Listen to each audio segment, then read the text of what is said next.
isoja nomgogo wesizwe owawunawa amapuni Afrika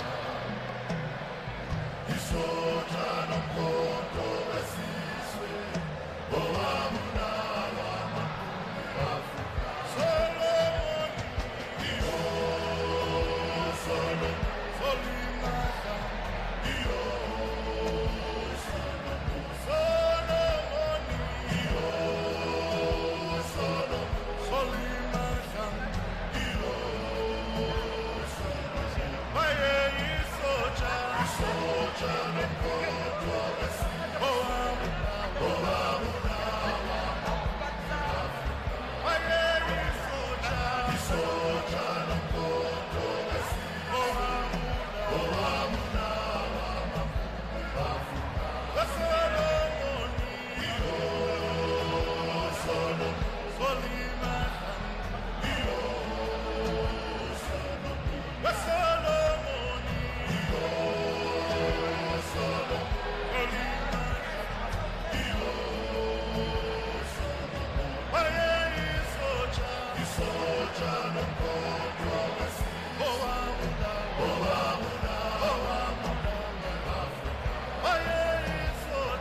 Hallelujah.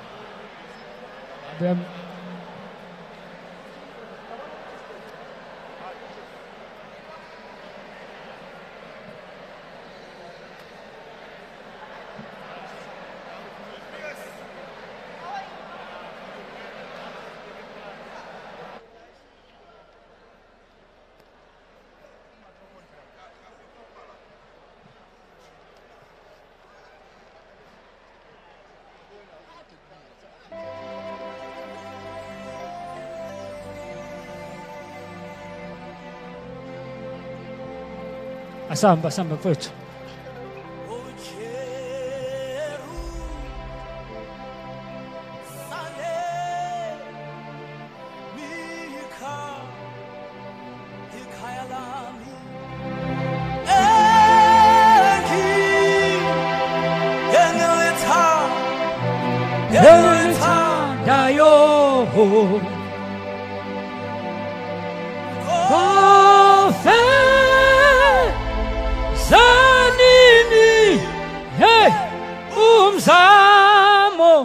Umzamo wa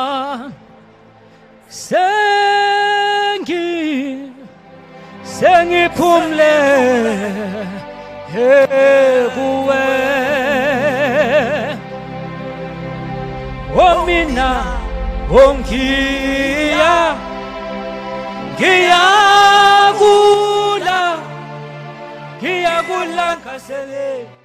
ngiyakulankhaselela wena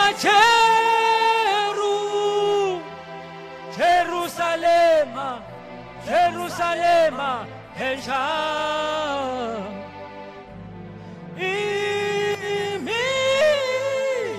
imizamo yami phela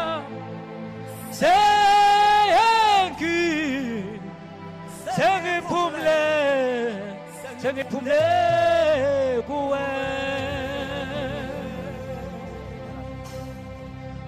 mina ngithi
Thank you. Thank you.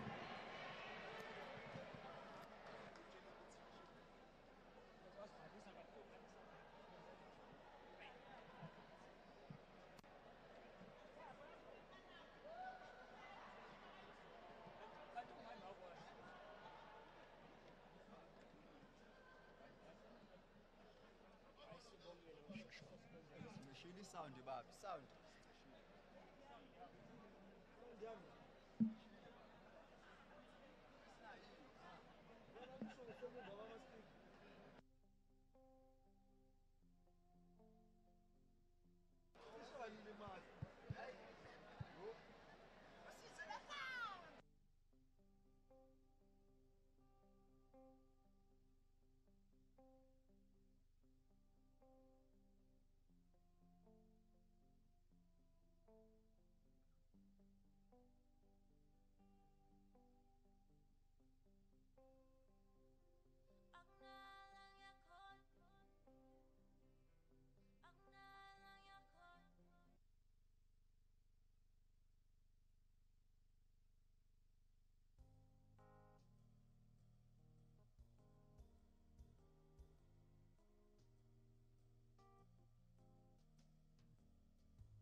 Are you not?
Amandla!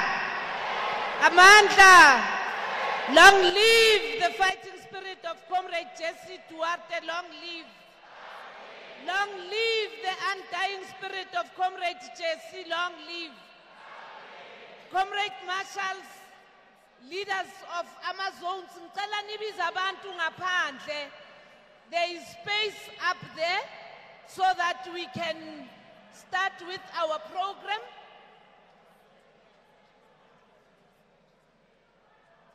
So cela i-ANC Women's League isiqalele ingoma whilst we are getting comrades abangaphandle, Comrade Freddy and marshals, please encourage comrades to come inside.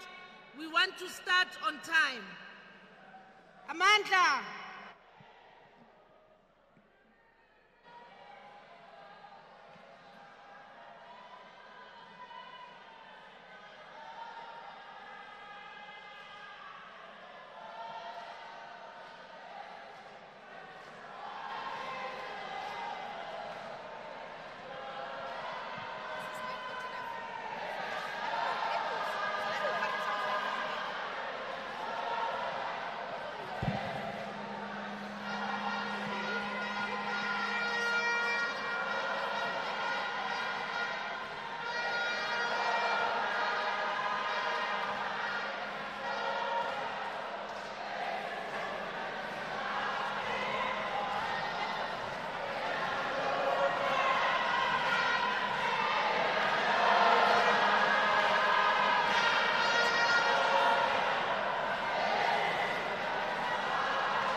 Amandla, may we all rise as we welcome the family.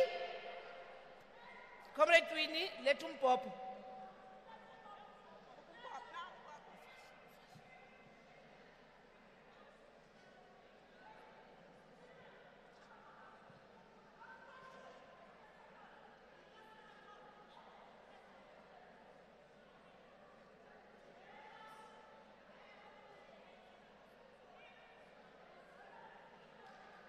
Comrades, can we have order, please? And just respect the family as it's coming into the City Hall.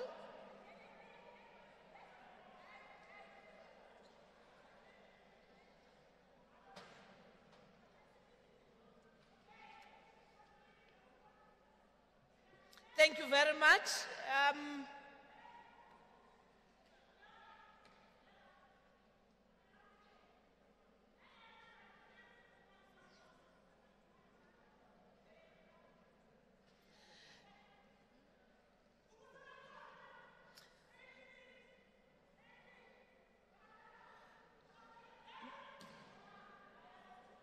We are going to start with our program. My name is Nomvula Mukonyani. I'm a co-program director together with Comrade Tasnim, the Deputy Provincial Secretary of the ANC in Gauteng. Please be seated.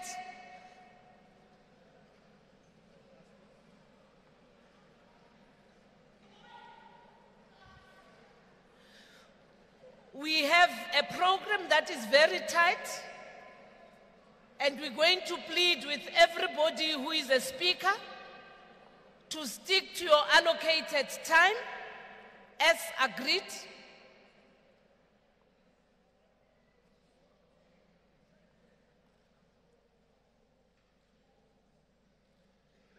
We are also having in our presence the family of Comrade Jessie Duarte.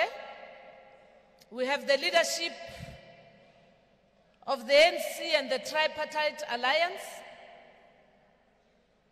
We have President Thabo Mbeki. We have the leadership of the leagues.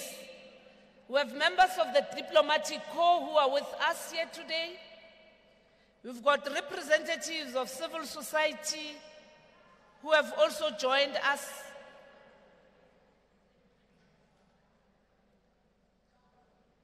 We want to thank the family for having afforded us an opportunity to have this program so that we afford as many of those that have been in the life of Comrade Cde Jessie Duarte to share with all of us what it has meant to have known Comrade Jessie from different angles. Thanks to the Duarte, Tango, and Whitley family. We're now going to start our program, as I've said. I'm going to request that we all rise. Journalists, join us in singing the national anthem. There's no best picture of anyone singing the anthem.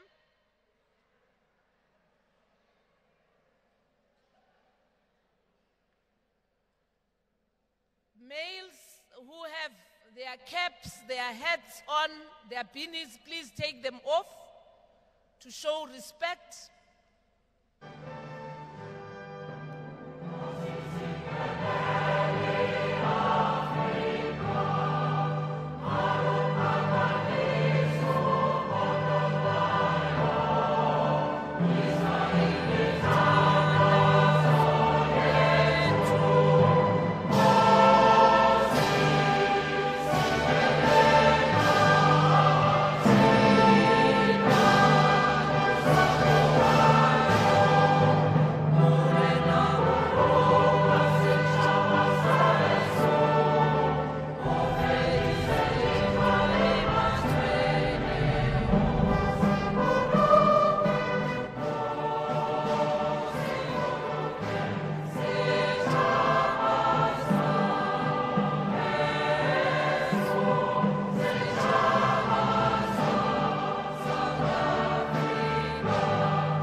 Please remain standing as we sing the African Union anthem.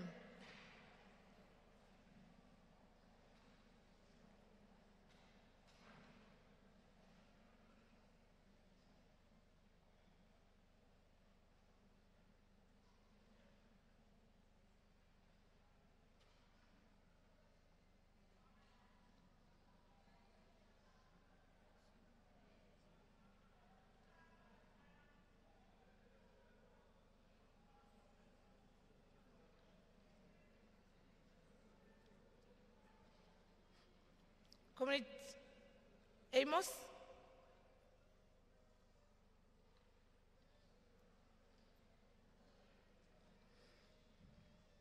Okay, please be seated.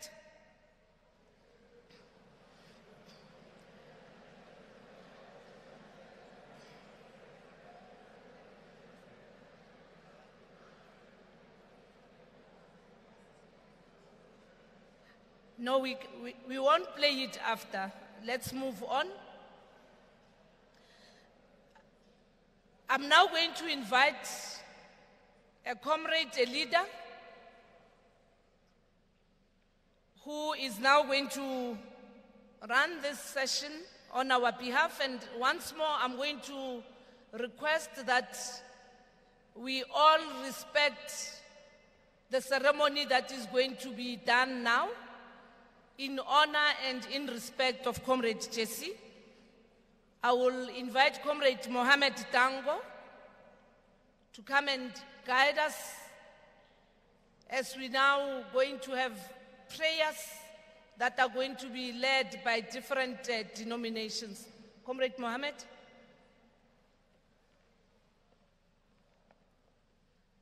Thank you very much. Amandla. Let me please invite Reverend Mosunkutu to please start with the opening prayer. Thank you very much.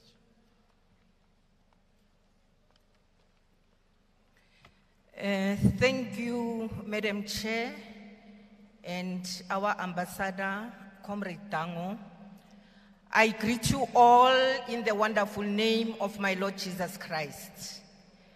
I just want to greet the family in particular, our former president, President Thabo Mbeki, our deputy president, President Mabuza, and protocol observed. Before I start making one declaration, and after that I will pray, let us sing this song that says, Halimputsa tsepo yaka kitari kije kilapetsi humungaka hayeki haye liriki boni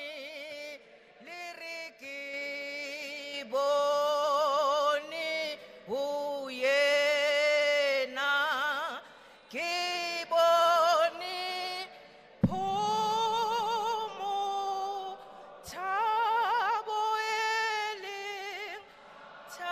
eli umurena haina phetuho. Let us all remain standing except the family. The family can sit down. I'm going to read from the book of Psalm 91, which speaks about safety of abiding in the presence of God, irrespective of the situations we find ourselves in as people. We know that we have lost our hero, our sister, our everything, but we need to abide in the presence of God. It reads this: he who dwells in the secret place of the Most High shall abide under the shadow of the Almighty. I will say of the Lord, he is my refuge and my fortress. My God, in him I trust. I will go to verse 9. It reads this: because you have made the Lord your refuge, even the Most High your dwelling place, no evil shall befall you, nor shall any plague come near you. For he shall give his angels charge over you, to keep you in all your ways. In their hands they shall bear you, lest you dash your foot against stone. Let us pray.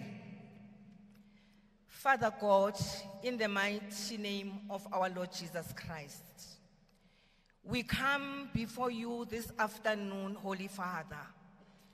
You said in your word, you are Jehovah Jireh. In times like this, Lord, you are Jehovah, our comforter. As we are going to start this service, Holy Father, of our sister, Cde Jessie Duarte, Holy Lord, I plead the power of your Holy Spirit to take charge in this place. In the name of Jesus, Holy Father, I plead the blood of Jesus that anything and everything that will want to disturb this service, I put it under your subjection, Holy Father. Father, I just want to bless this service right now, and everything that is going to happen in this place, it is going to be blessed by you. In the mighty name of our Lord Jesus Christ, amen and amen.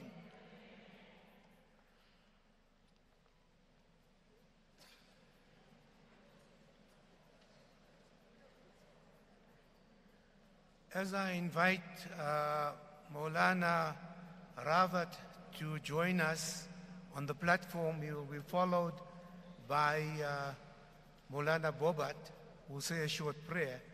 Let me also recognize a faith leader that was close to Jessie, sitting in the audience here today, the Reverend Frank Chikani.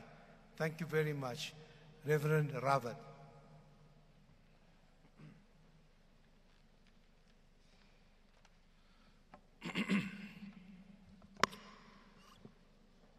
Ambassador Mohammed Dengo, the family of the late Cde Jessie Duarte, President Thabo Mbeki, Deputy President David Mabuza, dignitaries, ladies and gentlemen, I greet you with the universal Islamic greeting of peace, mercy and blessings.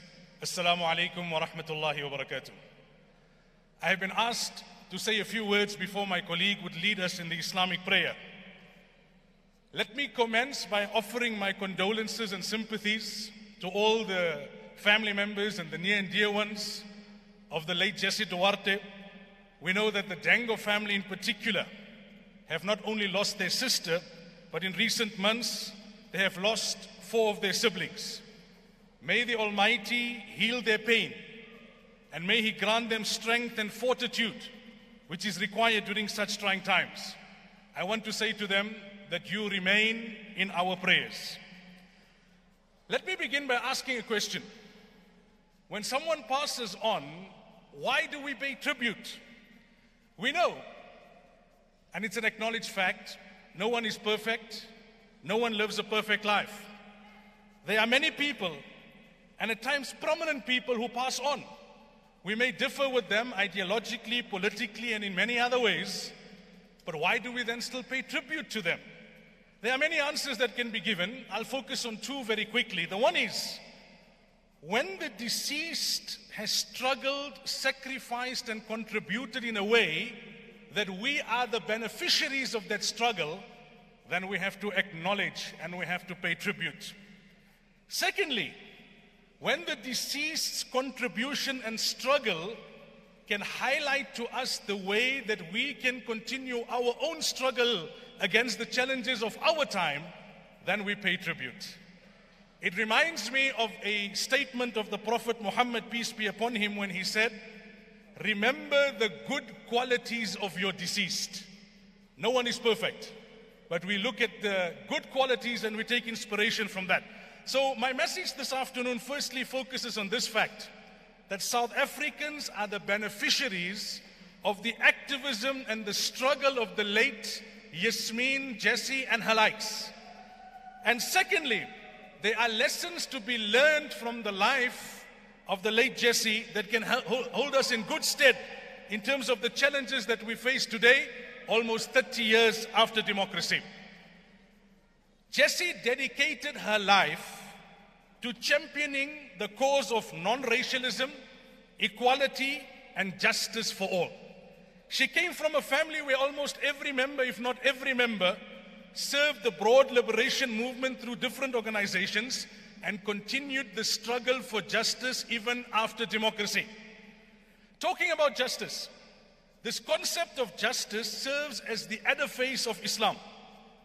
Justice is the underlying rationale of every law of the Quran. Justice permeates all Islamic values because there can be no peace in the absence of justice. Justice has been the goal of all revelation and scripture sent to humanity. Muslims in the Quran are commanded to be just to friends and foe alike, to be just against those who have wronged you, to be just against those that you detest. Actually, every Friday in the sermon in every mosque, the preacher reminds the congregation of this verse, Inna Allaha ya'muru bil adli, that Allah commands you to be just. Many South African Muslims, like Ahmed Katrada, Dullah Umar, Molvi Kachalia, Ahmed Timol, Abu Bakr Azvat, Imam Harun, and multitudes of others, were inspired by this deeply embedded concept of justice in the Quran to struggle at great personal cost against the evil of the apartheid ideology and the apartheid regime, seeking a just society for all. Let me say this very emphatically. We are the beneficiaries of their dedication, their sacrifice, and their struggle.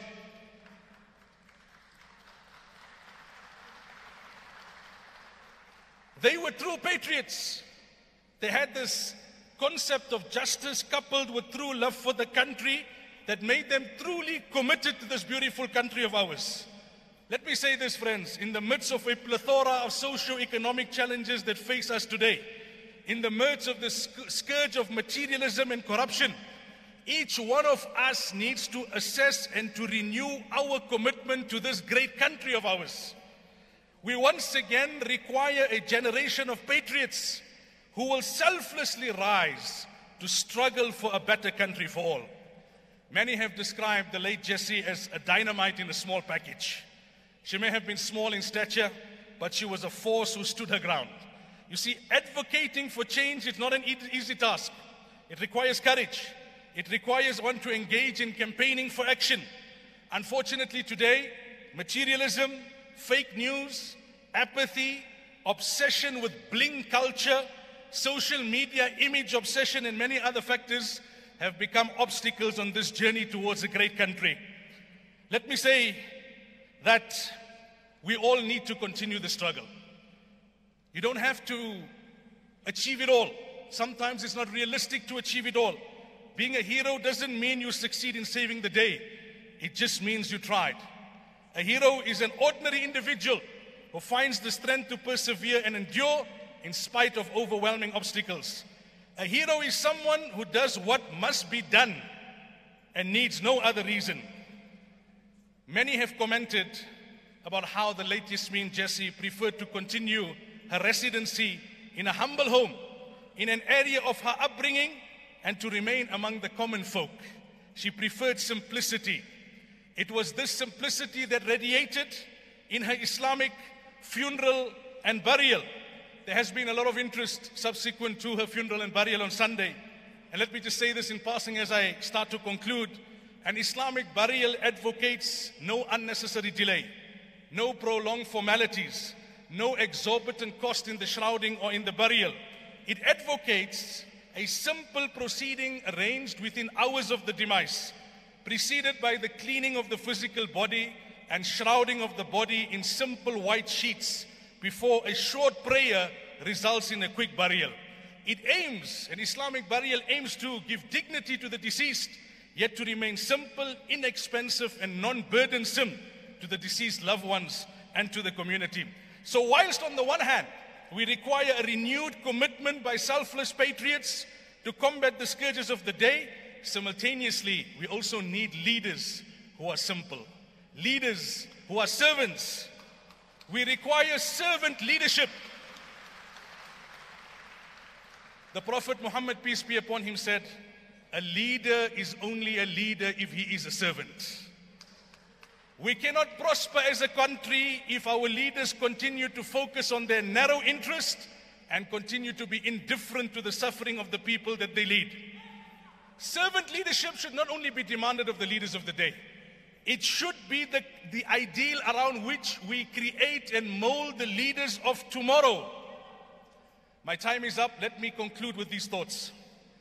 Illness and death is an apt reminder of our frailty and our limitations. As much as we fear illness for ourselves and for our loved ones, at times, illness is God's blessing in disguise. It provides the patient with an opportunity to slow down, to get off the treadmill of routine, to reflect, to reassess, and to purify oneself spiritually. Illness gives the patient an opportunity to make things right. Death is a reminder that even those who have led us will go. And it's also a reminder that we all have to go. The question is, what will we do before we go? I'll close with this quote of the Prophet Muhammad, peace be upon him, when he said, "If you are holding a shoot in your hand that you are about to plant, and it is announced that the hour is to take place, resurrection is to take place, take the opportunity of planting the shoot. Do what you can whilst you still can to make a difference." I close with a quote from the Quran, and that is, "And Almighty does not change the condition of people unless they change what is within themselves." Thank you.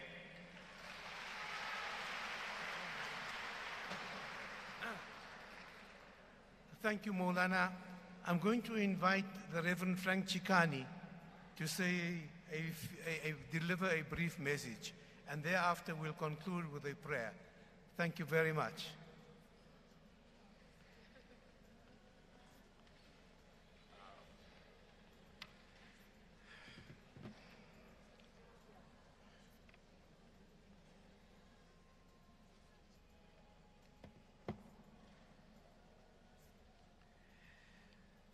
Thank you very much. I would like Program Director to start by expressing my condolences to the family, the Dengo family and the Duarte family. Unfortunately, the stage is imposing. I can't see you from the stage, and that's the challenge of being too short. I've been asked to do something quite unique. Others were asked to come and pray. And I would like, before I do that, having expressed my condolences to the family and recognize the leadership, the former president and Tatembe Kilime, the deputy president of the African National Congress, the Treasurer General and Secretary General at the same time, Limme Baleka, Rea Leboha, and all the leaders who are here, diplomatic corps. I've been brought here like a soldier. You know, a soldier is always ready to do what he is commanded to do. And I would like to read, and I know Jessie Duarte would have allowed me to read this particular scripture. It says, if we live, we live for the Lord. And if we die for the Lord. Therefore, whether we live or we die, we belong to God.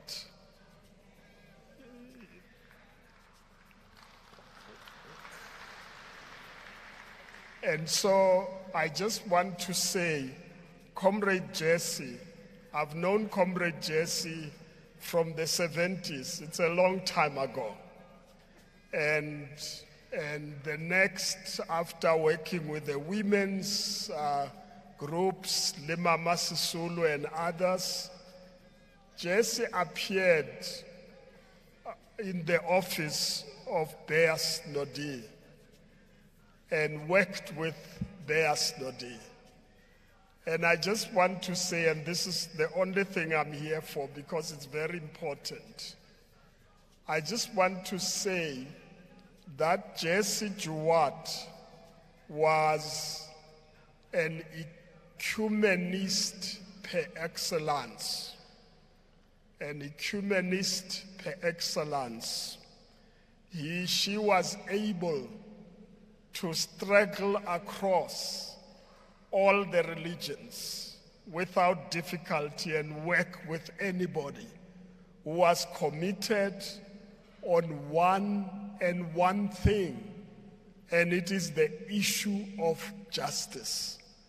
When the issue of justice comes into play, it does not matter whether you are black or white. It does not matter whether you are Muslim or Christian. It does not matter whether you are Christian or Jew. It really doesn't matter. Because this God, you remember, it ends up with God. This God is a God of justice. And the God of justice does not differentiate between people. That God treats everybody as God's people rather than just divided people. And so in this particular form of ecumenism, I just want to say, for those who are conservative Christians, you know, there are those who are so conservative that they find it difficult to relate to other people. I went to a church in Bethlehem, Christian Evangelical Church.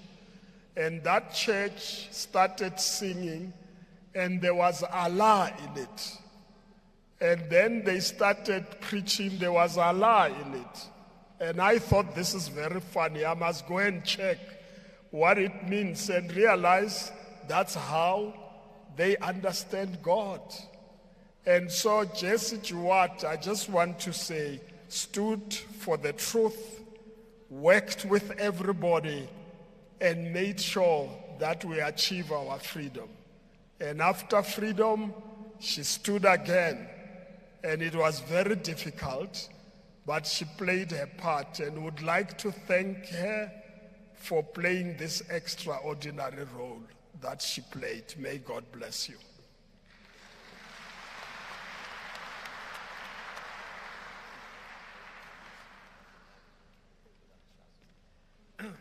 Can I now call upon Sheikh Bobat to come and conclude with a prayer? Thank you very much, and I hope I don't have to catch you. Thank you very much, Program Director, the Honorable Ambassador, Professor Mohammed Dengo, and the family. Our deepest condolences. And we'd also like to take this opportunity to acknowledge in presence the dignitaries, the former State of Head, President Thabo Mbeki, David Mabuza, the Deputy President, and all other dignitaries.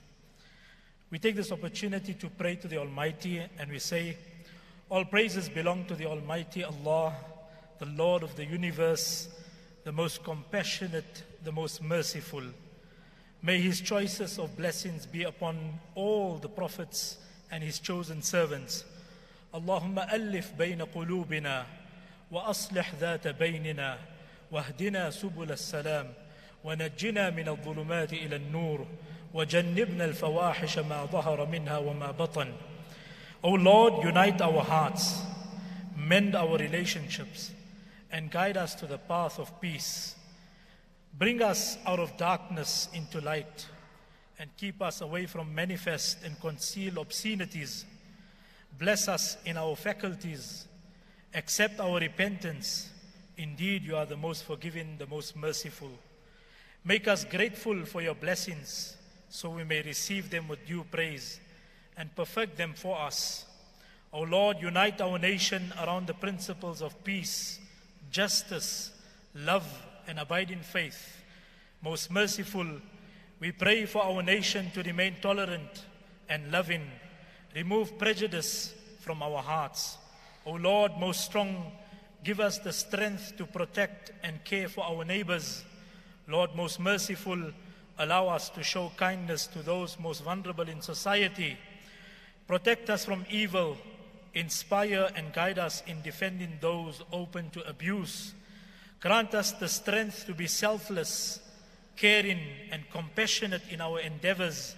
Forgive your servant Yasmin. Shower her with your mercy and transform her grave into a garden of bliss. Grant her family and friends patience and endurance during these testing times. Amen.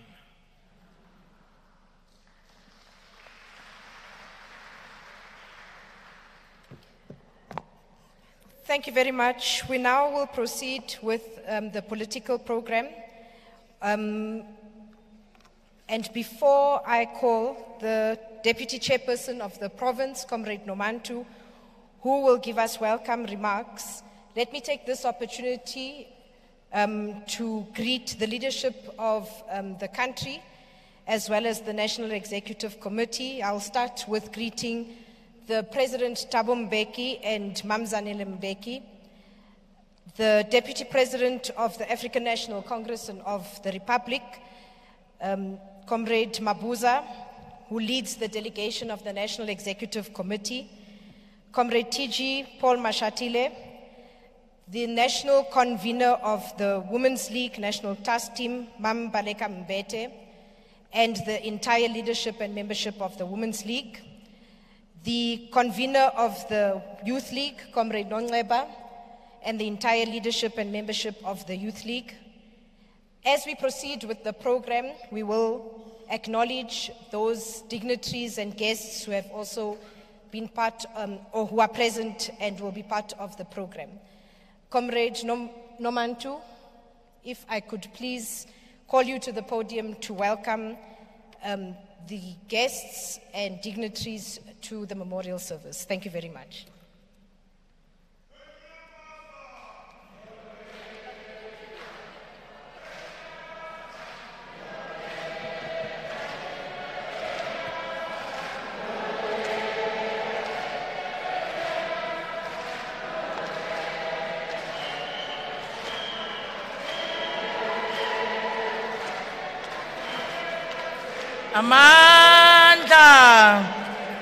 Amandla. Thank you, comrades. Ngiyabonga. Let me greet the leadership of the African National Congress, led by the Deputy President, Treasurer General of the ANC, and all the NEC members that are present. Let me greet our former President, Babutabo Mbeki, Mrs. Zanele. Let me greet Usis Balega, who's leading the delegation from the ANC Women's League. Let me greet all the religious leaders that are present today. Distinguished guests, our fellow mourners, good afternoon. On behalf of the African National Congress Executive Committee, I hereby wish to once more convey our heartfelt condolences to the Duarte family for the loss of our beloved sister and a friend, Cde Jessie Duarte. We are gathered here today to bid farewell to one of our outstanding and respected actors who advocated against freedom for humanity. As a nation, we have lost someone who was not only a gift to us as South Africans, but a gift to humanity. We, those of us who knew her passing is a bitter pill to swallow, for we know how active she was, lively and very vibrant as she was in her life. The pain of our collective sorrow is worsened by the recalling of the old joys shared together with her over time, and have expanded into enlarged pleasure of who we are growing into becoming from life where we born into, lived and pursued. Tendencies of our lives often give way to the inevitability of passing on into the spiritual realm at the conclusion of our mortal existence. Comrades and friends, our gift is collectively woven into the mourning of great patriots of outstanding qualities, whose life and time define the future we besieged with the responsibility of building. Ladies and gentlemen, it is never possible to condition a mind for death of someone closest to you. Personally, it has been difficult since the breaking of profoundly tragic news about the untimely passing of Cde Jessie. All the while, deep in our hearts, we say little prayer in recessions of our minds that such eventuality of death does not come closer to those we dearly love and hold dearly. Fellow mourners, the country as a whole is wounded and in deep grief at the loss, especially at this point where she was advocating for gender-based violence. She held a view that says, open quote, the high rate of femicide in all forms of violence directed at women and children should be fought with all vigor as an honor to all our women. She used to say that, open quote again, if we allow this situation to continue at this rate, the struggle for women and emancipation would have been in vain, close quote. Her exemplary life should serve as an inspiration even to all young professionals in this industry to carry out responsibilities with diligence and commitment to improving the lives of the people. Comrades and friends who have come to remember and honor her as a woman who gave her entire life to the creative to the African National Congress, but also to remember and cherish her generosity and friendship that she used to do. She was a great dreamer and who forged the new realities to us as mourners. And we are here in bright sunshine to bow our heads and dip our banners in a deep moment of reflection. In recollecting all her unique attributes, I'm certain that I speak on behalf of all the comrades that are here today, including those comrades that have grown to know Cde Jessie as an exceedingly courageous, inherently honest, independent thinker of sound mind, highly intelligent and extremely loyal, humble above all, a soft-spoken personality.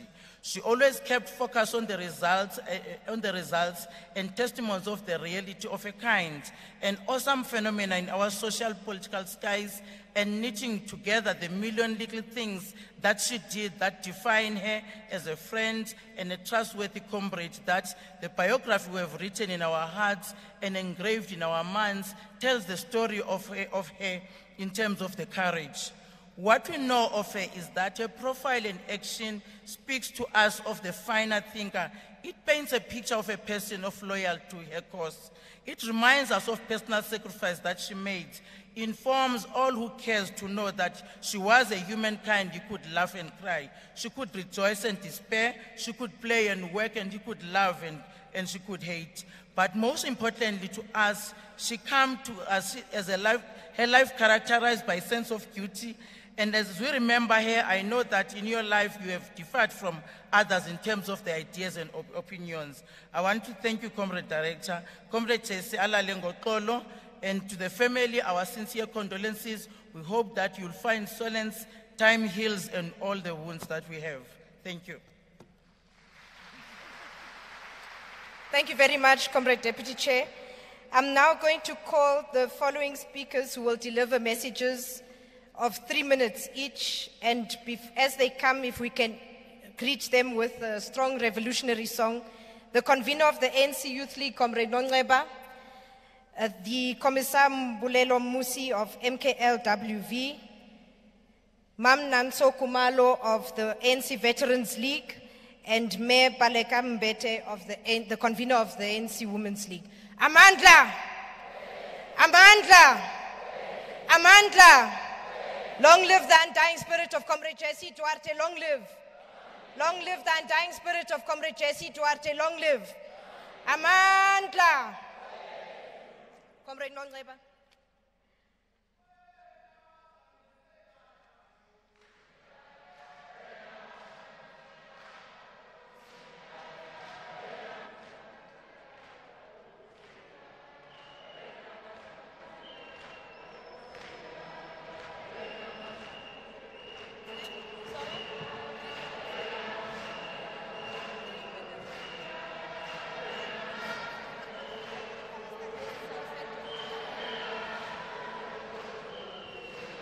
Amandla, Amandla, Malibongwe, Malibongwe.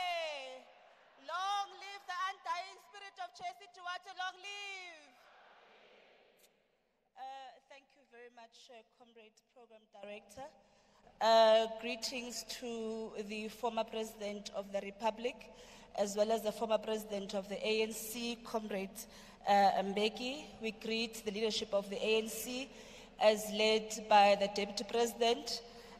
Greetings to the leadership of the Alliance, the leadership of the PYA, all the leagues, all members of opposition parties. We saw some leaders of opposition parties present today, leaders and members of fraternal international organizations, leadership of the diplomatic corps, leaders of the various faith-based organizations who started this program here today by blessing us all, and more importantly, the Dango and Duarte family. And as young people, we want to convey our sincerest condolences to the family, and most importantly, thank the families for having borrowed us, this gallant fighter, revolutionary activist, feminist, leader, mother, sister, and everything else that Comrade Jessie was to all of us.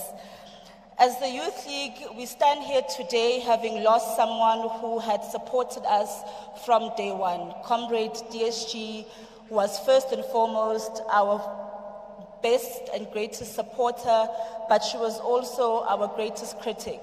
When we got appointed as the NYTT, she was the first official to call us and offer her unwavering support, but she was also the first official to always call and shout at us when she believed that we were doing things that were not ANC or that were not in line with the ANC. In fact, our relationship with the DSG as the NYTT was so rocky that at some point the coordinator and I would take turns in taking her calls, because we would know that whenever she would call, it's either to shout at us or to, question what we've been doing. And in between, we would get the calls that would say, well done, ladies, you're doing very well. And that was someone, comrades, that initially we didn't understand why the DSG was so hard on us. And it got to a point where we decided to no, actually, let's have a meeting with the DSG to understand why is she so hard on us. And we actually had a meeting where we felt, let's ask her what exactly is happening. And in that meeting, she said that first and foremost, I'm not here to coddle you. She also said to us that as young women, you've been given the greatest responsibility of rebuilding the Youth League. Part of that is going to mean that you must accept that responsibility and that you must lead. You can't come and cry to us every time you have a disagreement. You can't come to us and send us emails complaining about the other one, but you've been given the responsibility to lead, and we expect you to do exactly that. And ever since then, she treated us as leaders who are equal to her. She never treated us as children.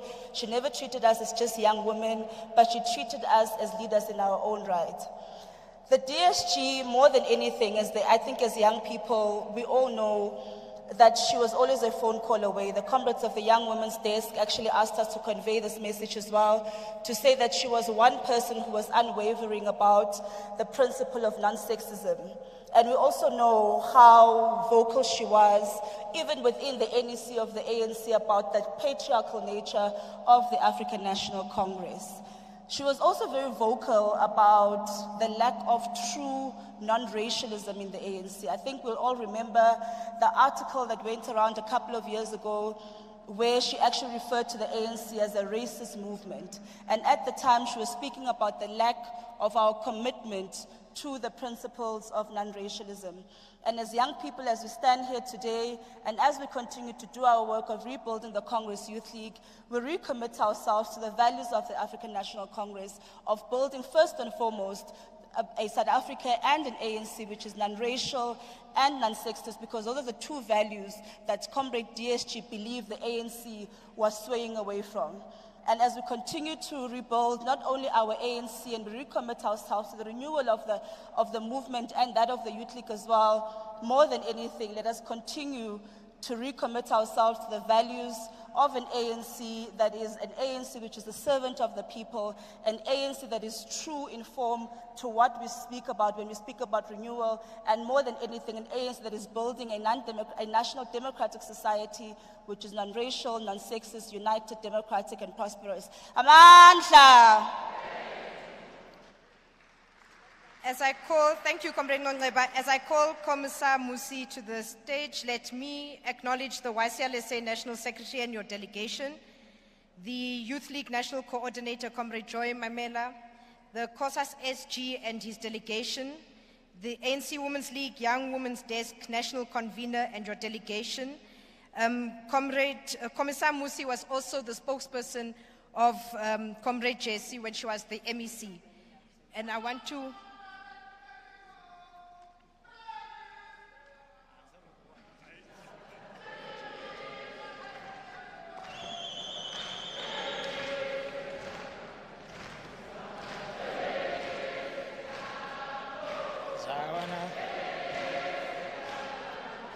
Sisabala selilis, sisabala selilis, sisabala selilis, sisabala selilis, sisabala selilis, sisabala selilis.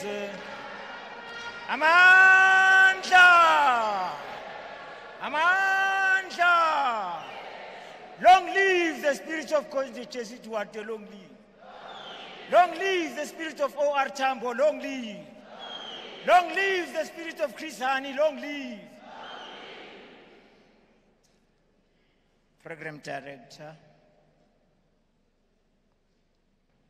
President, former President of the Republic of South Africa and the African National Congress, Comrade Thabo Mbeki, Deputy President, Comrade Mabuza, Treasurer General, Comrade Paul Mashatile, members of the National Executive Committee of the African National Congress, leadership of the Alliance, Leagues, Mass Democratic Movement, members of the diplomatic corps, most importantly, members of the Dango and Duarte families, and all protocol observed. I stand here assigned by Umkhonto we Sizwe Liberation War veterans, a united structure that represents all the generations of Umkhonto we Sizwe that characterizes history over 60 years. We talk of Lutuli detachment, June 16 detachment, Moncada detachment, Isandlwana detachment, Madinoche detachment, the Young Lions, Panemulukwane detachments, including the SDUs as well. In their name, I'm humbled to be given an opportunity to pay homage and our last tribute and salute to one of the gentle giants of our struggle, Cde Jessie Duarte. She was a jack of all trades, a master of all. She was a woman of all seasons. I had the privilege of knowing Cde Jessie when I left the South African National Defence Force to join the Gauteng provincial government as his spokesperson in 1995 up to 1997. What a moment of life it turned out to be for my life. I learned a lot from her, but I also experienced her wrath. Cde Jessie could tell you where to get off. I remember one time in Shauta, she gave me, I'm too soft media statement. Needs to know, but you have to be diplomatic. At what diplomacy, Mbulele? Say it this way, young dictator. That's my profession, Cde Jessie. And she says, you are going to do exactly what I tell you. But I say, you're rough on me, Cde Jessie. She says, I'll be rough until you move out of mediocrity. Write what I tell you. That's Cde Jessie for you. It turned out to be a turning point in my life. She was forthright, straight, and she'll tell you, purely because she wanted us to do the best for the African National Congress. Thanks, Cde Jessie, for being who you were. I stand here at a time when we needed her most. All of you will know that Umkhonto we Sizwe was one of the most glorious armies of our people since it was formed. However, of late it became a shadow of his own self. We had MKMVA fighting MK National Council and all those things that we never knew in the history of Umkhonto we Sizwe. In the 54th conference of the ANC, this must come to a stop. Let us unite, and I'm happy to say without any fear of contradiction, it was Cde Jessie who stood up and said, I shall dissolve MKMVA, I shall dissolve the National Council, and form one people's army called Umkhonto we Sizwe. Thank you, Cde Jessie, for uniting us. We come here to say, members of the family, your loss is our loss. Your pain is our pain. We shall pick up the spear and take off from where she left off until her destiny that she wanted, a better life for our people. Amandla.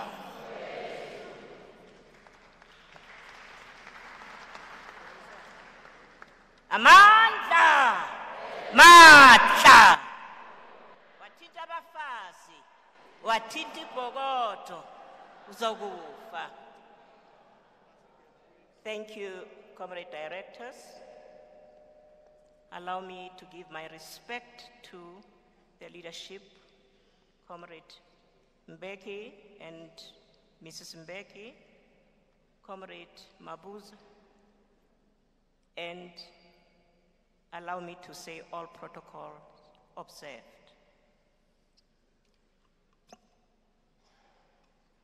I want to say to you, comrades, we have lost a giant. We as women, we have lost one of our giants. A few weeks ago, Comrade Jessie called me, and I was so surprised because knowing very well that she was not well. And she said to me,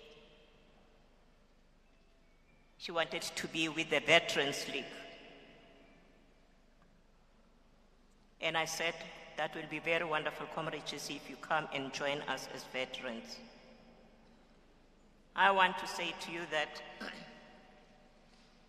before she was admitted in school, we used to engage to discuss about racism and tribalism that is killing our country as well as our organization. Comrade Jessie was very much concerned about racism and tribalism in our country and our movement, and that we have to dealt with or acted powerfully on the question of racism and tribalism. Racism and tribalism has caused a lot of damage to individuals, community, organization, as well as our country.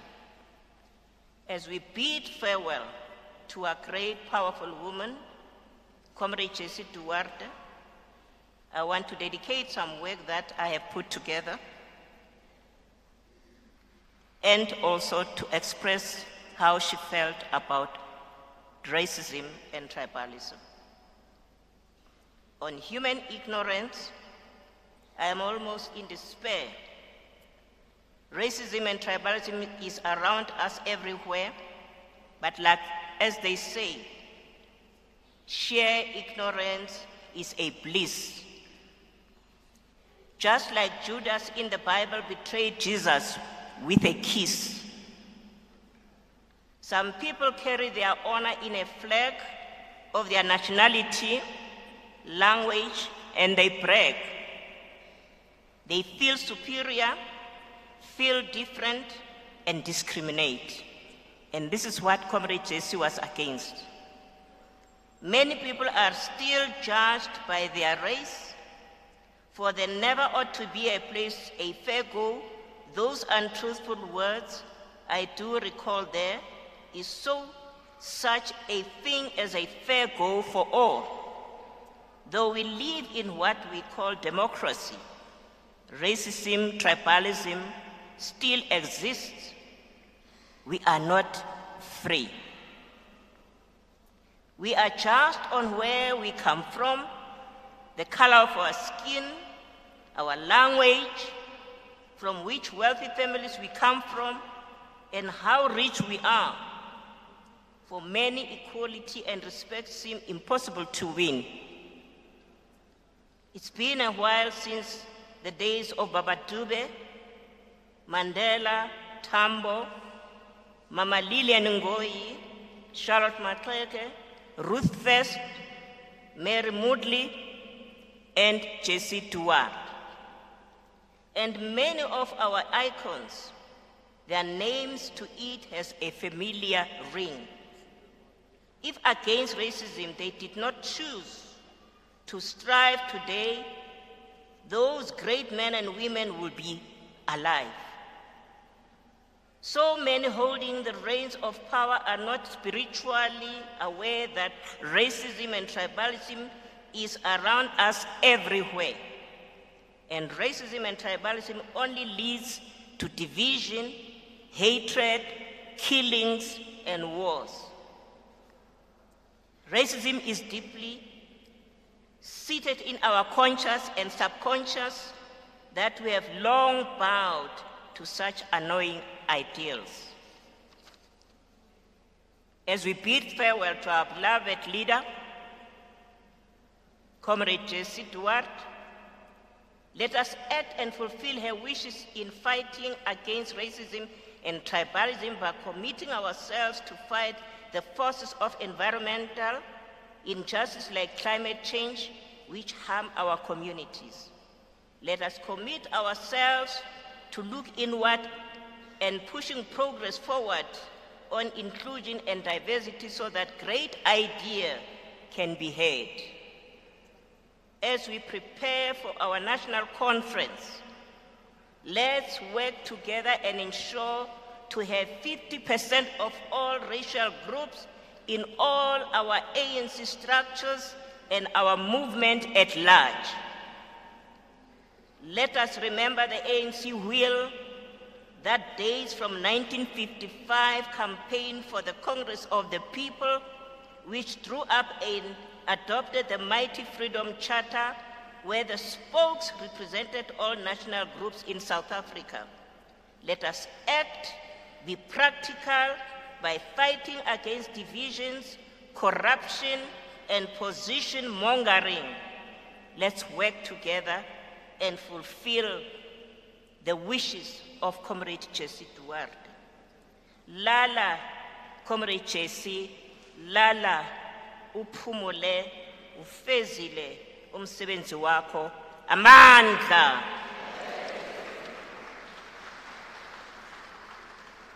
As I call Mambaleka Mbete, let me also greet the leadership of Limpopo Province as led by the Provincial Secretary, Comrade Lawrence. I'm told he's also joined by the Secretaries of Vembe and Skukune regions. Amandla! Mambaleka. Mbete, you are next, yes? Malibongwe! Malibongwe!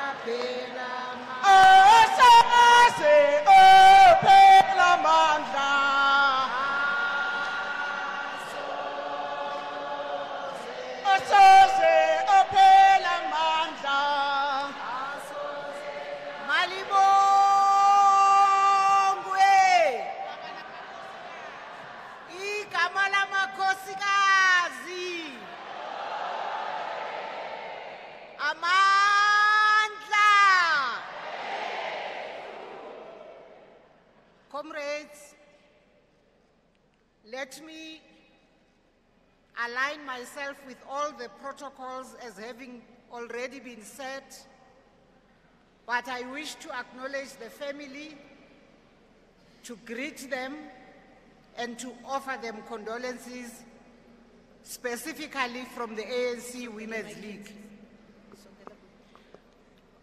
I also recognize the President Thabo Mbeki and Usis Zanele and the officials and leadership of the African National Congress that is here.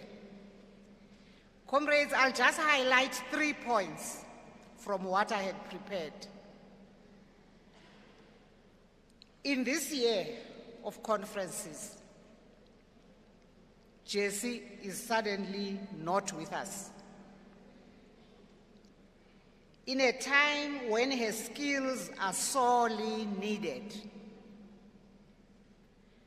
I feel for comrades who worked closely with her, especially in clearing the political environment of one single affliction around elections,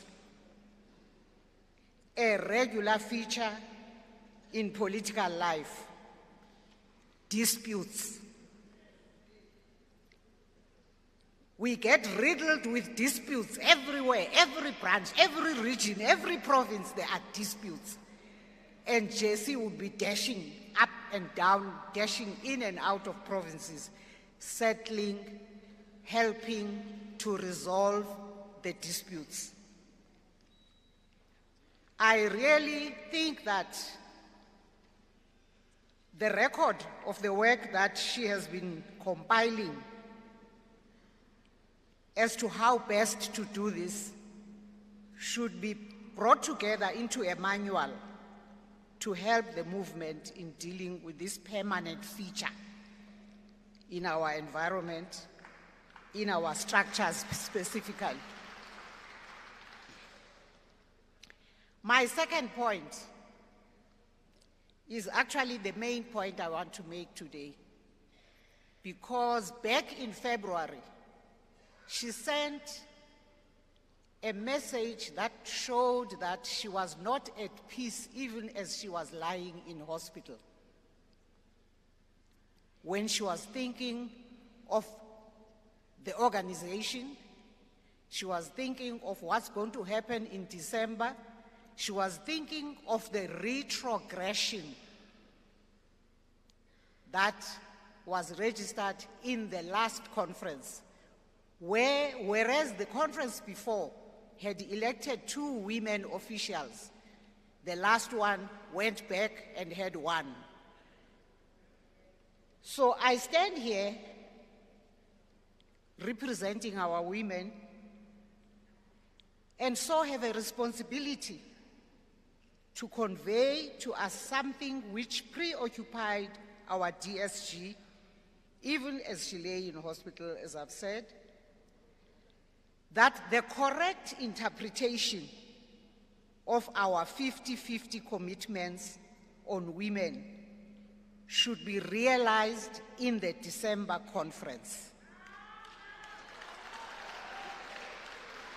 We believe, comrades, that a deliberate discussion must be agreed upon, structured, and must enable us to have an engagement ensue in the relevant forum to ensure, in the name of Jessie, this time the ANC implements its stated policy position. Experience has taught that the situation being left to only relying on the 50-50 balance emerging automatically from the democratic process in branch meetings exposes us to a situation where the pace of progress will crawl for the next century. We saw it, comrades, in the recent local government elections, where reality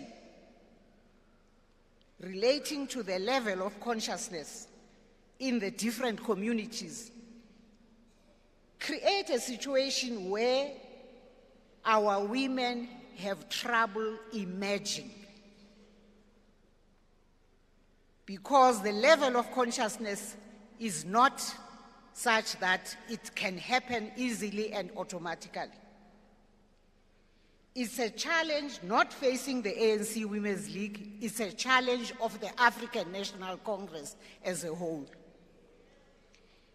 We believe that, comrades, this matter warrants a team to be created which must look into the issue, which must include our political education NEC committee.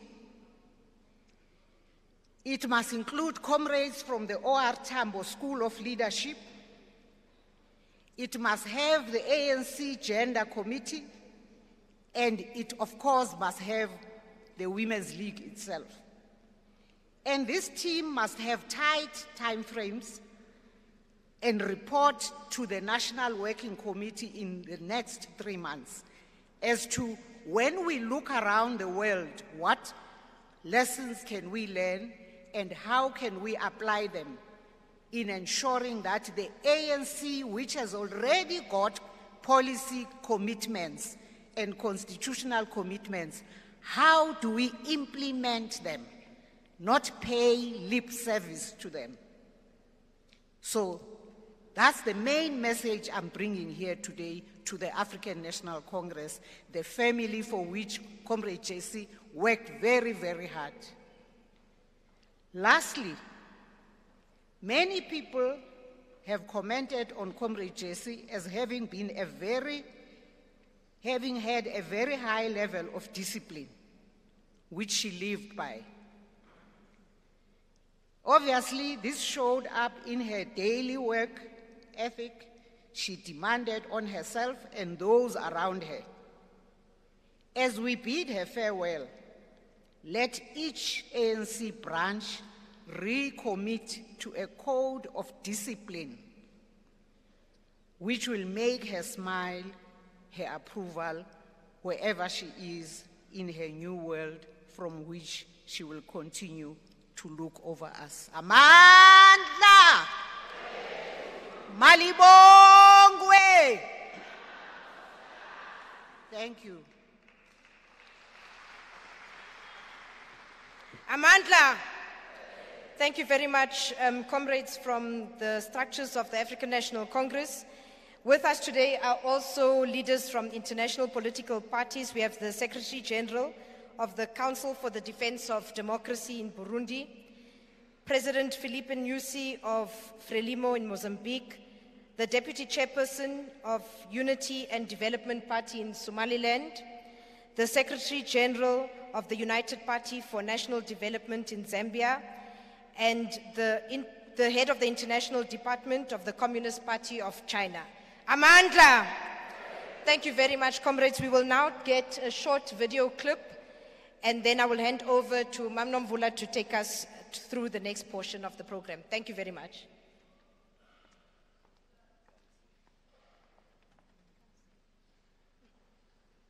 Who doesn't want to be part of the team to build the ANC back must excuse us. We will go on. We will not give up. We will not find excuses why the ANC is weak. We will simply rebuild from the bottom up and not look backwards. So I want to thank you. I know you spend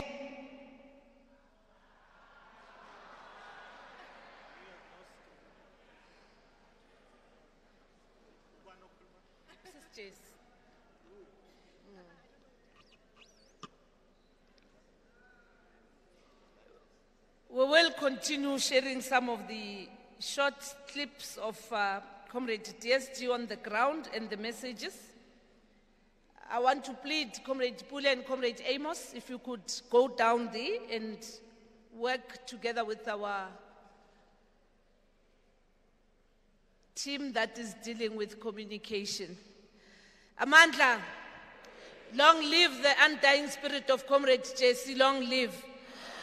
We're now moving to reflections on the life of Jessie Duarte. It has been difficult to select comrades and friends, but we believe that the following comrades will actually be a reflection of the different times of Comrade Jessie's life. And I'm also going to appeal to them to stick to the 3-minute rule. 3, nomngani wami uyangikhomba manje athi nami 10, Matef. We are appealing. I'm going to start with a member of the National Executive Committee who has also been a member of the PEC here in Gauteng, an activist of the Mass Democratic Movement, a member of the Transvaal Indian Congress. We used to call him Fee. There was Firoza Adams and Firoz Kachalia. And we used to call him Fee when he was nice to us, and we'll call him Firoz when he points a finger at us. So I'm going to invite him to say a few words. He is none other than, again, a member of the National Executive Committee. 3 minutes, Comrade Fee.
Amandla.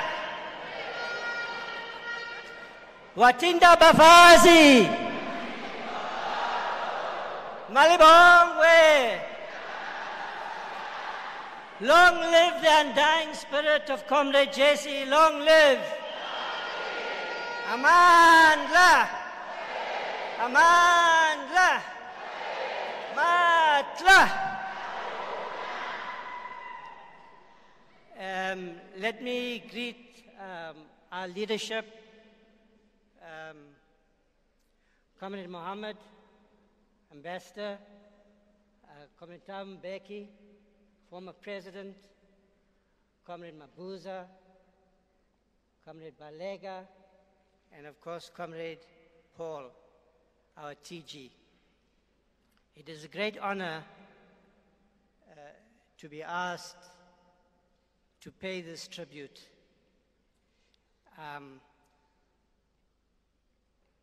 And I carry that responsibility with a strong sense of duty.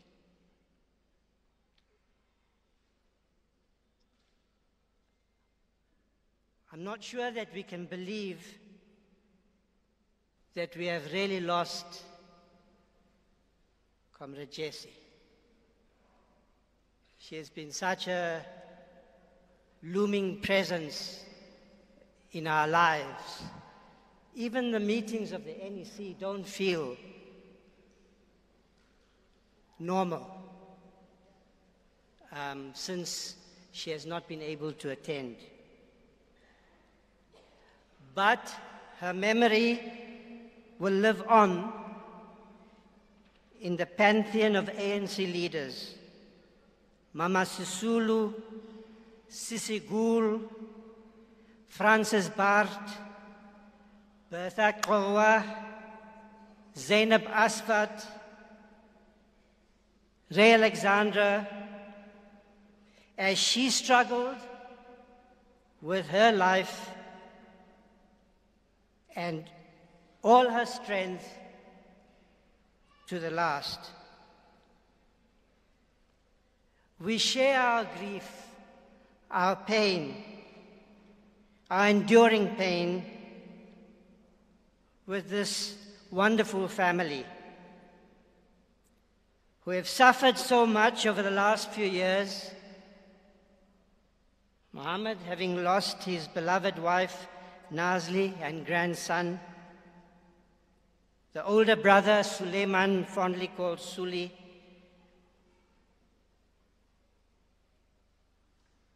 From this brilliant family of sons and daughters who have offered up so much for the people of this country.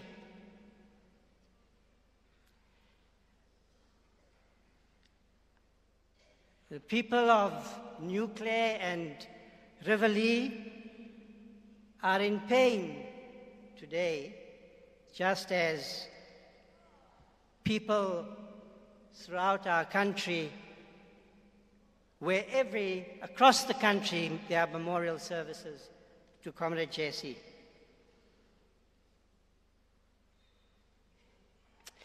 I particularly owe a very special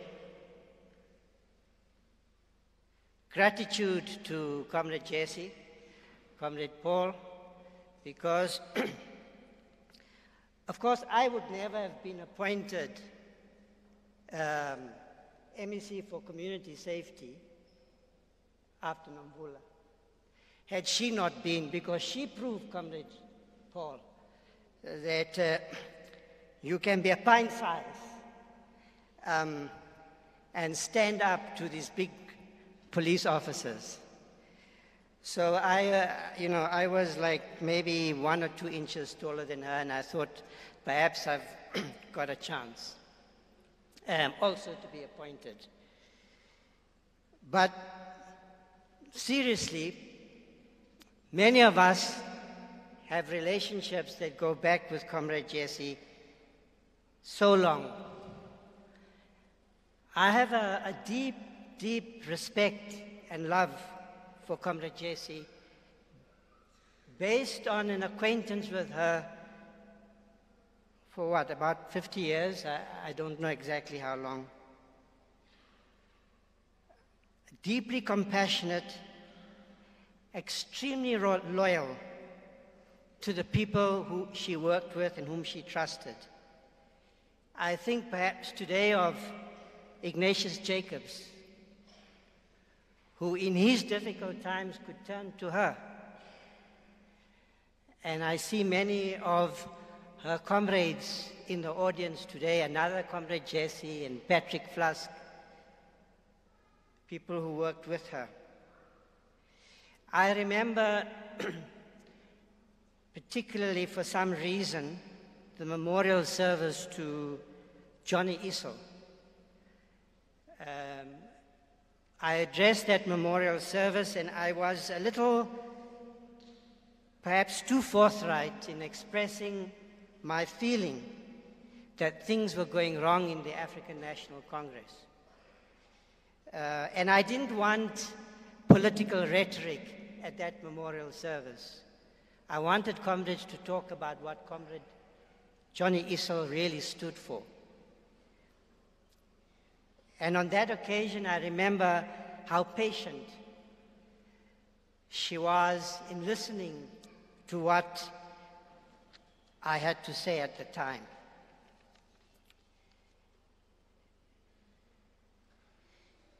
How can you pay tribute, or what kind of tribute can you pay to this complex, multifaceted leader of the African National Congress? This girl from Nuclear, what Matatu Cde in his wonderful tribute called a soldier on behalf of all of us, who led a life of courage and commitment, of endurance, in class struggles, in the movement for national liberation, in the movement demanding dignity and equality for women, in communities, in the struggle against the tricameral system under the leadership of Professor Mohammed, in the UDF, in the underground. Over the last 3 decades in the ANC, since its unbanning, in times of hope and promise, in times of despair and pessimism, what is it that explains why she was true right to the last, right to the end? Amidst all the noise and clamor, the toing and froing, am I done already?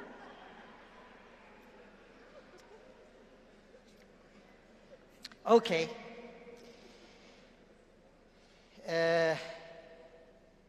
I think what I will do is read a poem, a tribute to Comrade Jessie. It's actually, it's not a poem I've written. It's a poem by Jack Simons that he wrote for his dear beloved wife, Ray Alexander, which I've taken some poetic license with to adapt. But I think it's fitting because in some way, Comrade Jessie we can think about Comrade Jessie carrying the torch of Comrade Ray. Your birthday, dearest Jessie, live on forever in the minds and hearts of all who love you, and marvel at what you've done as a mother, granny, wife, and comrade in the lifelong struggle for the rights of children, men and women, who are poor and suffer under the yoke of private profit, who struggle to be free and equal in the land of their birth. You, Ma Jessie, the universal mother, giving aid and comfort to all who bear the burden of race oppression, teaching them to organize and fight for justice, peace, and liberty. Long live the undying spirit of Comrade Jessie. Long live Amandla.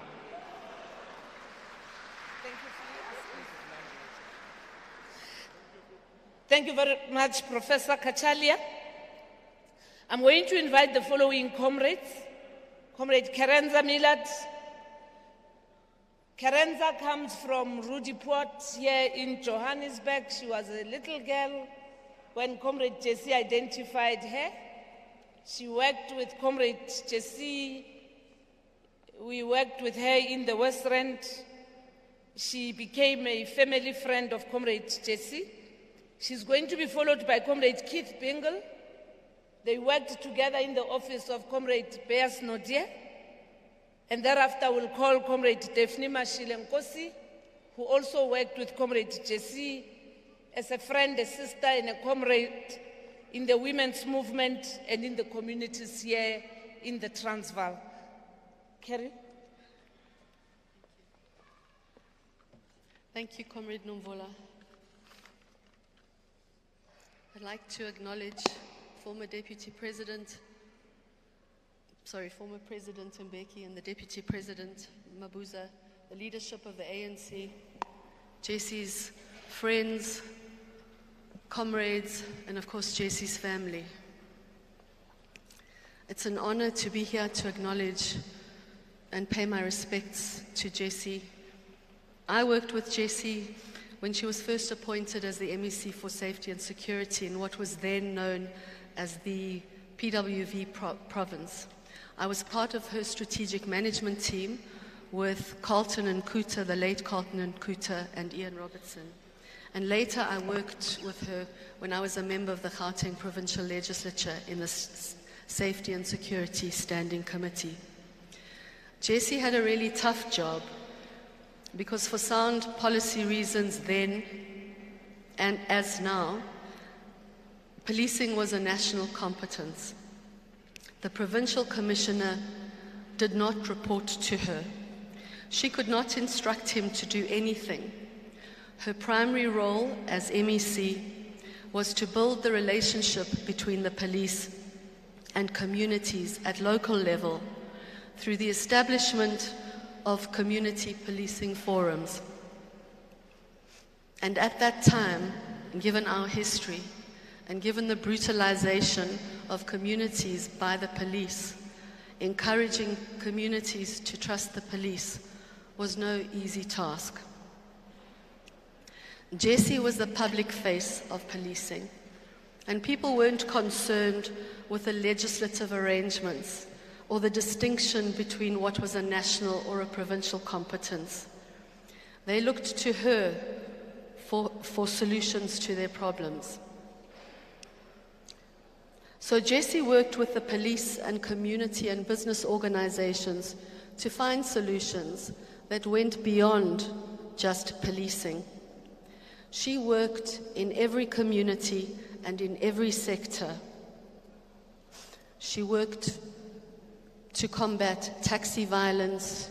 She worked in areas where there was gang violence. She worked with women's organizations and NGOs, with the police, to deal with domestic violence. She worked in every single sector. Jessie was accessible and she was fearless. On one occasion at a meeting that we were attending in Westbury between rival gang members, the meeting got rowdy and her protector wanted to take her out of the meeting. But Jessie refused. She stood between the gangs in the middle of the meeting, and she called them to order as only Jessie could. This tiny woman calling people to order, and of course, the meeting was called to order. When a pop crew demonstration at Orlando Police Station resulted in the death of a police officer. It was Jessie who went to Orlando. It was Jessie who mediated between police management and the union. And it was Jessie who negotiated an agreement. As a boss and as a colleague, Jessie was exacting.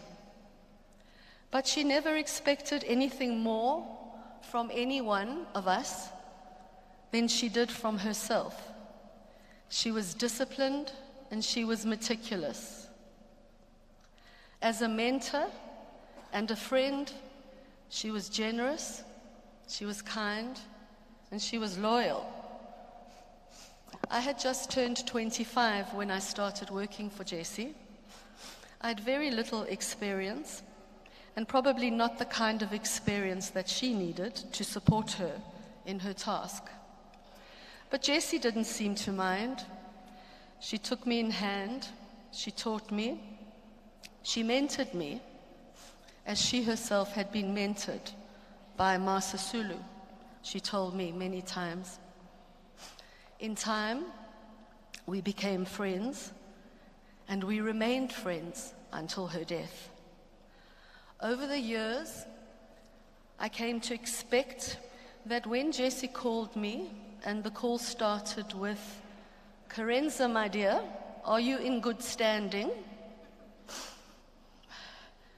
It meant that she wanted me to do something. And of course, I did, because who could say no to Jessie? I certainly couldn't. I spent many an evening at Jessie's house in Observatory with her and John and her family, in the company of her mother, Auntie Julie, eating Auntie Julie's delicious food and listening to jazz. Jessie worked hard, but she was also a lot of fun. And as my former colleague Ian Robertson reminded me, she also had a very wicked sense of humor. I am going to miss Jessie, as I'm sure you all are. Rest well, Jessie. Rest in power. Amandla.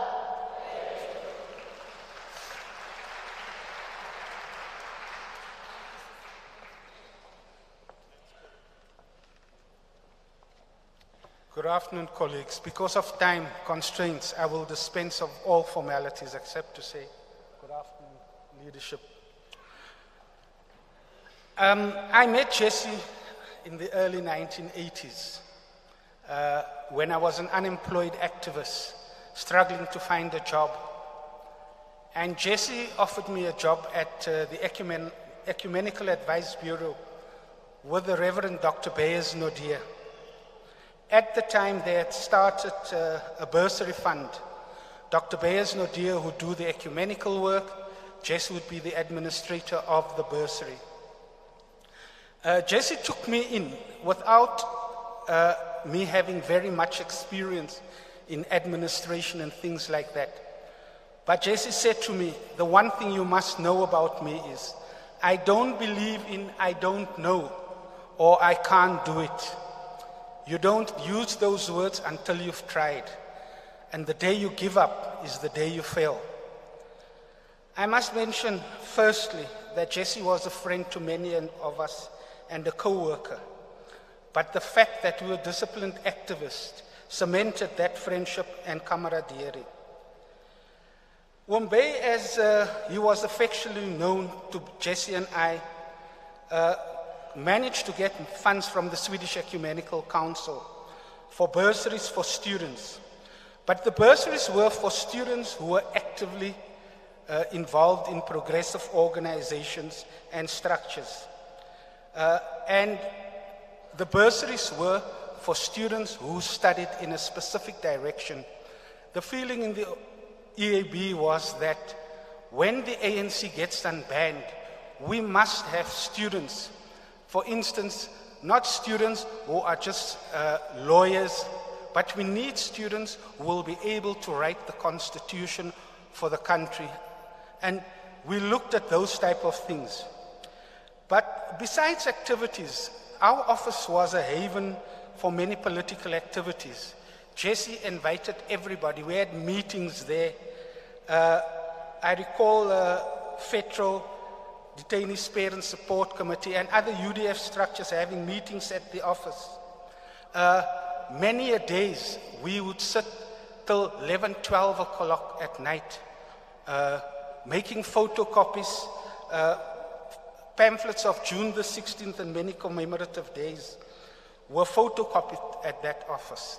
I remember on January the 8th every year, we would sit and listen to Radio Freedom. And Jessie would meticulously write down everything that our President O.R. Tambo was saying. And Jessie would then sit and type it. And I don't know if you remember the Roneo machines. And we would then Roneo that speech off. And myself, Jessie was our driver, Nomvula Mokonyani, Firoza Adams, and many other ladies would then drive to the township in the early hours of the morning. And we would take those pamphlets and just throw them wildly at the bus stops and at the taxi ranks so that tomorrow people could read the messages. But I must say, Jessie was a hard taskmaster. But I benefited, and I think all of us benefited from her leadership, her drive, her knowledge, and the focus to get the task done and to better the lives of South Africans. Comrade Jessie taught me by her example. And one of the main things, because we dealt with so much funds at the Ecumenical Advice Bureau, the one thing I'll never forget is Jessie always said to me, "This does not belong to us. We have to be accountable for every cent." And Jessie guided me with a strong moral and ethical code. And I try daily to live by it. And I use Jessie's example for my daughter. Jessie unapologetically prioritized the rights of women, while retaining a focus on women, oppressed and exploited people. She affirmed the dignity and humanity of all people. Heaven alone knows where she got her energy from. She worked tirelessly and fearlessly. She served a wide range of organizations and people simultaneously. The one thing I want to say is that she was active in the Anti-President's Council, UDF structures, and things like that. I want to also remember Jessie's family, just 1 minute. To John and the children, we wish to say thank you for sharing your time, for sharing Jessie with us and with South Africa. We had the privilege of having lunch with her before she passed on. But my final words is, we are pained that such a fearless leader and fighter succumbed to cancer.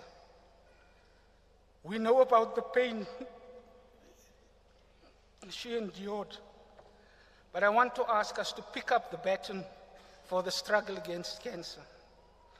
My last words is, Jessie was a unifier and giver to the end, even choosing to unite faiths in death by having Christians and Muslim prayers at a funeral. If we take a leaf from that gesture, it is patience, tolerance, and inclusion, which is what Jessie stood for. Jessie, my friend and comrade, rest peacefully. Ambagashle. Thank you.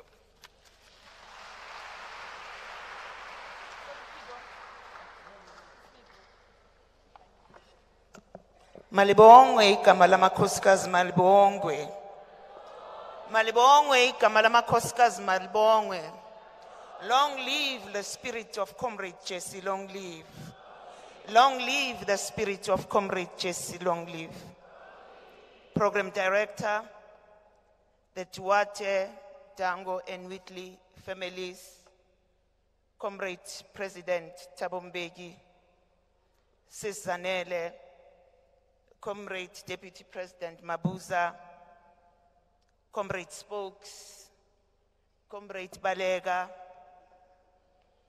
ministers and deputy ministers present today, leadership of the African National Congress Alliance and the Mass Democratic Movement, comrades and friends, good afternoon. I hope, Nomvula, you are going to give me my 5 minutes. I'm deeply saddened to stand in front of you today to speak about Comrade Jessie, my sister, my friend, my comrade in arms in the struggle for the liberation of our country. I never imagined that one day I would speak about her in the past tense. I first met Comrade Jessie sometime during 1979 and 80. I was at a time a shop steward in the retail sector. It was Jessie and my late cousin Vincent Mohani who actually recruited me into the underground structures and eventually into the women's structures. We did many things together. One of them was to work in the rebuilding of the women's movement under the banner of the Federation of Transvaal Women. The Federation was instrumental in the revival of the women's movement following a lull after the banning of the ANC in the 1960s. We worked with comrades, some of whom are in this room, Comrade Ohara Diseko, Comrade Susan Shabangu, Comrade Baby Shawa, Sizagele Nkosi, Nana, the late Comrade Nana Kutumela, Comrade Firoz Adams, Comrade Irene, Comrade Nomvula, who was young at the time, and many others. We did this because we were led by Mama Sisulu, Mama Nancy Mtwaledi, Mama Greta Ngapai, Mama Rose Mkeketo, Mama Ritanzanga, Koko Mama Lele, amongst others.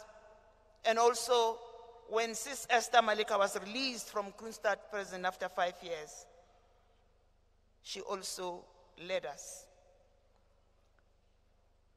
Comrade Jessie introduced us to the intercontextual theology, and I'm happy that Comrade Chikani is here with Sister Bernard Ngube. We worked with Mama Francis Bart in the Pretoria areas and many others. We traveled the length and breadth of the country, and Comrade Mali here, I saw her earlier on today, to revive organizations, because when you look at FETRO, it was the Transvaal which represented 5 provinces, the Northwest, the Northern Cape, Limpopo, Mpumalanga, and Gauteng. We launched the Orange Free State Women's Organization, the United Women's Congress in the Western Cape, the Natal Organization of Women, and I know that when we did that, she was saying, let's prepare for when Mama Dorothy Nyembe is released so that the women of Natal can receive her. The process to remove the women's movement was summed up by the slogan that said, Tsogang Basadi, Vugani Makosigas, which became the clear-on call of the movement. By 1981, many of the activists who had been arrested following the student uprisings of 1976, Bontate Masondo, were being released from prison. Mass detentions necessitated the establishment of a support network for comrades and families. Comrade Jessie was one of those who became instrumental in the establishment of this network. The network consisted of organizations such as the Detainee Support Committee in Johannesburg. I can see Barbara Chris is here today, and the detainees movement in Soweto, under the leadership of the late Comrade Max Coleman and the late Comrade Sophie Masite. May their souls rest in peace. Working together with Irene in the office of the Reverend Beas Nodier, who headed the Christian Institute and was at the time the General Secretary of the South African Council of Churches. She raised money to support the living expenses of families of detainees, to finance the studies of comrades, and through the International Defense and Aid Fund, funded legal expenses of political prisoners and detainees. Comrade Jessie was always a leader even during those times. She was among those who used to reintegrate comrades who were released from prison into the structures of the underground. We too became victims of that. She took in some of the comrades to live with them or found a place for them to stay. For an example, when Comrade Joyce Mashamba was released from Kroonstad prison, before she could go to the then Northern Transvaal, she lived with Comrade Jessie at Comrade Jessie's mom's house. When the ANC Women's Section came into the country, Comrade Balega, Comrade Mavivi, Comrade Nosiviwe, again, Comrade Jessie organized an office for them at the Congress of South African Writers in Fortsburg, as they had just come back to rebuild the movement.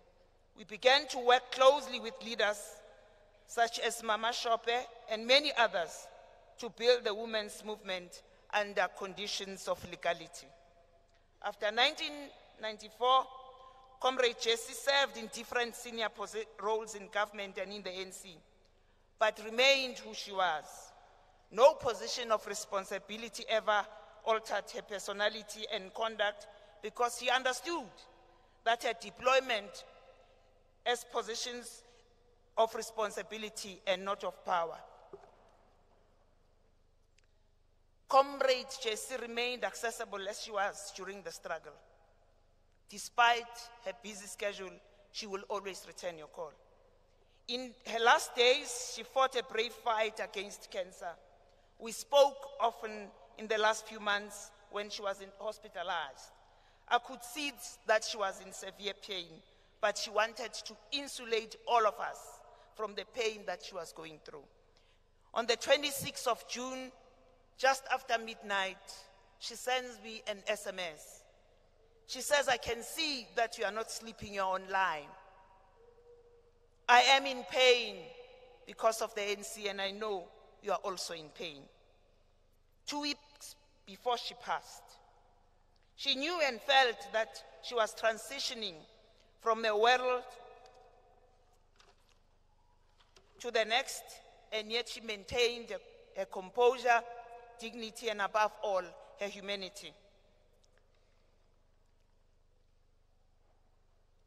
Although Comrade Jessie and I were initially not close over the decades, we became sisters and comrades in struggle. Ours was a relationship and a bond forged in struggle.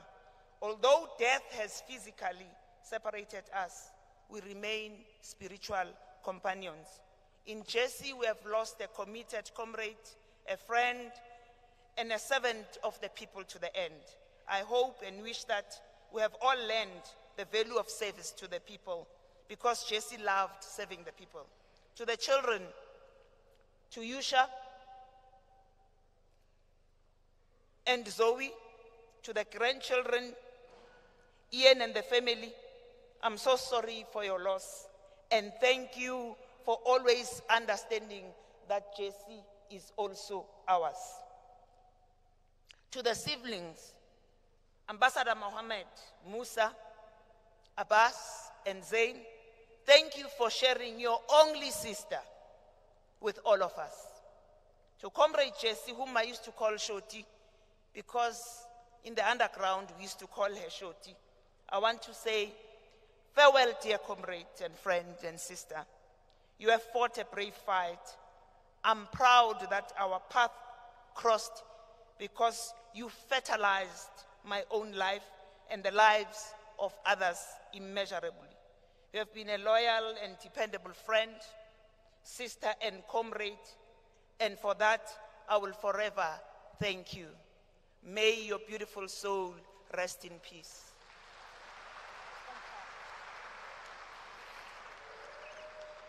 Malibongwe. Thank you very much, Comrade Daphne. We're now going to call Comrade Bobby Schreiner. Others know her as Barbara Schreiner. There were two Barbaras. So the other one was Barbara Chrissy Bisi, and then there was Bobby Schreiner, a sister to Jenny Schreiner, an activist, the cultural activist who helped us, having been supported by Comrade Wali Sirote on how to use graffiti, how to use screen, producing of T-shirts, and without posters and placards, have women being trained on painting and using graffiti to spread the message of the liberation movement. And one of those who trained many of us to do the silk screening is none other than Comrade Bobby Schreiner. She's not around. We're going to play a clip. I hope it is ready there at the back. Good afternoon, comrades, friends, and thank you very much for the opportunity to say a little bit about Jessie Duarte at this time of her passing. Over the years, Jessie was a friend, a mentor in many ways, and someone for whom I had a great deal of respect. Even when I didn't necessarily agree with her, I always had to admire her forthright approach and her considerable courage and commitment. In the early 1980s, as somebody new to the politics of the Transvaal, somebody who came from Natal, I linked up with Jessie and other activists from Eldorado Park. The Dango House in Eldies was for me a stimulating and challenging centre of activism, and Jessie, short, stroppy Jessie, was a significant part of it, and a significant influence in my political understanding and development. While much has been said over the past few days about Jessie's role as a political activist, her significant and very important role as a political activist, less, I think, has been said about the role that Jessie played in cultural activism in South Africa. I think we do well to remember that Jessie was someone who deeply understood the importance of books, of literature, of storytelling, of poetry, not only in the struggle for liberation, but in the development of a people and the development of the individual. It was from this understanding that she worked at Raven Press, that she was a founder of the Congress of South African Writers in 1987, and that she herself wrote poetry and encouraged others, including myself, to write and to keep writing. Her voice, that feisty, no-nonsense woman that we all knew and were more than sometimes intimidated by, her voice as a writer comes through in this extract of a poem from a poem that she wrote called Toilet Paper, written about being a political prisoner, the challenges of getting access to toilet paper as a political prisoner, and published in the Congress of South African Writers anthology of women writing about prison, A Snake with Ice Water, which I had the privilege of putting together in 1992. And I quote, "Now we use it to wipe asses, then to blow noses, or to write a poem on, or better still, we use it to write an impassioned plea for release to the Minister of Law and Order, and then he stuffs it in his ear."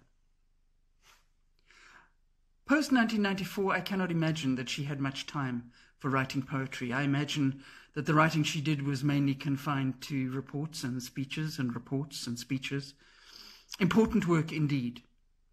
But at a time when writers and artists, particularly poor and working class writers and artists in South Africa, are struggling to make ends meet, to produce, to publish, to distribute their work, at a time when libraries are closing down or being burned down, when I believe we are failing our children through lack of access to and investment in literature and books, we would do well to remember Jessie's commitment to literature, her understanding of its fundamental importance in the world, and to encourage South Africans to write, and through their writing to imagine and bring to being a new and better nation.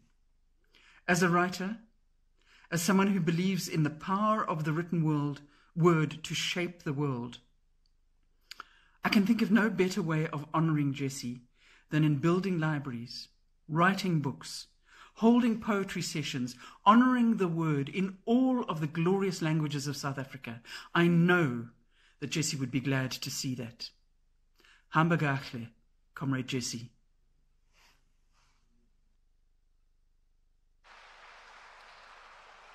That was Comrade Bobby Shrine. I'm going to invite Sis Irene Chenley, a friend and a comrade to Comrade Jessie Duarte. She'll be followed by Comrade Baby Chawa, who was also in the executive of the Federation of Transvaal Women. And she now works in Parliament in Cape Town. Comrade Sis Irene. Thank you, Comrade Nombula. I can start off by observing all the protocol, but I would like to acknowledge Your Excellency, our President Thabo Mbeki, Ma'am Mbeki, and specifically, I thought I was tall, I could see everybody from there, but thought everyone was short. I'm not that tall. I'd like to acknowledge specifically the family, Zoe, the Yusha, the grandchildren, the daughter, son-in-law, the brothers, all the brothers and their wives and their children as well, and all the comrades.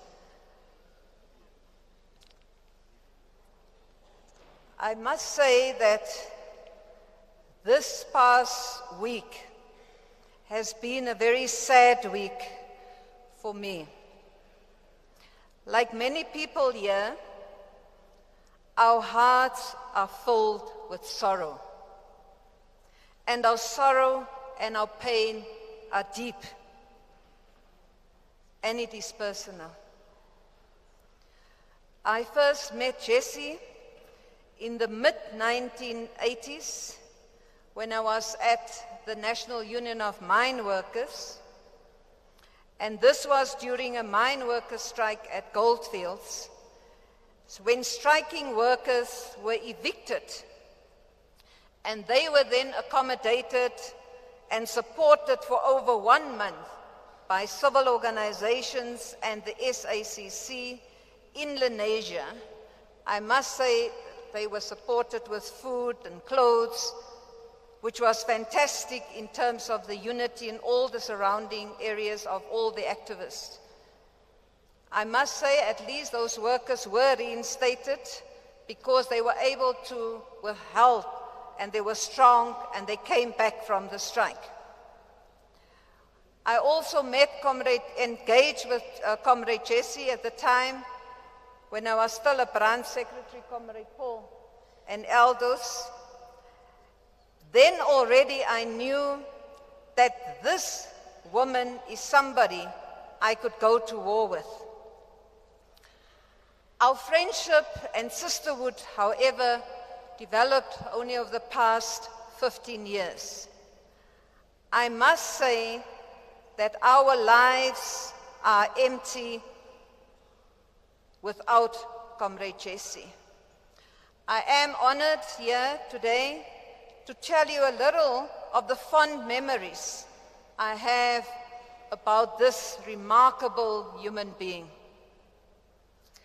There are so many memories I have of my sister and friend that has especially made me smile and gave me hope that all will be well, despite the sadness and deep sense of loss I felt when hearing the news shortly after her passing.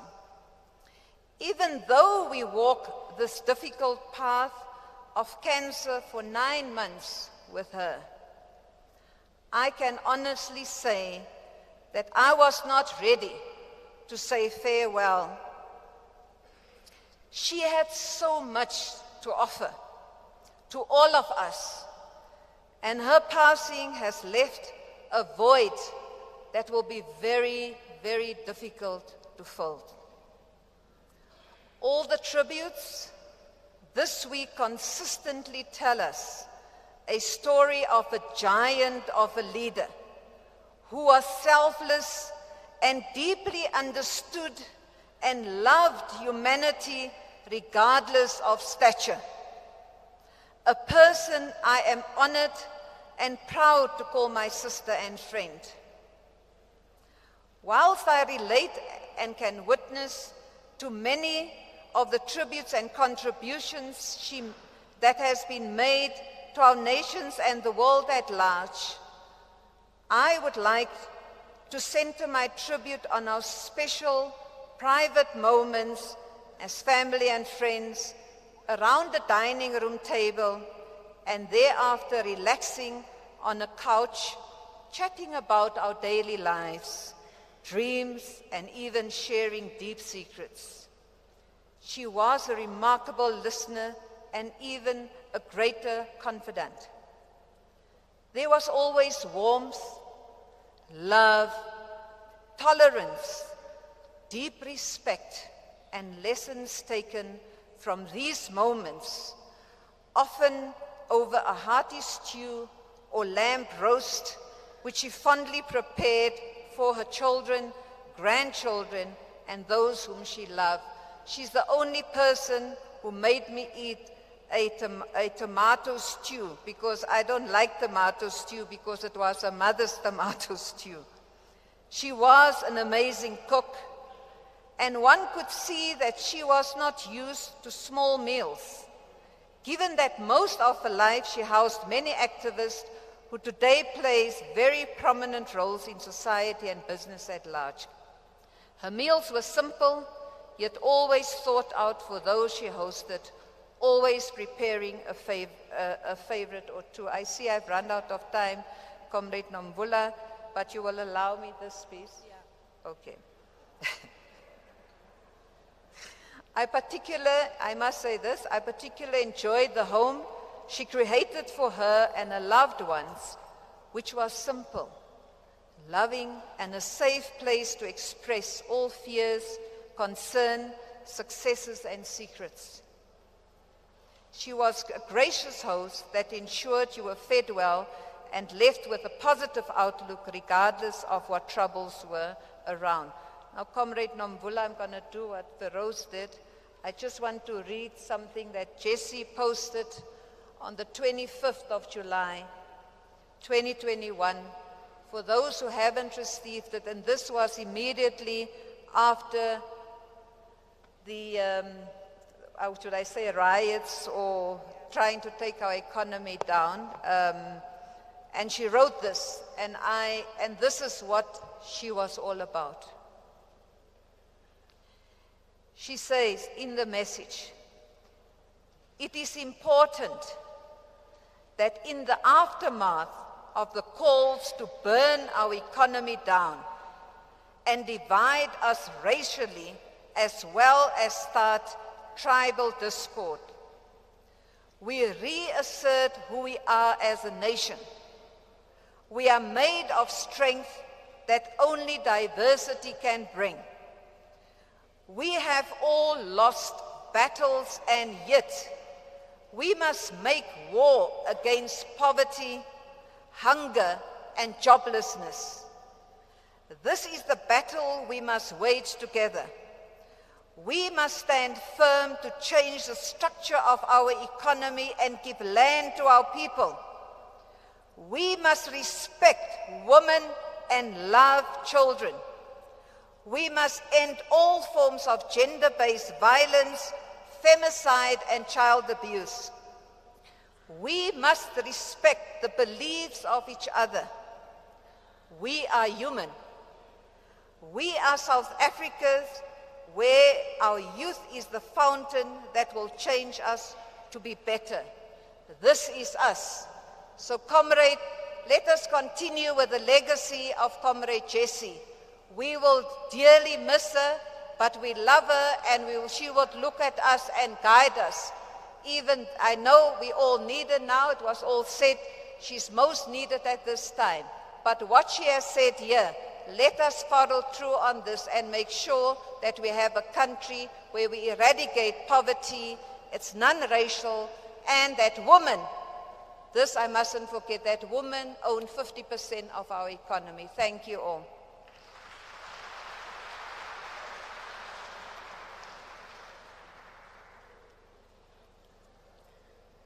Good afternoon. First, I thought maybe it's okay that we can sing just for a minute. I have spoken to the program directors that they can allow us to sing for 2 minutes, and they will add the 2 minutes to my time. Gute tambo, ogugute kaya.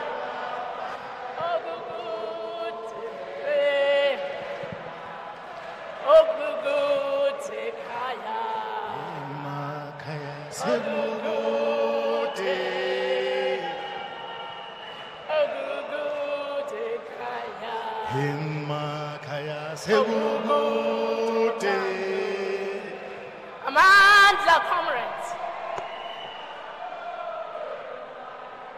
Amandla. Zuhamba Sadi. I wish to greet the family of Comrade Jessie.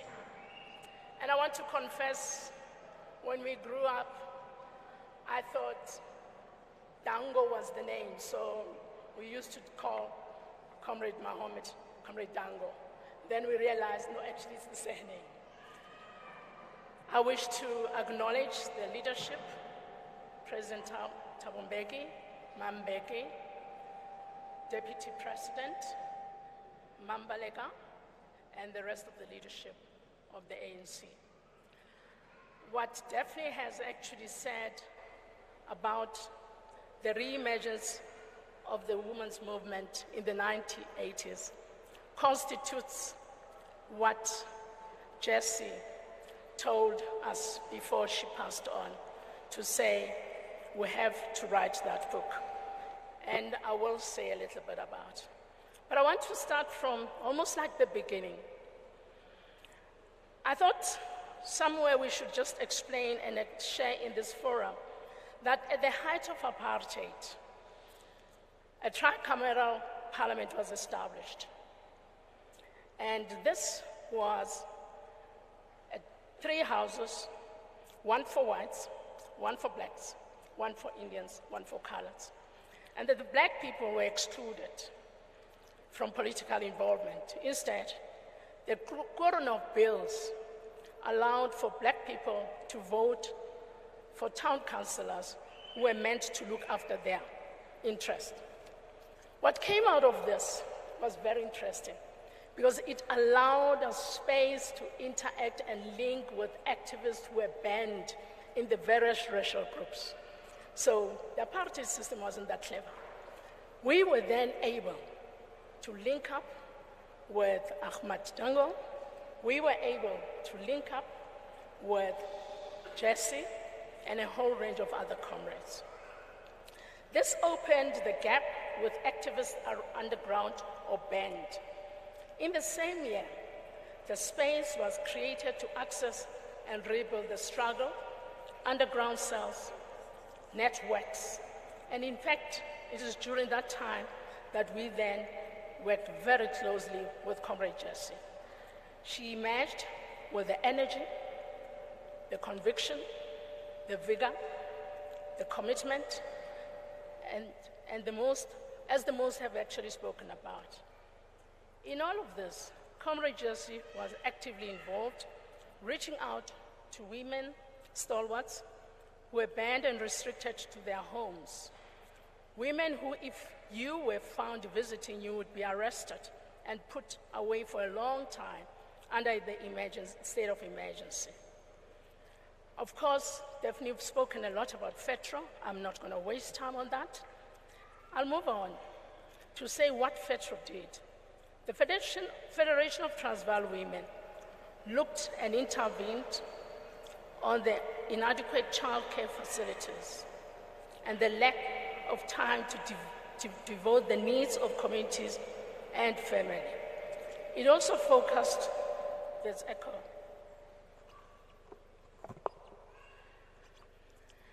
The organization also focused on the fight for democratic student representatives, councils to fight against sexual and racial harassment at schools, and it also fought to establish women's groups throughout the country. Indeed, we were lucky. We were under the tutelage of our struggle stalwarts, Mam Albertina Sisulu, Francis Bat, Helen Josephs, Winnie Mandela, Maniban Sita, Mama Richard Ndanga, and of course, Comrade Jessie and many other young women were able to expand beyond the Transvaal when we were developing the FETRO. In fact, it led to UCO, to NAO, as Daphne has mentioned. And I want to move on to the years that followed, where we spent most of our times receiving instructions, moving banned literature of the ANC, the African Communists, the Voice of the Women, between South Africa and the frontline states. What remains etched in our memory, and I'm certain in her memory, we used to go to Mama Sisulu's clinic, the Shanty Clinic. We used to pretend like we were patients. Oh my goodness, they're there. We used to pretend like we were patients, and we would queue there with the view to get instructions on what the next movement was. Can I move very quickly to the last part? On the 3rd of May, Jessie put together a WhatsApp group. And you should listen to this. The 3rd of May 2022, she put together a WhatsApp group. And she said to us, please, can you document these experiences, because soon you will not be there. And she then convened a meeting, a Zoom meeting. On the 10th of May, we had that Zoom meeting, and she knew that if we do not rise up, as she did in the 80s, especially those who have the wherewithal to do so, we will allow someone to take the gap and write our history. And she called on us to pull together all the stories of leadership. To finish up, Comrade Jessie was clear that someone out there is ready to tell her story, distorted, and we will actually not be there with the rich experiences that we have lived. Henceforth, Novola, as you're approaching me, I want to commit that that group of women who are in that WhatsApp group will continue to write and pull together a tapestry of experiences that are femme, non-racialism, non-sexism, the virtues of the ANC under which we grew. And it will express the personal sacrifices that we have made as women, and this is how far we women have come. The message is, if we know better, which we do, we must do better, that our lives and existence have been paid for. We are duty-bound to pay the next generations so that we are able to give them guidance. Jessie, the project is on course. Comrade Jessie, lala ngoxolo. Sis wami.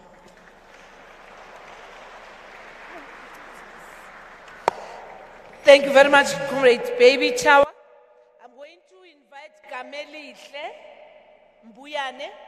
He has composed a song in honor of Comrade DSG. Comrade Kamelihle.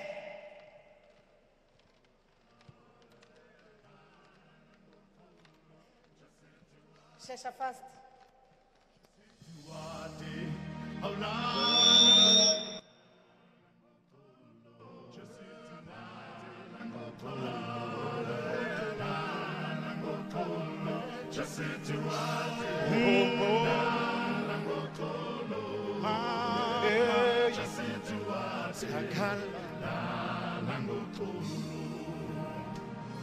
Jessie Duarte, awulale ngokolo.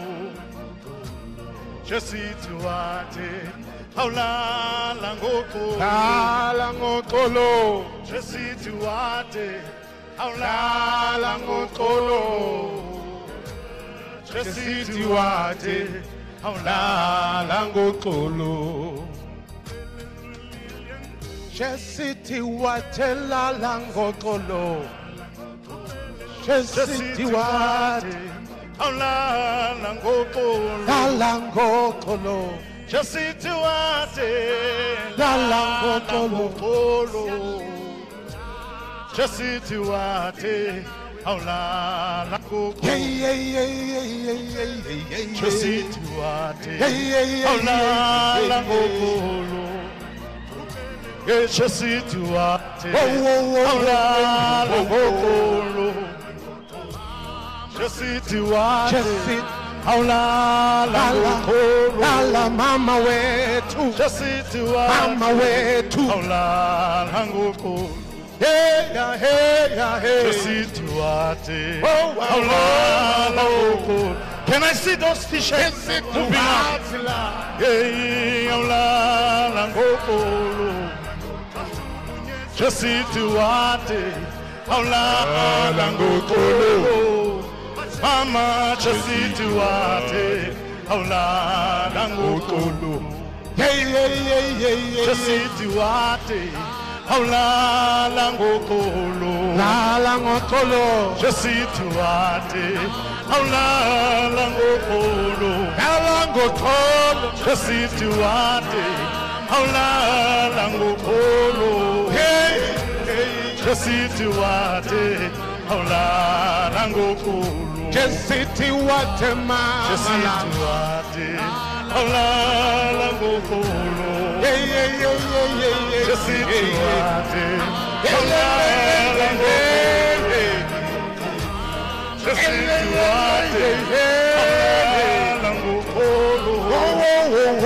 Jessie Duarte, awulala ngokolo. Jessie Duarte, awulala ngokolo. Jessie Duarte, awulala ngokolo. Umsabalazo wakhile, omama nababa yakhala. Jessie Duarte, awulala ngokolo.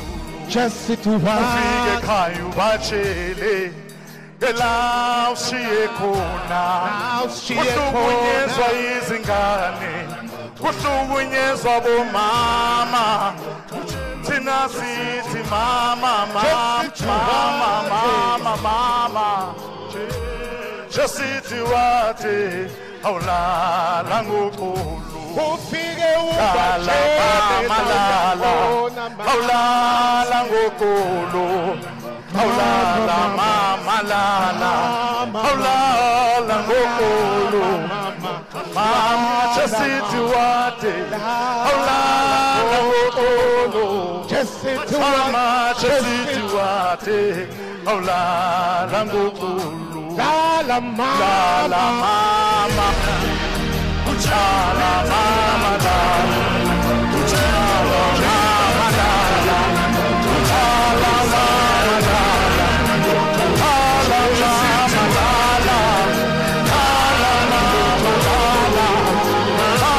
Jessie Duarte,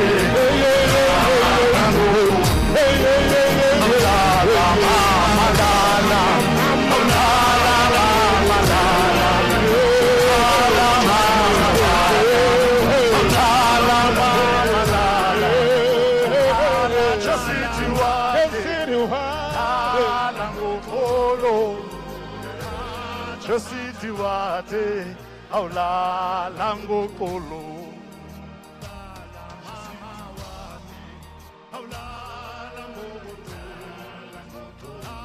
Jessie Duarte,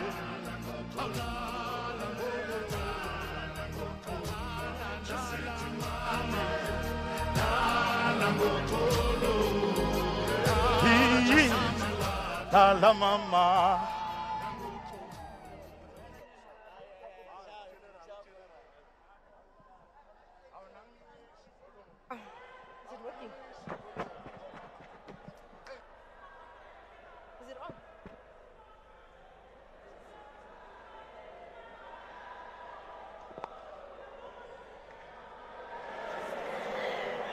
Amandla.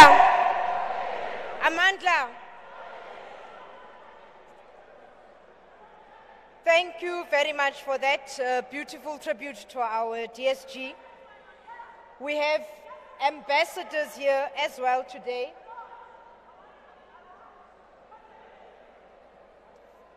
Representing the following countries: the People's Republic of China, Palestine, the Bolivarian Republic of Venezuela, the Russian Federation, the Republic of Argentina, as well as the High Commissioner of the United Kingdom. Some of them will be paying tribute on the program to the DSG. Let me also take this opportunity to acknowledge the former president of the ANC Youth League, Comrade Lulu Johnson, and with that introduce the next speaker, who is Comrade Tebogo of COSAS. Amandla. Amandla.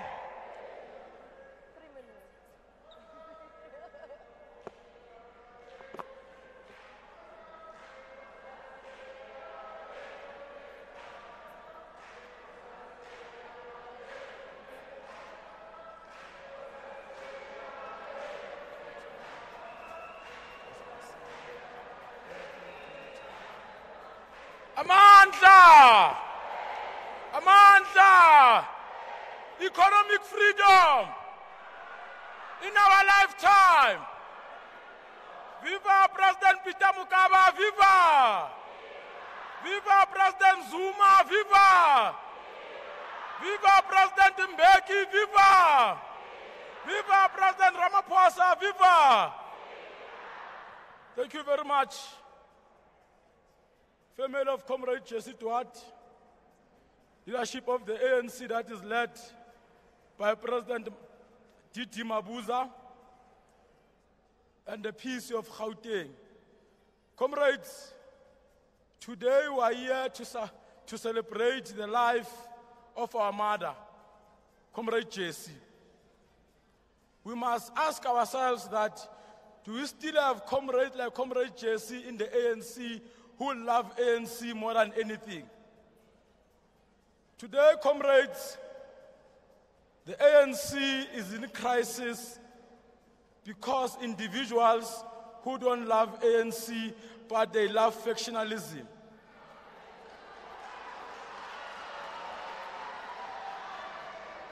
Comrades, Comrade Mbeki and Comrade Didi, allow me to reprimand our veterans. The role of a veteran is to guide and unify the movement, not what we are seeing to our veterans who are dividing the movement.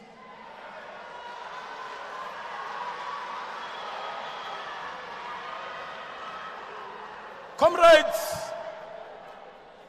our people on the ground, they still love ANC. They love ANC. But we have the biggest opposition in the country, which is ESCOM.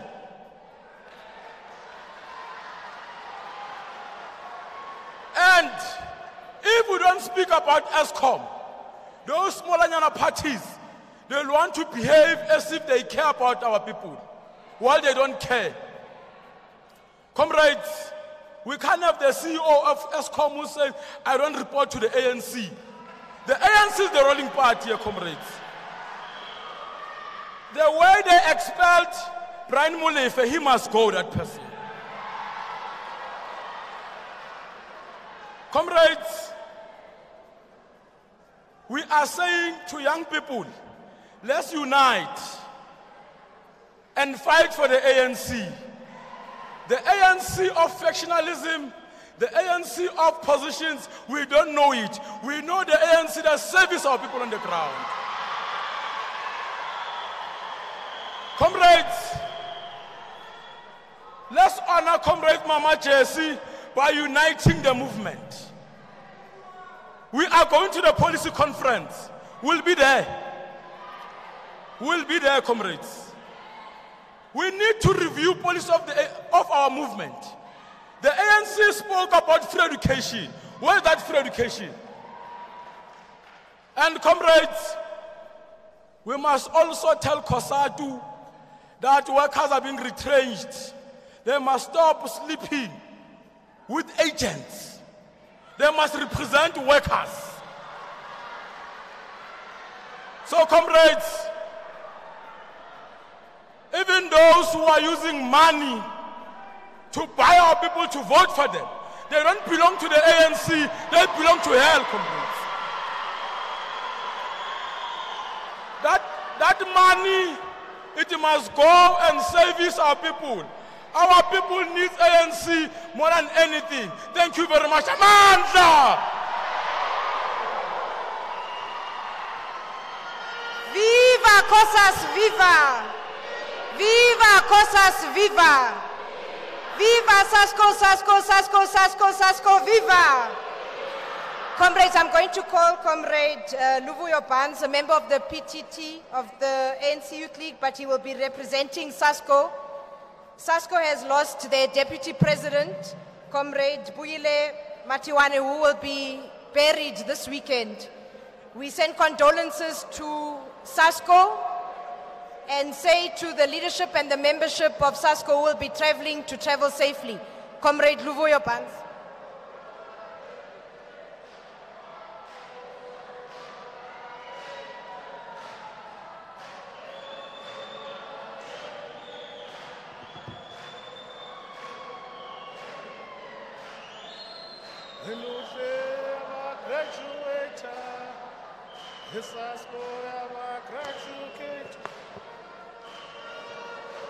Mandla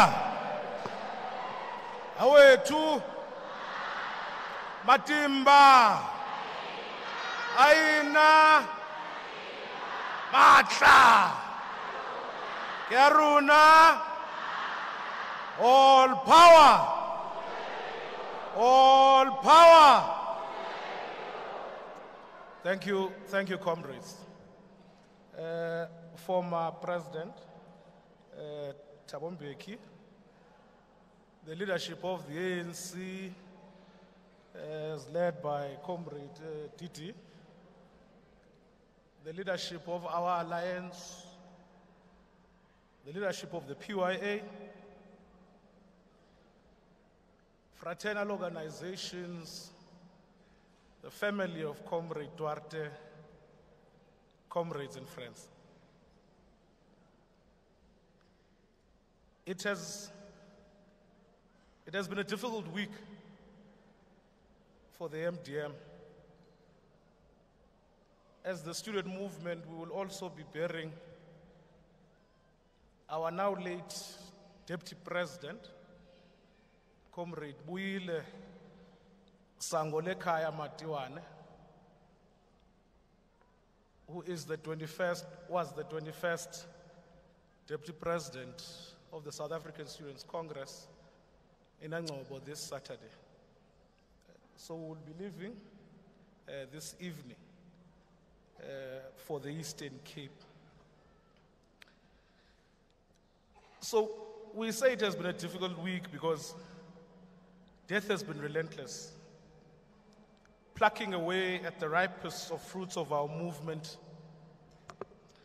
at a time we so desperately need them within our ranks. The moral compasses and authority that we need to redefine ourselves as a movement and champion the interests of the downtrodden masses of our people. In the past couple of weeks, we have had to constantly send out messages of condolences to the families of beacons of hope, integral figures of our society, and moreover, comrades that dreamed and lived in the pursuit of the national democratic revolution. Amongst them is this liberator we remember today, Cde Jessie Duarte, our dear mother. A daughter of Kofifi is with us no more, a glaring light for the dispossessed people of South Africa, an icon of activism. As we stand in front of you as the revolutionary student movement, we reflect on a life lived beyond measure, a life worth celebrating, a life that contributed immensely to the freedom we enjoy today, a revolutionary who lived a life in service to the people. Her passing comes at a difficult time for our movement, a time when we need to introspect and a time we need to revive the movement she dearly loved and served.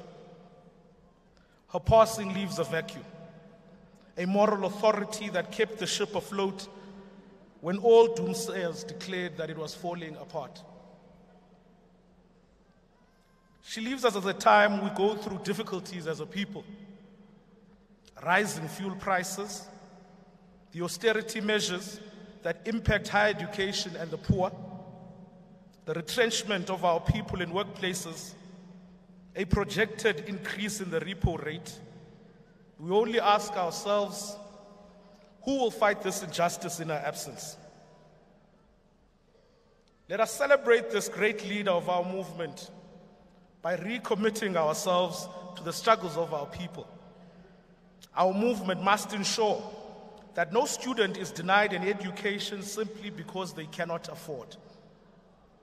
Let us commit ourselves as we leave here today that we will go back to our communities and fight the scourge of gender-based violence. Let us declare that our movement will, in Mama Jessie's memory, defeat youth unemployment. Let the time for nicely worded speeches with no action be done.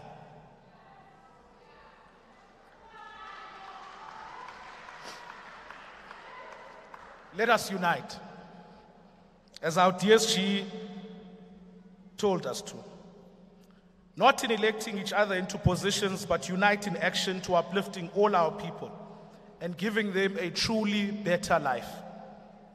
Let the spirit of our beloved DSG live on in our activism, her lessons reflected in our commitment to the cause of our people. Future generations must, through our deeds, as those who remain, learn that there was once a short but towering figure, which was Cde Jessie Duarte, our beloved DSG. To the family, be at peace, be at ease. You have blessed South Africa and our movement with a dedicated human rights activist, unshaken by the atrocities of apartheid, who stood with our people and mobilized them in all corners of our country for a common purpose of a united, non-racial, non-sexist, and prosperous democratic South Africa. Ambakahle Mamu Duarte, we will miss you. Amandla! Kawethu! Thank you, comrades.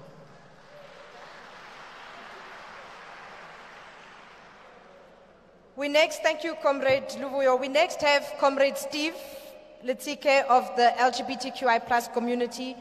We know that DSG was an ardent voice and supporter of the downtrodden, which included the marginalized of the LGBTQI plus community. Comrade Steve.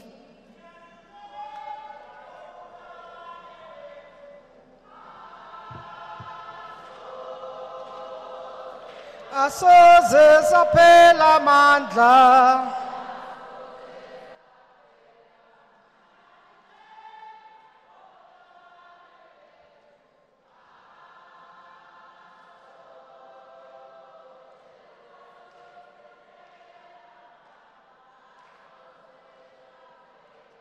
Asoze saphela mandla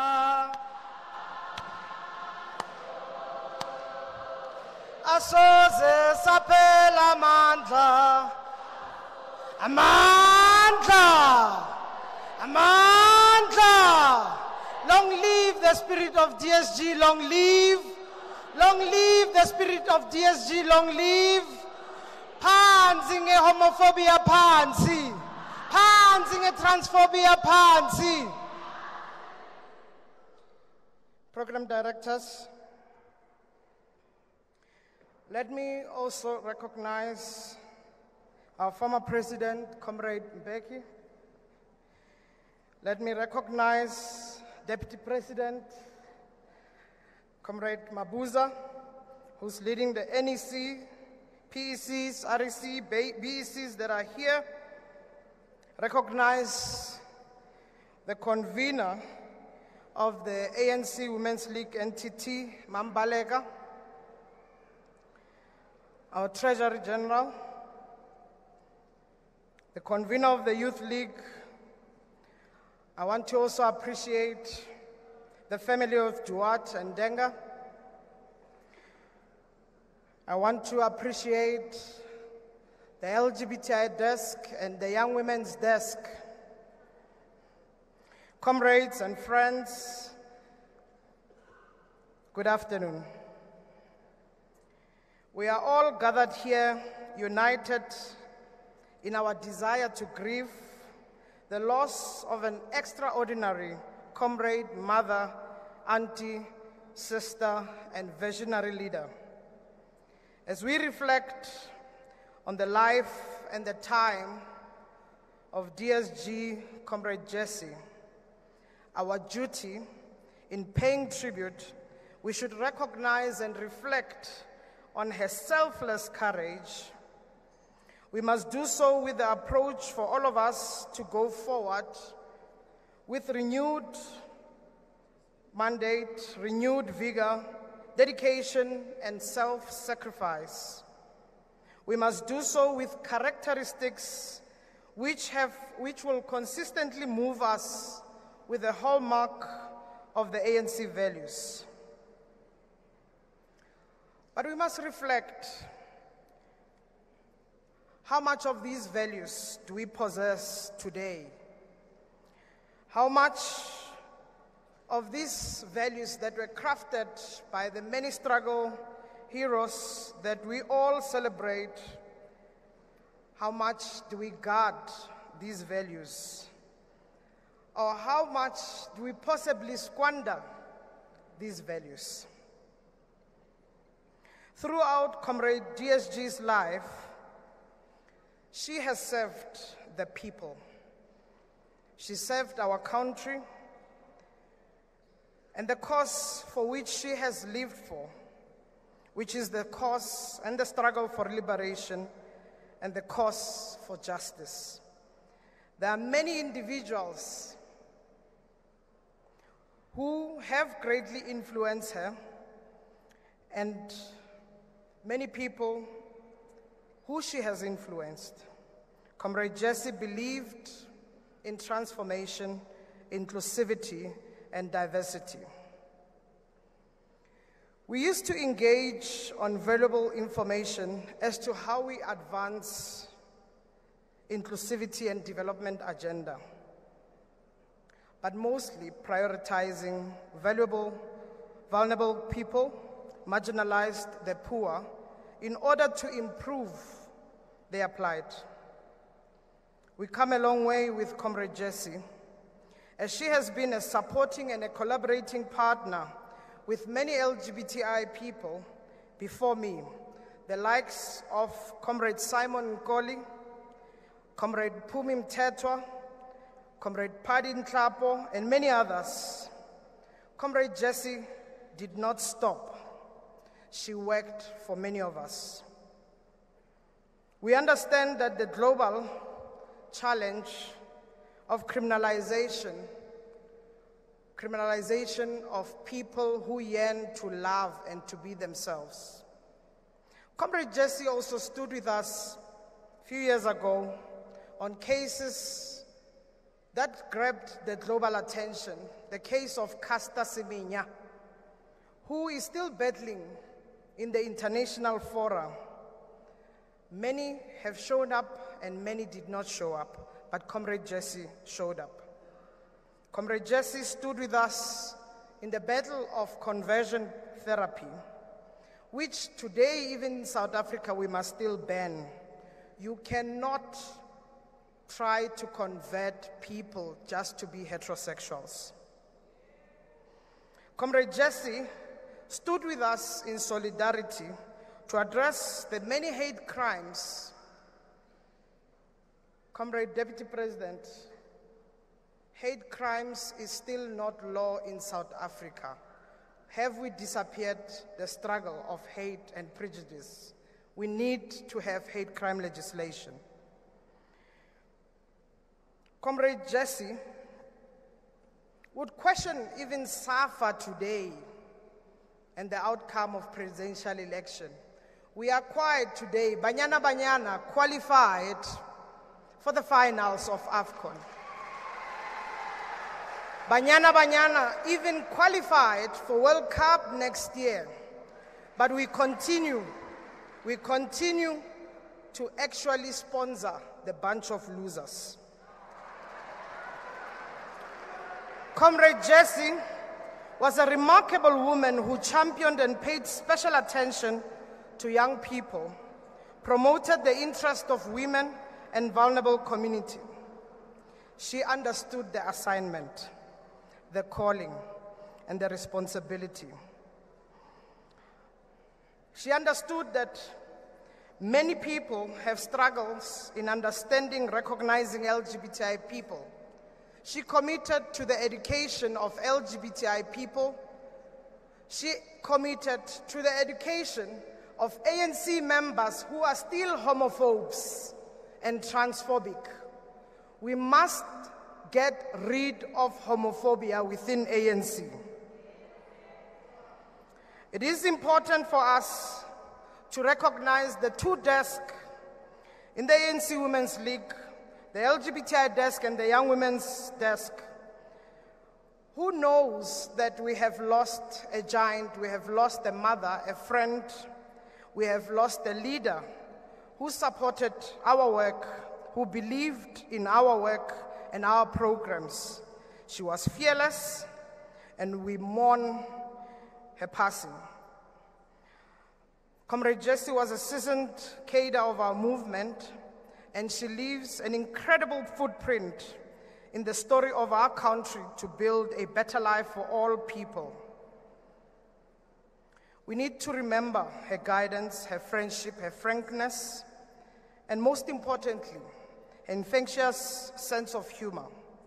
Our deepest condolences to the family, as you have lost a friend, a mother, a sister, and a grandmother. I want to say to our dearest comrade DSG, thank you for your service. Thank you for standing with us and fighting for us. Thank you for your leadership. We will miss you. Rest in power and rise in glory. Amandla! And because she was a fearless leader, I want us to sing Lesang Makwala Acheche Acheche le murau Huyaruna Bapelotse Lesang Makwala Acheche Acheche le murau Huyaruna Bapelotse Huyaruna Huyaruna Huyaruna. Amandla, thank you very much, Comrade Steve. We have a condolence message from the Republic of Burundi to the nation, to the family, relatives, and friends of the departed, from the CNDD, FDD, the ruling party, as well as the President of the Republic of Burundi. I now want to call Comrade Patrick Flask to come and give us a message on behalf of the community. Thank you very much.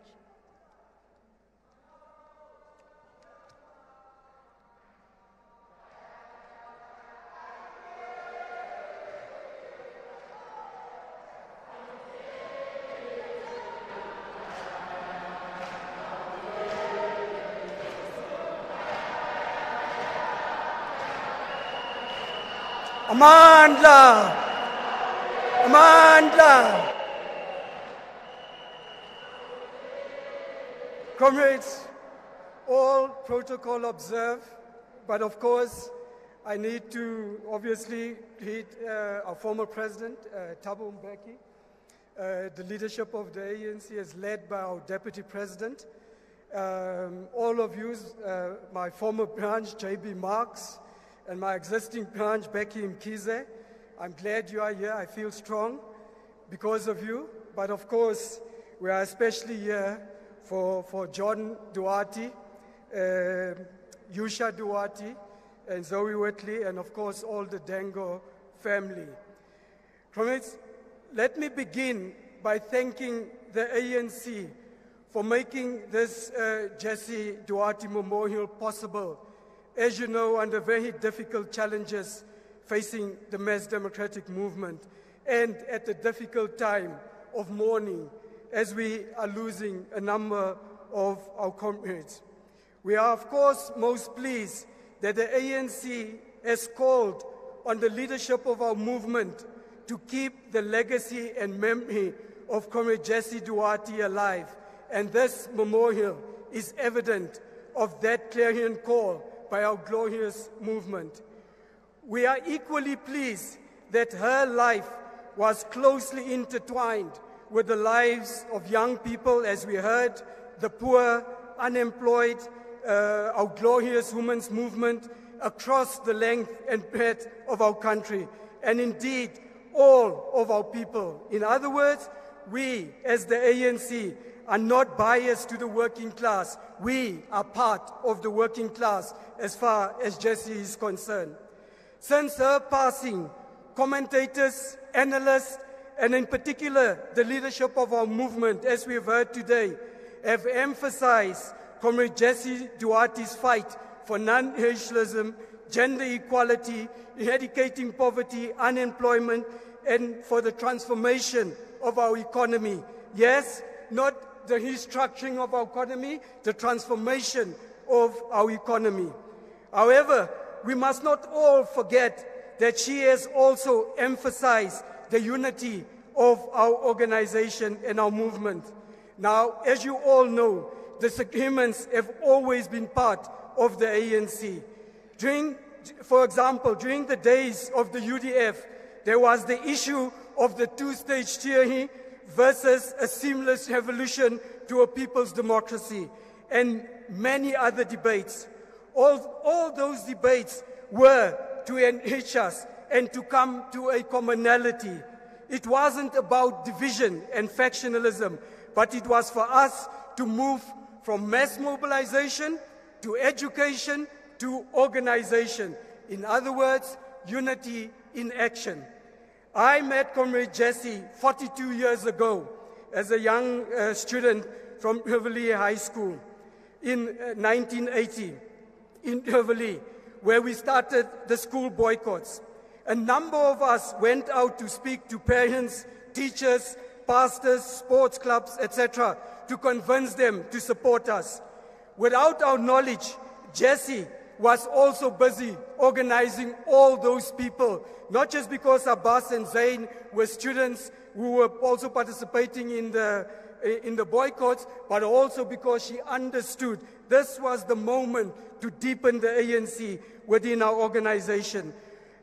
In addition to that, we were very lucky there was a boycott by the workers of Roundtree, that called for a boycott in 1981-82 of Roundtree Sweets. At the same time, the ANC mobilized the workers in Britain to support our workers here. And all of this gave us momentum to build women's groups, youth groups, civic organizations. And that is why we had the Rivoli Civic Association, we had the Rivoli Youth Congress, which was one of the earliest congresses that we had for within South Africa, the Rivoli Women's Group, and to our good fortune, all of this was later to lay the basis for the launch of the UDF, certainly from our community. And all of this was part of that unity in action. Now, you know, Jessie was never foolish enough to know that you don't just call for unity and think that it will happen. And that is why she emphasized unity in action. And that unity in action is by delivering quality services to our people, fighting unemployment, fighting gangsterism. And this is what we did. All of these organizations and formations, we replicated it in a number of colored areas. And in fact, we extended it and organized in other areas as well. Also, under the advice and guidance of Comrade Jessie, we also produced a newsletter called vase. Now that's an Afrikaans word. In English, it is called get wise. The idea was to expose the lies of the apartheid government, was to expose the lies of the bourgeois values within our society. But it was also to practicalize each one, teach one. And that is what that newsletter helped us to do. It is for this reason that, for example, I went to Nuclear and Heavily over the weekend. A few colored people were saying to me, is the ANC going to neglect us? And my view to them, the ANC will never neglect them. Jessie, when she was there for all communities, including the colored community, it was because she was deep and a child of the ANC. That is who the ANC is all about. And it is for this reason, comrades, that we must say that unity in action is the clarion call for all of us. I am indeed very proud that all those years with Comrade Jessie and Ignatius Jacobs and others, I was able to develop as a revolutionary for the working class movement of the world. Finally, from a personal point of view, when I had no place to go to as a young boy, Jessie Duarte asked her two brothers, Zain and Abbas, to move up and to make space for me to come and stay with them. So, John, Yusha, Zoe, I will be always thankful, not just to your mother and wife, but also to Jessie herself, because that is who she is. Amba Katle, Comrade Jessie. And when you meet Ignatius Jacobs as you flight through the universe, please give Ignatius Jacobs a big hug for me. Amandla.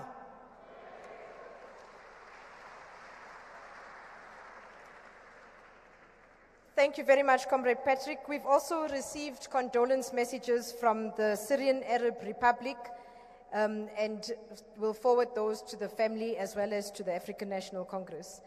Our last speaker for this segment is Comrade Mandla, who is representing the staff at Luthuli House. Comrade Mandla.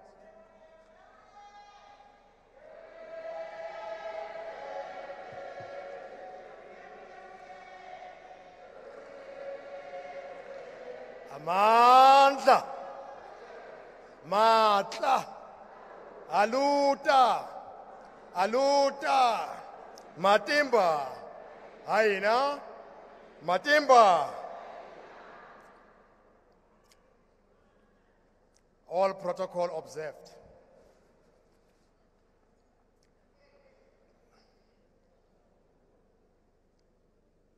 Firstly, I want to thank the family of Comrade Jessie for allowing us to work with her from Alpha to Omega. I'm here representing the staff of an ANC. Myself, I started to know Comrade Jessie from long time ago. 1981, when we organized a strike that is called Wilson Roundtree Sweets and Red Meat Boycott. I think a lot of comrades will remember that one. It became so successful, that strike. Then we clicked together, we worked together, because it happened in 1984 when a lot of comrades were arrested. It was only myself and Comrade Jessie who were left behind. We met next to Khotso House in Tivila Street, where we caucus and agree. Let's have an activity that will be able to shook the boers. On that activity, we said, November 1984, we are calling a consumer boycott. A consumer boycott as the Kwelwa. And we call it, we organized the pamphlet. It was so successful. It was myself and Comrade Jessie. Successful, then after that I was arrested. I'm not sure what happened to her. But we continued to work together until 1993, when we were organizing a march. We were demanding against apartheid regime. We actually were simply saying amongst ourselves, we need a people's parliament. Even there too, we were all arrested. We were about 256. Then myself and Comrade Jessie, we were only two of us were charged. Then now we were released with 50 rand bail. When now we're discussing with her, we said we must approach Comrade Lamula. We thought that this 50 rand, if at all you count it today, it will accumulate a lot of money, that now we can be able to use it for campaign of the ANC. Because we didn't get back that amount, that money for bail. So now we need it back. Now, I want to say to you, comrades, we are talking here about a strong woman, a strong cadre, a person who was not a liberal, a person who was a revolutionary. That was Comrade Jessie. A person who loves everybody, a person who was not able to see or stomach a person getting hungry. He will work with us at all the time. When she noticed that now all of us were not eating but were working together, she didn't hesitate to take out her credit card and give it to us so that we can go and buy food then and work. She was not a person who gets tired easily. She is a person that now was a unifier, work with us all the time. But there was another side of Comrade Jessie. If you want to see that now she's angry, you must greet her. When she is not responding, you must know she's angry. Therefore, what we do at head office, we'll greet her. When she's not responding, we'll tell one another, kuvaliwe. Once that kuvaliwe happened, we'll always communicate with her PA and say, is she laughing? If the PA said, yes, she's laughing now, then we can be able to go to her and speak to her. So that's how now we managed to work with her. But we are going to miss Comrade Jessie, all of us. She was one that kind of a person. We used to fight and laugh at the same time. Hamba kahle Comrade Jessie, siyakukhumbula, sizokukhumbula, uyohlala unathi. Amandla. Thank you very much, Comrade Mandla Dlamini. Comrade Jessie was an internationalist, and we have a number of messages that we wish to acknowledge. As Comrade Tasnim has presented, we will continue to present others. We have received no less than 40 messages. In this instance, we're going to invite the ambassador of Palestine to come and say a message to the family and to the African National Congress in 3 minutes. She will be followed by the Mozambican ambassador, His Excellency Paulino Makaringe, and then the Dean of the African Ambassadors. Amandla, forward with international solidarity, forward. Forward with international solidarity, forward. Free Palestine, free. Free, free Palestine. Free, free Palestine. From the river to the sea, Palestine shall be free. From the river to the sea, from the river to the sea, free, free Palestine.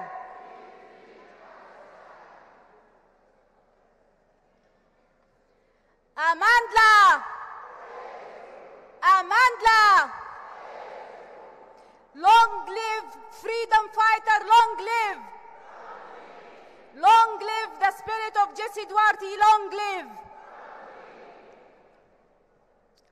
Dr. Muhammad Dangor, my brother, the families of the Dangor, Duarte, and Whitley, the leadership present here, my colleagues, comrades, brothers and sisters, all protocols preserved. Comrade Jessie, Palestine will carry the tales of how you kept us in your heart, held us dear, and were steadfastly loud about our just cause, our just fight for self-determination, liberation, and freedom. Palestine is not only pouring sorrow at your passing, we are also pouring our gratitude. We are grateful that your extraordinary life crossed paths with Palestine, its people, and their pain. Our heartiest sympathy goes to your families, Duarte, Dangor, Whitley, and the ANC, as they have shared you with the world. We share their agony and the void you have left in their lives. Their grief has touched us, and we will carry your name from the river to the sea. Palestine will remember how you led from the front on many aspects in your life as an activist. Your ferocity was a commendable dedication to the values and principles you held. We admire the vital part that you, gracious matriarch, have played in the struggle for the freedom of your beloved South Africa, as you have done in your role in defending the rights of our people until your last breath. Comrade Jessie, Palestine honors your life and times, your dedication to peace, and bids you farewell as you have found freedom from the bondage of the flesh. We pray that the spirits of all those you have inspired will make a change in the world. May the Almighty Allah expand your grave, shine it with His blessings, give you eternal revolutionary peace. Amen. Amandla. Thank you.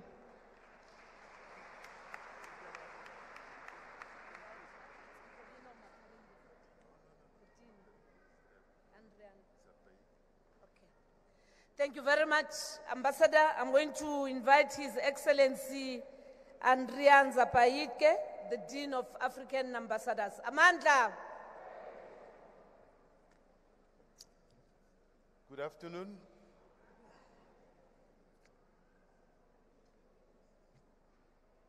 I'm the ambassador of the Central African Republic, but I'm speaking today in my as a Dean of all African ambassadors.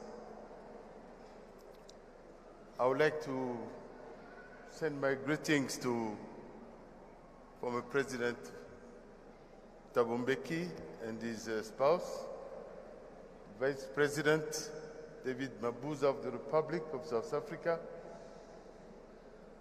to the leadership of the ANC, all members of the NAC here, and to all of you on behalf of all your brothers and sisters, members of the African Diplomatic Corps.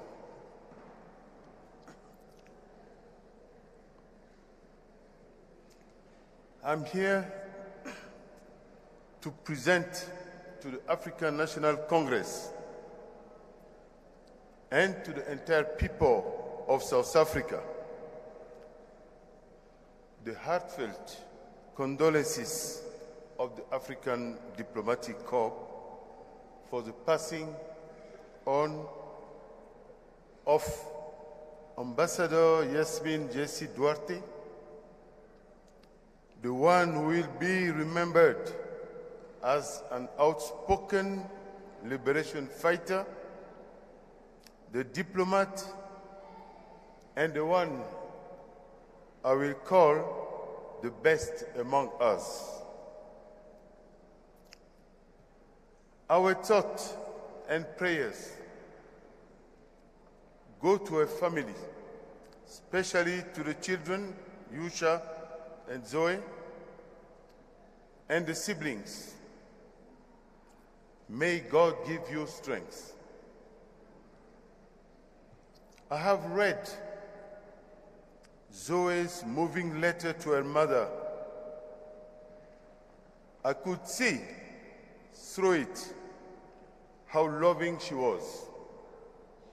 Her journey indicates clearly how passionate and committed she was to her family, and also to the liberation struggle in South Africa and the entire continent. The internationalist and diplomat that he was would stop at nothing to defend the rights of the oppressed people. Being mentored by icons such as Albertina Sisulu, Nelson Mandela, and others, made her so strong that until her last days, she didn't give up.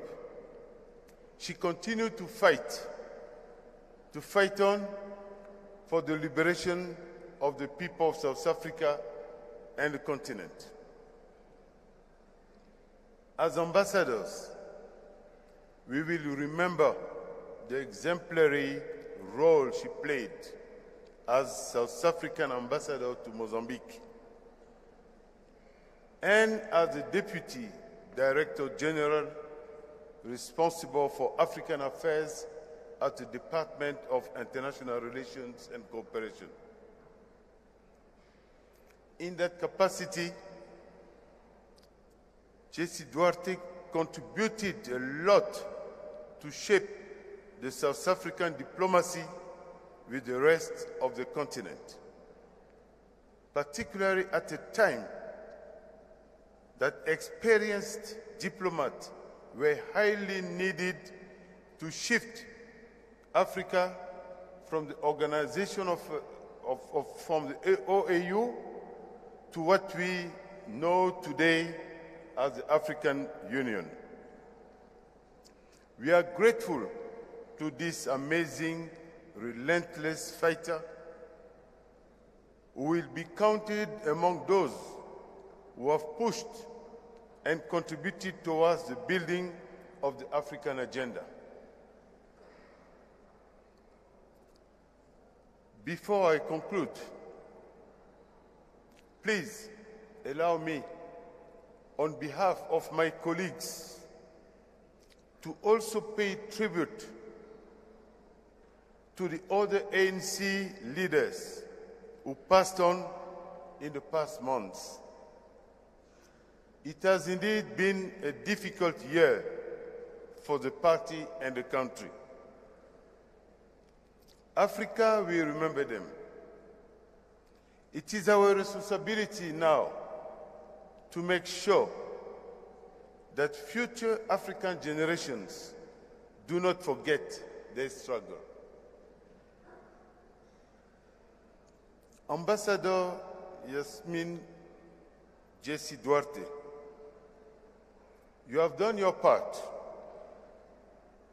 but an African proverb said, "The only truly dead are those who have been forgotten." So looking at different leaders in South Africa and even the mobilization today,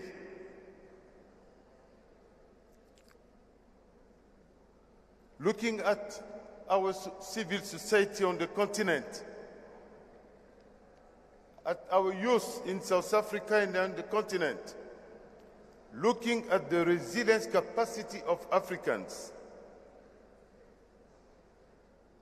this gives us hope and makes us believe that your vision, your struggles, and passion for a better Africa for all will be perpetuated. Jessie Duarte, you will not be forgotten. May your soul rest in peace.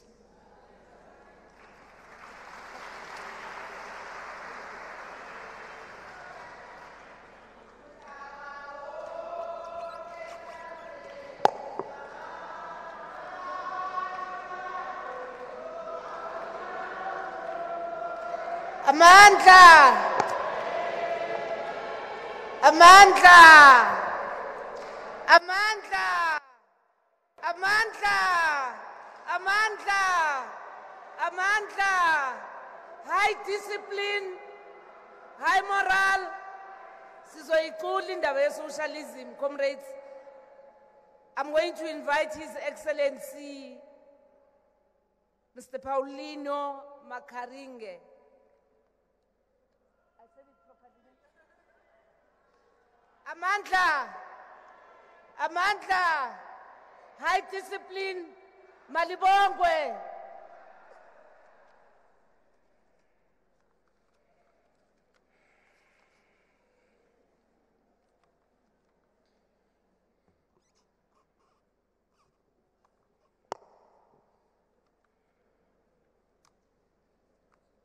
His Excellency, Comrade Thabo Mbeki, former President of the Republic of South Africa, Comrade Cde Mabuza, Deputy President of the Republic of South Africa, Comrade members of the ANC National Executive Committee, esteemed family members of the former late Ambassador to Mozambique, Her Excellency Jessie Duarte. Dear colleagues, High Commissioners and Ambassadors, ladies and gentlemen, good afternoon.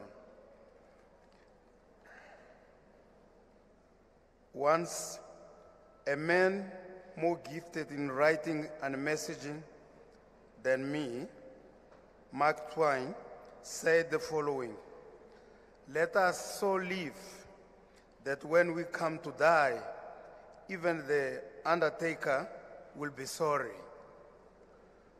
None of us assembled here is an undertaker, but we are sorry. We are sorry that we have lost a comrade in arms. We are sorry that we have lost a patriot.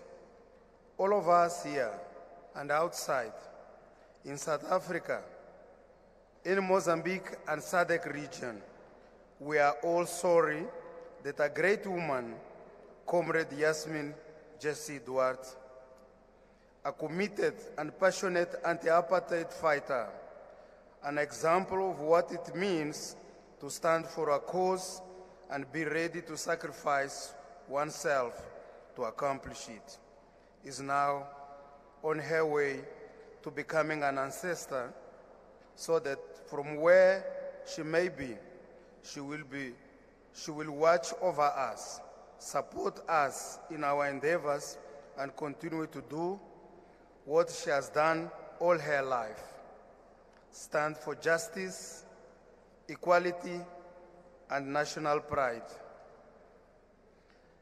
I stand here appreciative of the honor and privilege accorded to me by the organizers of this auspicious occasion, to pay our last homage and tribute in honor and memory of our fallen comrade, but also to bear testimony to what an incredible woman she was.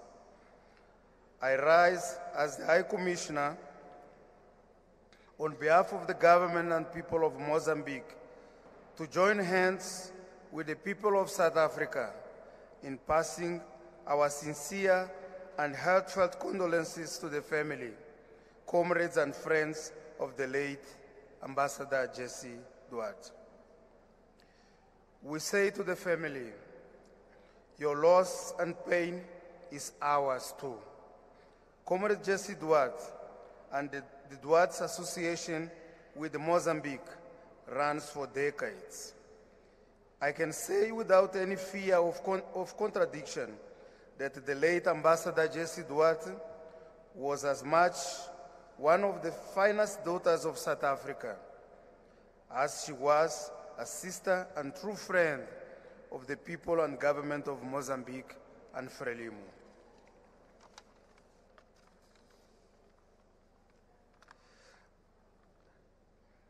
The struggle against apartheid was one of those rare occasions when ordinary people seized the opportunity to rise to their true potential.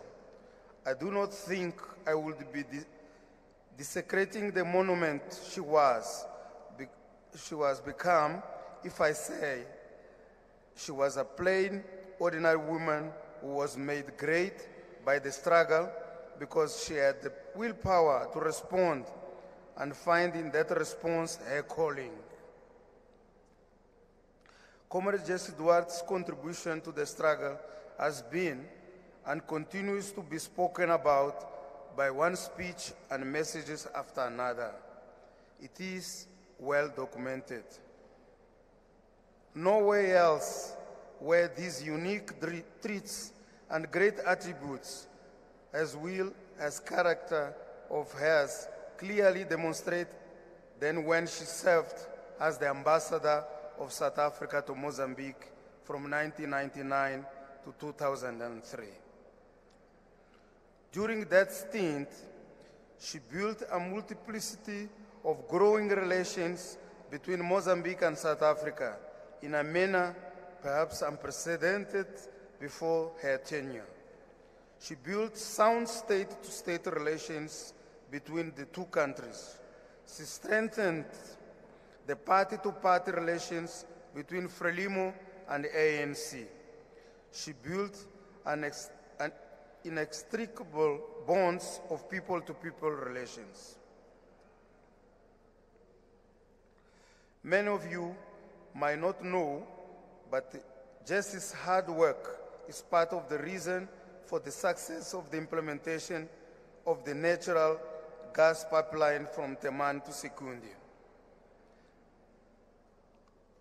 Cde Jessie Duarte was a down-to-earth woman. We knew the value of restraint for a greater good.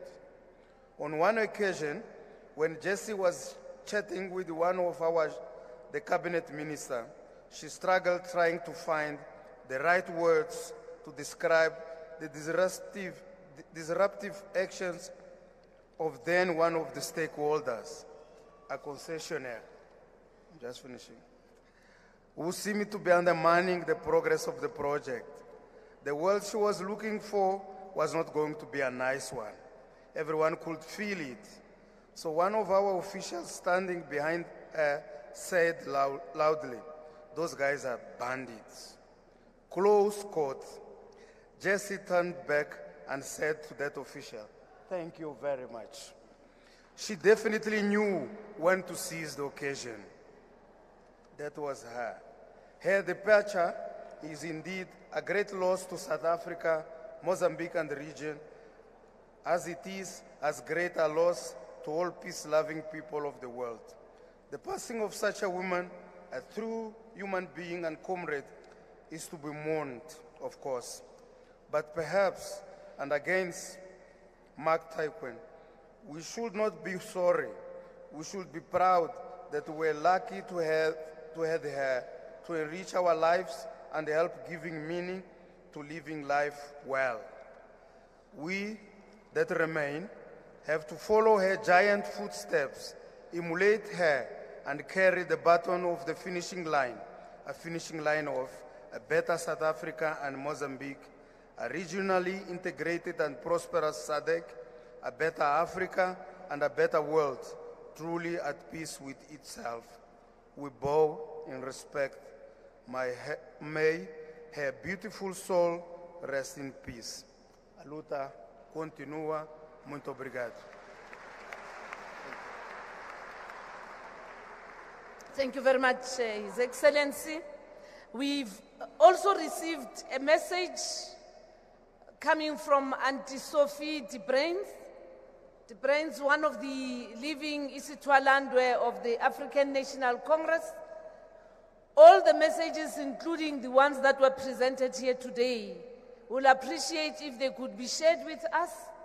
This week's ANC Today newsletter will be dedicated to Cde Jessie.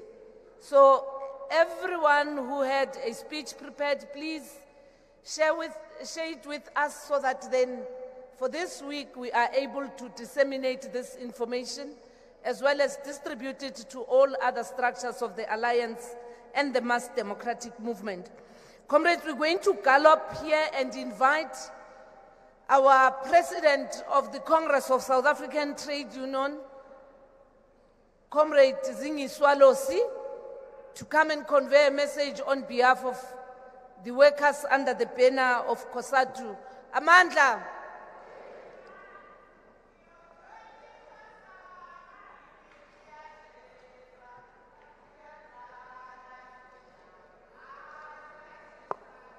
Amandla.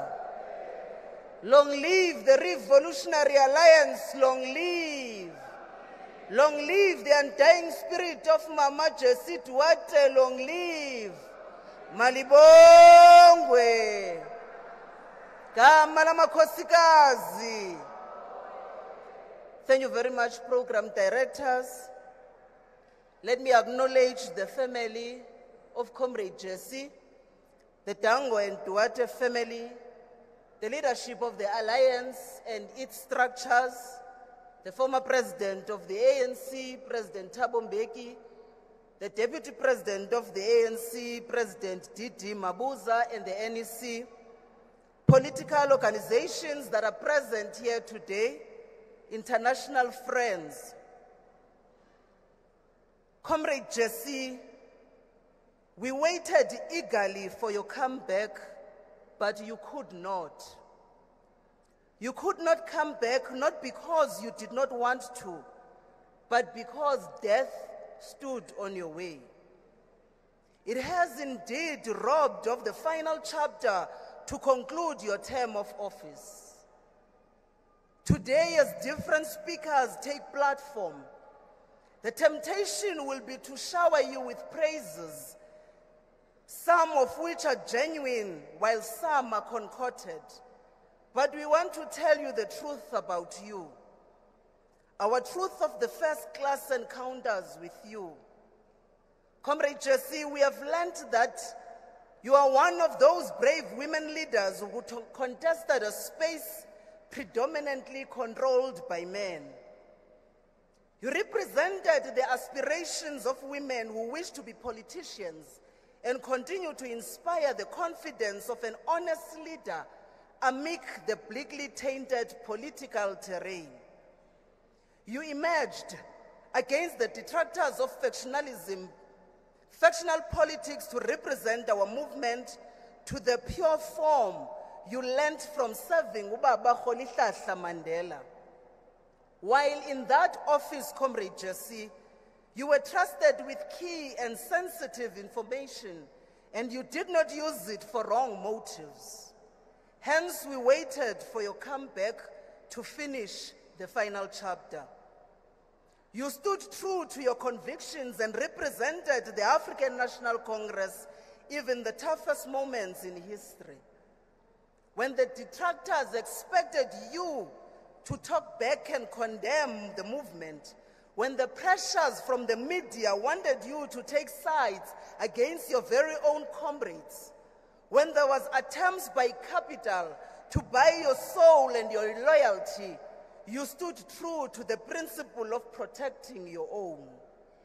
We waited, Comrade Jessie, for a comeback to finish your chapter, especially at this point when the African National Congress is to travail the National Policy Conference and the coming elective conference in December.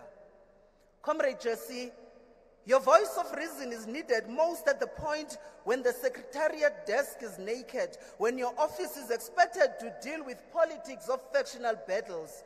Your void is felt across the corridor of Luthuli House. We waited for your comeback to give us the last chapter, to be a voice that will advance the interest of workers within the movement, which is fiercely contested by capital. Comrade Jessie, the workers are now one short of critical voice in the inner circles of power. Even though you were not fully declared a workerist, but you understood the NDR and its objectives in advancing the interest of the motive forces of our revolution, which are the working class. Today, we tell the truth about the ability to be straight with us and not promise what you knew you could not deliver. We waited for your comeback to finish the chapter. However, we are hopeful that the legacy you have left will form a directive from which those behind will learn. Among your rich history is that you did not betray the revolution. You were always there, available throughout. No scandal can be attached to your name. You served, Comrade Jessie. You served different generations of our movement. Those that were astute, the generation of Baba Madiba, and those that had hyena tendencies, the present generation. Yet you stood your ground to deliver the ANC we come to love. As you depart to meet your fallen heroes and heroines, our beloved leaders and founders, don't forget to give an account of what you have left behind. That account must include the fact that the soul of the ANC is at stake and sometimes sold by its own comrades in the name of factional battles. That the alliance is not at the point where they would have wanted it to be. Configuration is still paused. The battle lines are drawn, comrades are killing one another for power. Workers are still getting a raw deal and the economy is not performing well. Tell them, Comrade Jessie, we are mostly in the dark, all thanks to a collapsing ESCOM due to corruption. Also tell them that COSATU is fighting hard to save ESCOM and get the lights back. The truth is that the last chapter you left is void that we believe the resolve of the movement conference will bring us deserving candidates, most like of your stature. Hamba kakuhle qabane usikhonzele phambili. Amandla.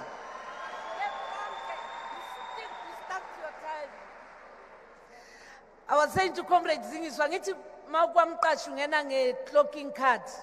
You clock and then you clock when you go out. She stuck to her time. Qina msebenzi uzophumelela, qina. Malibongwe. Thank you very much, President Zingiswa.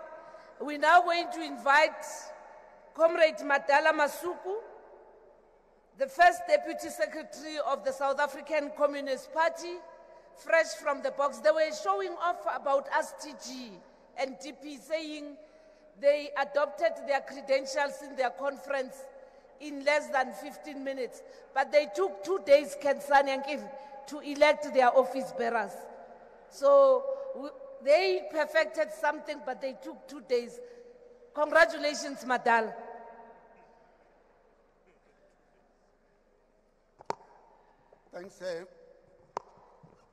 Thanks, Comrade Nomvula, and to the Deputy President of the ANC in the country, the President Mbeki, and all the leadership of the ANC and the Alliance, and the family. The South African Communist Party lowers its banner in honor of the epitome of a life well lived by the late Deputy Secretary of the ANC, Comrade Jessie Duarte, who was a member of the SACP in good standing at the time of her demise. Comrade Jessie devoted her life to the South African struggle for liberation and social emancipation through advancing the national democratic revolution. Her conduct attests to the fact that she was not just a product of accident, but outcome of long, patient political molding by the best revolutionary ever produced in the likes of Mama Sisulu. When you look at all these you can see that they have got common character. And this common character, you can also read it from the program director. The one of being steadfast and loving the struggles of the people. She lived an exemplary life of a committed cadre, and should I say revolutionary.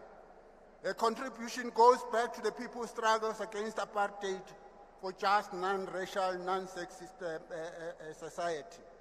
We have seen her during the gender equality campaigns. She was there in the campaigns for youth and free education, not only in words and in action, side by side with frustrated students and actively involved in mobilizing resources to help them unlock those apartheid-sealed doors of education. Her commitment to self-development and commitment to literature, her acquaintance that struggles the bounds of race and creed, makes her a true example of a true aspiring communist without pronouncement. As she departed, Comrade Jessie was not just a Deputy Secretary General of the ANC, but she was a member of the Alliance Secretariat. She convened and chaired all meetings and convened Alliance Political Council and gave leadership guidance to them. The Secretariat dealt with most difficult issues and provided leadership guidance. Alliance Secretariat and Political Council meetings are not as easy meetings. However, these meetings continue to take place and came out with excellent decisions that guided the Alliance as a whole and the society during difficult times. We can count amongst them coming up with a response framework to COVID-19 and also effort to save public entities that were ravaged by long plunder of neoliberalism and state capture. In this, she has shown how long years of learning within the struggle, she has perfected a way of managing contradiction inherent within the alliance. A straight talk, outright honest, a record of commitment within the struggles of the working class assisted her to navigate through engagement, including a license to chastise and weep in line comrades wherever they get wallowed in their own sectarian interest to the detriment of the unity of the alliance as a whole. She also had a way of deliberately using what could be mistaken for being a unguided anger to chastise us and whip us into a position. As I conclude, I want to indicate that Comrade Jessie was in the 14th Congress, where delegates were singing and were in their message was about the party participating in elections. And want to say to her as we conclude that in the 15th Congress, the one that concluded just a day before she passed away, the party has taken a decision, yes, to contest, but to contest within the alliance. And they have heeded, the delegates have heeded her guide to build the strong party, a strong independent party, and a strong alliance, and also to build a strong ANC, and to commit to fighting careerists and opportunists within the ANC, to make this ever a big movement of the people that must deliver services, because the country is under siege today. The movement is under siege, and it requires unity, and that unity must come from the alliance. To the family, we were expressing our condolences from the highest leadership of the party and the membership, and may the soul of Comrade Jessie rest in peace. Socialism is the future. Build it now. Mantra! Thank you very much, Comrade Masuku. Let me also acknowledge the message of condolence from President Brahim Ghali of the Polisario Front of the Sahrawi Republic. Comrades, we have 2 segments left, and they are equally important, and I'm going to ask comrades to please settle down. Those who are standing, if they could please find seats. We are now going to get messages from the family of Comrade Jessie, and we'll start with her grandchildren, Kristen, Monique, and Muin. And I'm told that Amira is feeling a bit shy, so the 3 grandchildren will represent the grandchildren. Thank you very much.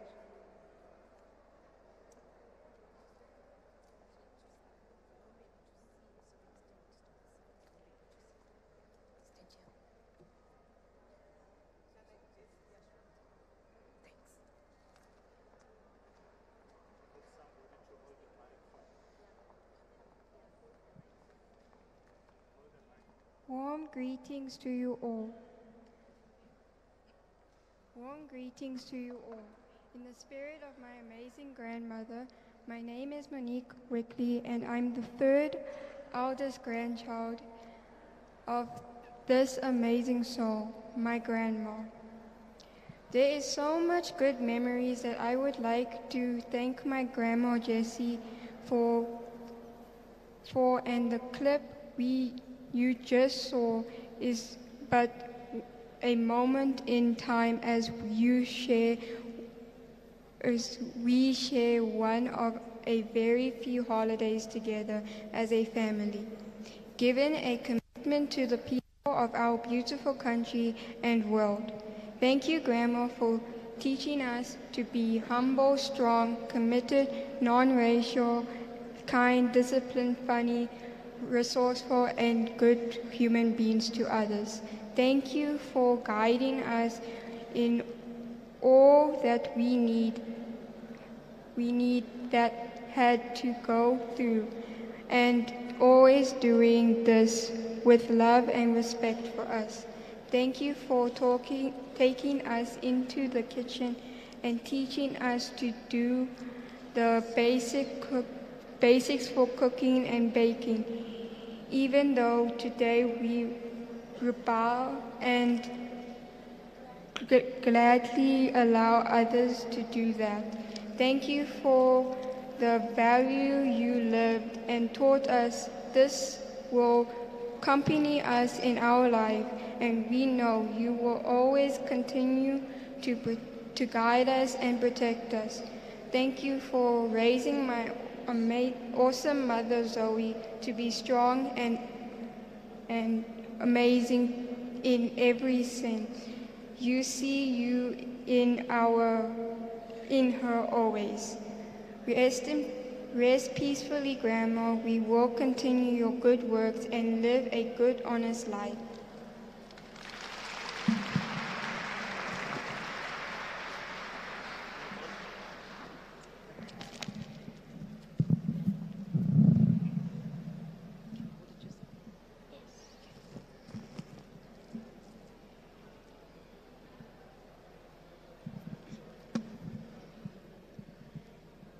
Good afternoon in the spirit and respect of my awesome Grandma Jessie. My name is Kristen Whitley, the youngest granddaughter of Grandma Jessie and the one she always asked when I was on top form, "You know, where do you come from?" I would like to read a poem I came across and adapted for today. The title is "I Love You, Grandma." The way I feel, I can't explain, the gratitude inside for all the days, weekends, and sleepovers you spent on your couch or at my house, right by my side, for every hug and every kiss to send me on my way, for always guiding me and teaching me to be humble, respectful, kind, courageous, and a good human being to others, to prepare me for another world, for a better world ahead. For loving me through the hurt and pain that's come my way, for holding on to me so tight, yet gentle enough to know that you are there for me and that it will all be all right. For never letting go of the hope you hold for my life, for keeping it so close to your heart all this time, for softly yelling at me when I'm out of place, for always telling me the truth in simple English, for teaching me forgiveness and forgiving me and others for what is said, because I know it sometimes hurts. So now I say what I know and feel. At this time and day, I can proudly say, Grandma, I am in awe looking at your life. I eternally love you and promise to live my life in your footsteps as a young lioness all the time. Rest sweetly in heavenly peace and enjoy the company of those who walk beside you.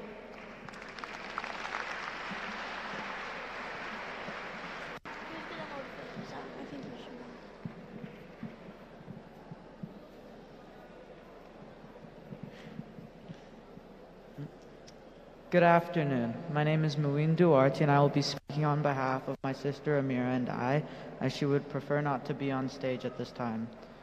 We know that for the world in South Africa, Jessie Duarte was an activist leading moments in South Africa and around the world. We attended a memorial last night hosted by the ANC Sonia Bunting branch and heard from so many about how humble our grandmother was. She was a force that never held back, someone that was always doing for others and impacted many. But for us, she was just our grandma. Our grandma was the one who taught me to make real South Africans do and sent us care packages to Toronto filled with flings, eat some more, chocolate pro nutro, and Romany creams. And when we were with her, we would always lie on the couch and watch movies together, go for walks, or just simple outings for ice cream.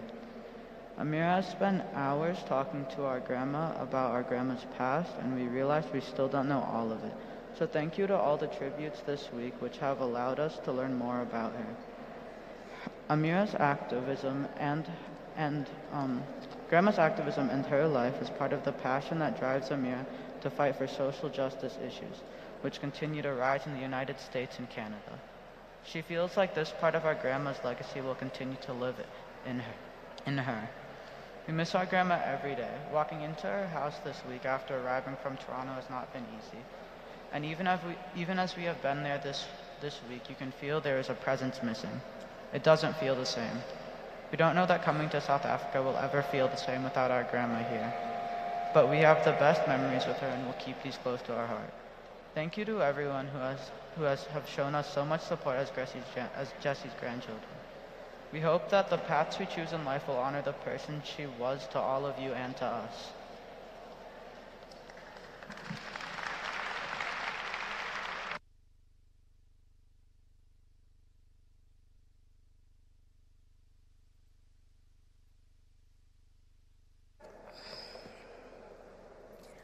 I'm now going to call the son of Comrade Jessie, as well as Zoe, the daughter. Comrades who are at the doors, please come in and settle down. There's a lot of disturbance and it doesn't help that the sound in the hall echoes. So if comrades can please settle and we can get the tribute from Yusha. Thank you.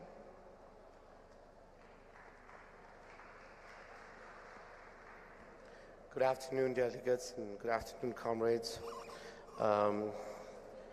Former President Mbeki, Deputy President Mabuza, Mabaleka, TG, thank you very much for hosting us this evening and this afternoon. I have a few words of thanks from the family to everybody who has sent through all the messages of support and condolences. We'd like to thank the ANC for all the support we've received over these last few days and week, and thank everybody who has come over to the house to share their condolences with us and share their time with us and memories that they have had with our mom. With that said, we've heard a lot about my mom's achievements and activities over the last few decades. Some of those achievements and activities are her grandchildren and her kids, and we are very proud to call her mother. And there are a few words that I have put together to say these are the words that we feel, or I feel, define my mom in the best way possible. First and foremost, my mom was a humanist and a humanitarian.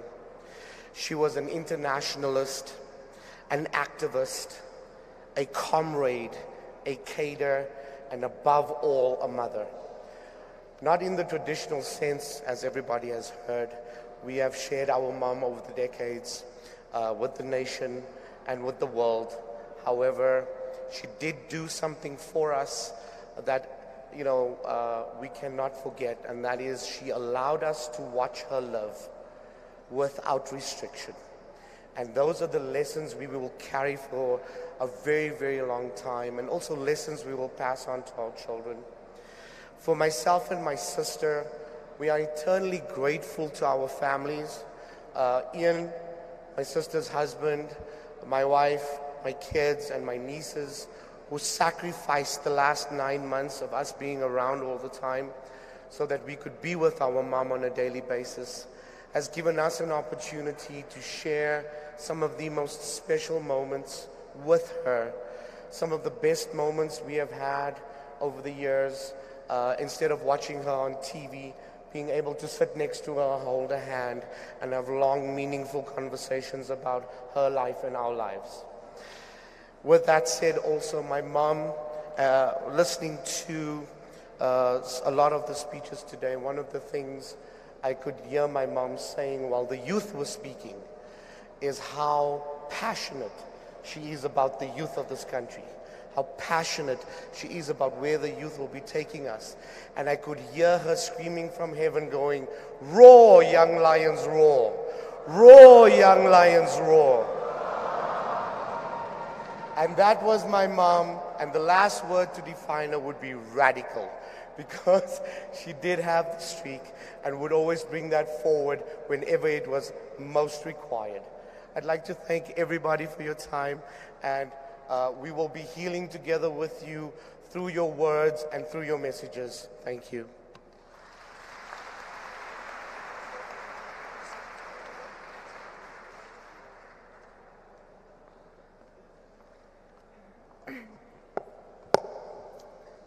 Good evening, Your Excellencies, honorable dignitaries, friends, family, esteemed guests. I just want to say one thing. Thank you, everybody, comrades, for the song for my mother, for every party that I will have going forward. That is the one song that's going to open the dance floor for her. I am honored to have this opportunity to share my tribute for my mother, Cde Jessie Duarte. I'm honored to be the daughter of Cde Jessie Duarte. My mother was our everything, but all of my life I had to share with so many people across the world. It was really hard as a young child growing up not having my mother present all the time, but I understood her purpose as an activist and her role as a leader in the ANC. Today I can be thankful and know that it was all worth it as I hear and continue to see the amazing work my mother has done for all whom she touched. She was a selfless servant to the end of life here on earth, but I know she continues in spirit. Since she was my go-to person and best friend, she guided me gently through bringing up my own daughters, and I will continue to encourage what she so kindly taught us. Our family moments, especially weekends, will never be forgotten or the same. In the last 9 months, I protected her from concerning herself about others and treasure my moments with her as my mother, no matter how sick and exhausted she was. This is a letter I wrote to my mother that my Uncle Zane referred to in his speech on the day of her funeral. I wrote this letter to my mum over time since her illness. Dear Mum, I don't know where to begin. I don't know if I could keep writing because I am so heartbroken and sad and tearful, but I will keep writing. I am sitting next to you, watching you sleep and thinking about what is going to happen. Will you be okay? All kinds of things were going through my mind. You were diagnosed with stage 4 pancreas cancer in November 2021. I will never forget the day you called me to tell me. I was in Cape Town on a family holiday, so far away to give you a hug. My heart broke at that moment. I said, God, please, not my mother. You insisted that we must not worry and enjoy the holiday because you were still in hospital at the time. It was not an easy pill to swallow. I was still processing it all. When I returned home, nothing was going to be the same again. It still feels like a bad dream. I promised you that we will be in this together. I will help you fight. You will not be alone. Every week of doctor appointments, hospital admissions, and chemo treatments, I have been at your side every day. I watched you, Mum. I never wanted to leave you alone. Yusha and I helped you day and night, making sure that you are comfortable and you take your medicines on time. In this time we spent talking to you, feeding you, helping you when you had no energy to help yourself. Your energy decreased, you lost so much weight, and you wanted space so that we don't see the pain you are in. I could also see how little has changed. Your smile is still the same, still warm. Your laugh never changed. Sometimes it was difficult for you to laugh because of the pain and not feeling good from the chemo treatment. But your smile, regardless of the pain and discomfort, was everything. You're one of the bravest women I know. Many people said that about you. I'm still in awe of your bravery, and I hope that I can be like you. You were super mum, even when you were not present as often as you could be. I still see you that way now. There is always the question, why my mum? Why now, at the time when she could be enjoying her retirement? There was still hope in us that the operation would be successful and the tumor could be removed. That day for me felt like the longest day in my life, but it was also the most devastating throughout the journey. The doctors had no good news. When they came out of the theater, the look on their faces were deeply pained and more worried. The operation could not proceed as planned because the tumor got bigger and the cancer got aggressive and spread. I screamed inside me, asking God for help, overwhelmed with emotion. When I saw you in ICU after the op, Yusha and I were at your side, all hope shattered, but you were so calm and said, please don't cry, be strong, I will fight. The weeks after the op was difficult. You were in so much pain, recovering from your wounds and everything else over and above that. Mum, there is one thing about you, and that is you are always in control of matters in your life. Cancer left little to control, and you said, whatever happens, we must be strong. The reality of losing you was so terrifying. There was still so much for us to do together as a family. Your children and your grandchildren was your biggest blessing and also your biggest concern. You worried about us, but I always assured you that we will be okay when we spoke about it. I assured you that the kids will be taken care of. They will always love you, Mum. You are the best grandmother to them. You did everything for them. They will forever keep you in their hearts and live your dreams and live in your legacy. The kids are so much like you. We all have a little of you in us. The memories, the good and bad times. You lived a good life, Mum. You are loved and admired by so many, near, far, and wide. You have children, grandchildren, family, and friends that love you and appreciated you. Taking care of you gave me a newfound appreciation of everything you did for me and my family. As a daughter, I needed to do everything for you. My faith in God helped me to accept the circumstances, even though it was difficult to come to terms with the fact that you will not survive this dreaded disease. Every day, I held your hand and I prayed for peace and comfort. I asked God not to let you suffer. My hope was that you don't suffer. You heard me whispering my prayers while you were asleep. Heavily medicated at one time, you opened your eyes and smiled and went back to sleep. I knew you were listening. I'm grateful to have you as a mother. I am proud of you. I thank God every day for blessing me with your life and love and support that you gave to me and my family. I hated seeing you sick. I hated seeing you in so much pain. And you were suffering. It broke me. There were times when I felt completely helpless. There was not much that I could do to take away the pain and suffering. I protected you to be at peace and to rest. Your peace was my peace. Your pain was my pain. When the doctors explained that it's not looking good and what we will expect going forward, we encouraged you to continue with the chemo to help you slow down the cancer growth for more time. You were tired and exhausted. Your body was too weak. You made the decision, no more chemo. We accepted your wish. On 10th July, you woke up feeling extremely ill. You needed oxygen. We called for help. I felt so scared.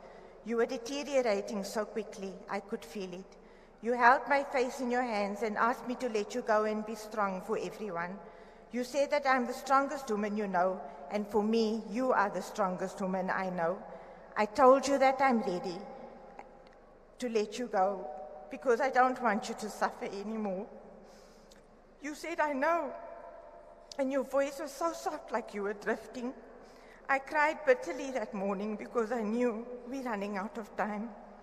You fought hard, Mum. You fought hard for more time. We needed more time. I asked God for more time, but at the same time, I did not want you to suffer. In the week before you passed, you deteriorated so much in the hospital. You became less responsive. You were looking through me all the time. The medication made you drowsy and asleep. I started to miss your voice, and I hoped that you could talk to me more, but it was hard for you. Your mouth was so dry, you could hardly eat or drink. I sat quietly most of the time watching you and praying. It broke me when all you could say was, help me. And I would do what I could do to help you and make you comfortable. Your liver started to fail. We were advised to take you home so that you can rest in peace at home. This is all you wanted. This is all that you wanted, was to be at your house, in your bed, with your family around you. I spent time lying next to you, talking to you, even though you could no longer respond, holding your hand, whispering in your ear, peace, Mum, God will look after you. This was our last moments. God called you home a few minutes after 12 a.m. on 17th July 2022. You passed peacefully, no more pain. Your face was so peaceful. I will never forget your face. I wanted you back so badly. I screamed for you. I needed to hold on to you before you were taken away from us completely. I still slept next to you, held you, kissed you, touched your face, stroked your hair for the last few hours I had. But at the same time, I thanked God for his grace and peace. Rest well, Mummy. We promise to fulfill your wishes and carry your legacy for eternity. I will always be your baby. I would like to personally thank the medical oncology and professional nursing team at Donald Gordon Medical Center for doing everything they did to give us more time with you. Even though we knew that the cancer was at an advanced stage and could not be reversed, she truly trusted you, and thank you for treating her as any other cancer patient as per wishes. She preferred to be treated the same like all other cancer patients. She humbly sat patiently in queues week after week, month after month, waiting for a turn to be treated and to be attended to. She never expected to be put in first place before others. She never asked for favors. She respected others more. She gained respect for that. For those comrades who truly knew, loved, and cared about my mother and our hero, you would know that she would never expect special treatment outside of her medical team's treatment and the confines of the medical law. In loving memory of our mother, sister, grandmother, friend, aunt, leader, Cde Jessie Duarte, may your beautiful soul rest in peace. I thank you.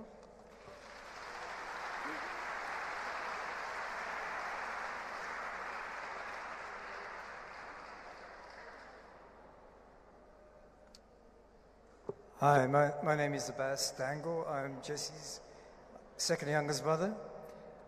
My heart goes out to Zoe and Yusha. We spent the last couple of months comforting their mother 24/7. And if it wasn't, watching the mother going through that pain. So Zoe and Yusha, your spouses and your kids, we know exactly what you've been through. So our heartfelt condolences. My first memory as a child was of a house in Nuclear, filled with people, loud conversations and laughter. I think Fairy Afaji described her home as a community center that gathered young people in its warmth and a revolutionary spirit. I could not have described it any better. I'm sure you know that Jessie was the fifth of 9 siblings, and the only daughter. And that's where she perfected a bullshit detector. Our dinner table conversations centered mostly around politics and often resulted in robust and heated conversations between the Azapo-aligned activists and the Congress underground activists. It was during this time I think Jessie honed her communication skills and her ability to challenge overbearing and highly opinionated males. Jessie has been, over the last couple of days, I've seen Jessie being described as feisty. I think that's doing a disservice to her. She was much more than that. She was a strong, independent, purpose-driven, kind, and compassionate person, and an absolute social justice warrior, who can sometimes be feisty too. I suspect that the generosity of spirit was a legacy from our mother Julie, and a quick wit a legacy of our father Ibrahim. I remember I was in year 2, I was just started school, and there was an article in the newspaper with Jessie's face plastered on the front of it. I was barely literate, just my second or third year. I took the newspaper, ran across the road from our house in Nuclear to the flats, and embellished the story and told all my friends that my sister's famous. I don't know what it was for. Little did I know, this was more than 50 years ago. And here we are. Look, the one thing I want to add is, you know, Jessie and her then husband John took myself and my younger brother in when I was 11 and when Zayn was 9. They didn't have much. They had very, very little, and I know that. And what they had to be divided even further. And I know the sacrifices that they made to raise myself and Zayn and Zoe and Yusha. And I had a conversation with Jessie about this many, many years after, and I said, we know that the sacrifices extended to denying their own 2 children a comfortable upbringing. And for that, we will be eternally grateful. They gave us everything they had and more. They educated us, they fed us, they nurtured us, they disciplined us, they disciplined us, they disciplined us. When the news of Jessie's illness first broke, I think everybody thought her resilience should make a comeback. But unfortunately, she didn't. She succumbed to cancer. Despite the determined and outstanding efforts of the health professionals at the Donald Gordon Hospital, Jessie was diagnosed with stage 4 cancer in November 2021. She was in the care of the best doctors and scientists that we could get hold of. And as a family, we implore those who seek to cast false aspersions on the cause of a death to stop, because it is both hurtful and baseless. We want to reiterate our gratitude to the health professionals at the Gordon Hospital for looking after Jessie in the manner which they did. Dr. Ramos, Georgia, and the team. Last but not least, you, her friends and comrades, who over the last couple of months have extended their well wishes and prayers, and over the last couple of days, the outpouring of love and respect for Jessie from near and far. It is greatly appreciated. We love her, you love her as much as we do, and that fills our heart with love as well. To our ANC family, you were a close second to her immediate family. Our condolences to you. And this is fairly difficult as well. As you are her family as well, we ask that there are some sections to respect her legacy and her family by not using her to advance your own agendas. There's been media widely published about Jessie divulging secrets. And we all know if Jessie wanted to say something, she'd say it up front. She wouldn't divulge anything. And people may want to use this as an opportunity to besmirch her name or to use her to advance their own agendas. We ask, please, we implore that you stop. For your sake and for our family's sake. And that's it.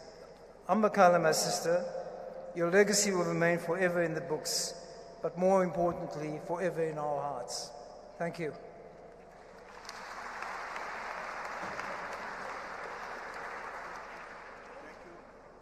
Thank you very much to the family for those moving tributes. Comrades, we're now at the last segment, and before I call the Treasurer General of the ANC, the acting SG, we've also received a tribute and message of condolences from the former President, President Jacob Zuma, which will also be forwarded to the family.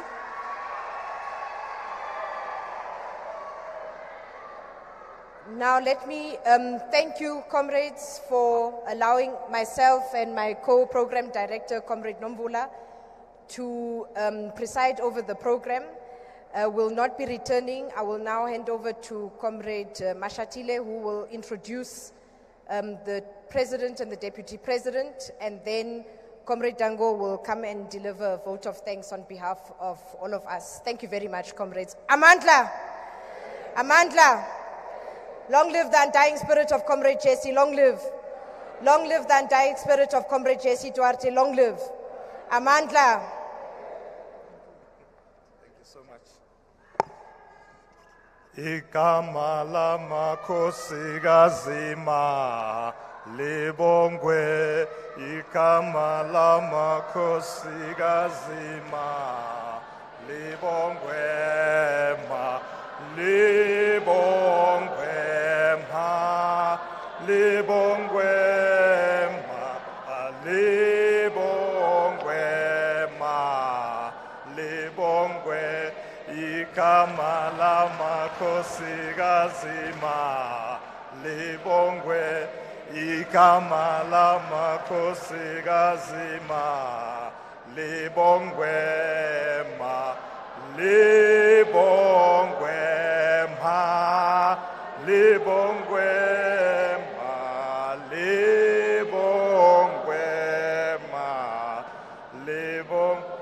Long live the spirit of Comrade Jessie Duarte, long live.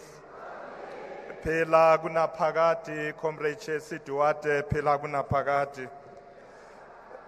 Comrades, it has been a long day. Thank you, Comrade Nomvula and Comrade Tasnim, for steering the boat. I would now like to take this opportunity, firstly, to invite President Mbeki to pay tribute. Ma libongwe, ma libongwe, ma libongwe, ma libongwe, igama lamakhosi ma libongwe, igama lamakhosi ma libongwe ma, libongwe ma, libongwe. Viva President Mbeki, viva. Viva President Mbeki, viva. Thanks, Comrade Paul. Thank you very much, Comrade Paul, and program directors, Comrade Mohammed, the Dango, the Duarte, and the Whitley families, Deputy President of the ANC, Comrade Titi Mabuza, and the rest of the leaders of the ANC, the COSATU, and the Communist Party. and comrades, ladies and gentlemen, you will see that in your program, I'm speaking at 5 o'clock.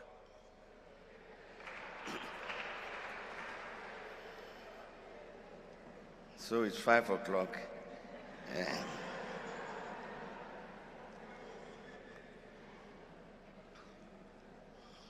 So let me make it brief, comrades, because we're an hour and a half late.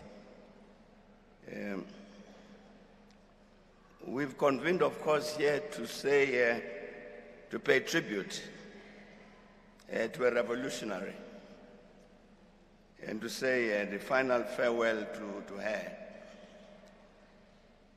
And all of us have spoken very, very well indeed to explain why Comrade Jessie won that particular accolade of being called a revolutionary. And as a revolutionary, Comrade Jessie would have understood a number of things. One of them was that as revolutionaries and as a revolutionary movement, we really exist to serve the people. It's what justifies our existence. To serve the people with no expectation of any reward to these revolutionaries except the reward of fulfilling the aspirations of the people. Another lesson she would have learned, and she did as a revolutionary, was to respect the truth. Always to respect the truth.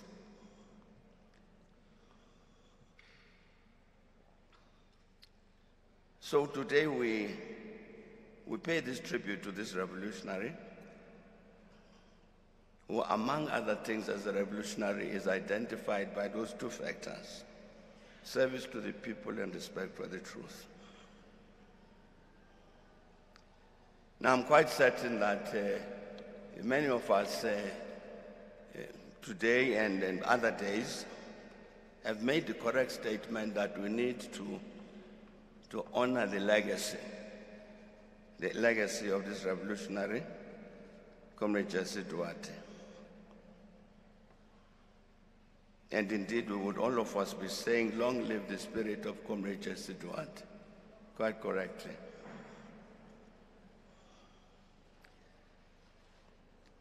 Now, comrades, in my view, to honor that legacy and to respect what we mean when we say long live her spirit means there are a number of things that we must do.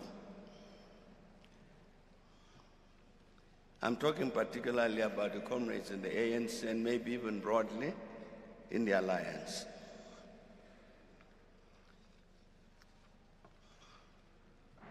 I'll be very brief about these matters because we've run out of time.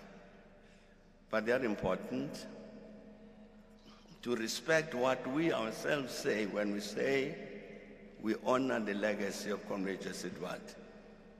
It must mean some things practical, not slogans.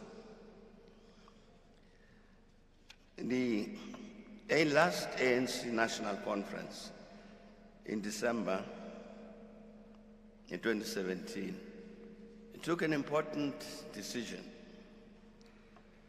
And that decision said that the ANC must renew itself. And it said, for its own survival. That if the ANC did not renew itself, it will perish. This is 4.5 years later. National Policy Conference of the ANC is meeting in a week's time. And on that agenda, one of the matters is the renewal of the ANC.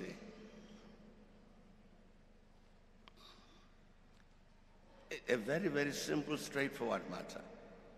One of the things we're meeting to discuss is What, in fact, do we understand by renewal of the ANC 4.5 years later?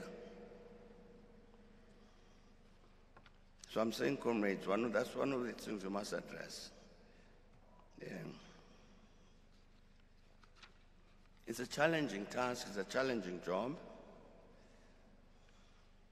because even in the 49th conference, National Conference of the ANC, which was in December 1994, even then, comrades at conference were saying, we've begun to inherit people into the ranks of the ANC who are not ANC. People are coming into an organization in order to use it as a stepladder to positions of state power in order to accumulate wealth for themselves.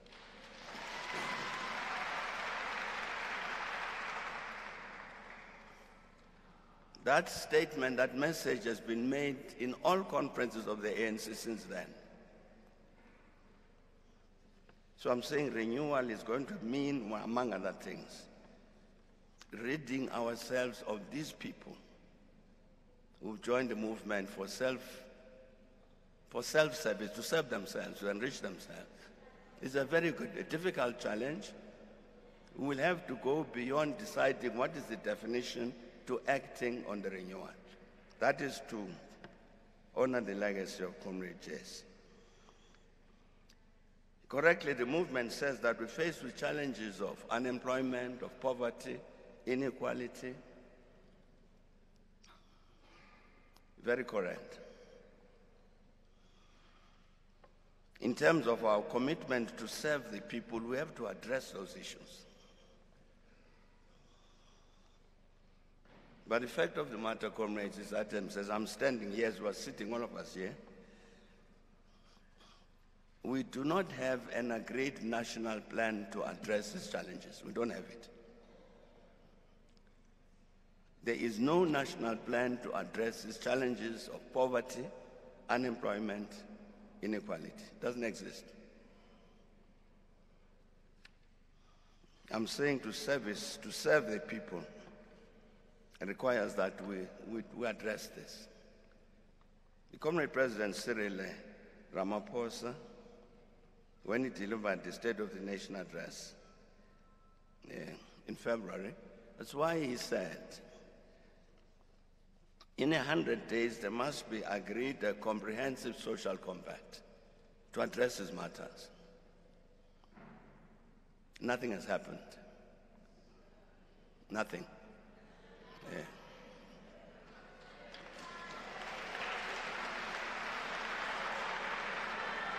I'm saying to honor the legacy of Comrade Jessie, we've got to do something about that. Yeah.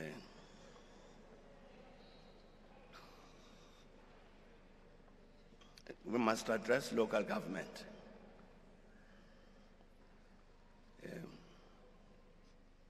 You see, know all of these reports from the Auditor General that always come out and point a figure at the councils, particularly which are led by the ANC.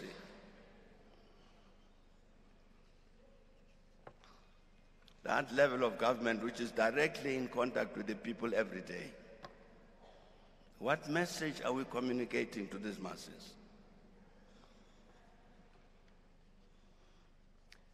I think part of the crisis in terms of local government is illustrated by what is happening in Mangaung. Paralyzed until national government has to intervene. And who are these people who are paralyzed in the Mangaung municipality? It's ANC people. They're fighting among themselves. That's nothing to do with serving the people of South Africa. It's got something else. Who are these people in Mangaung who call themselves ANC, but in fact paralyze local government? I think we can all see the growth of lawlessness in our society. It's very visible. Every day you see all of these terrible crimes being committed. The other day, was it yesterday, people with guns just marched into a supermarket in Benoni and broad daylight.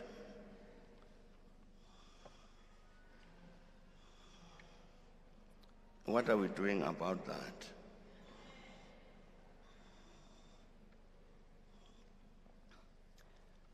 The new General Secretary of the South African Communist Party, I think it was yesterday, he made a statement that worried me greatly.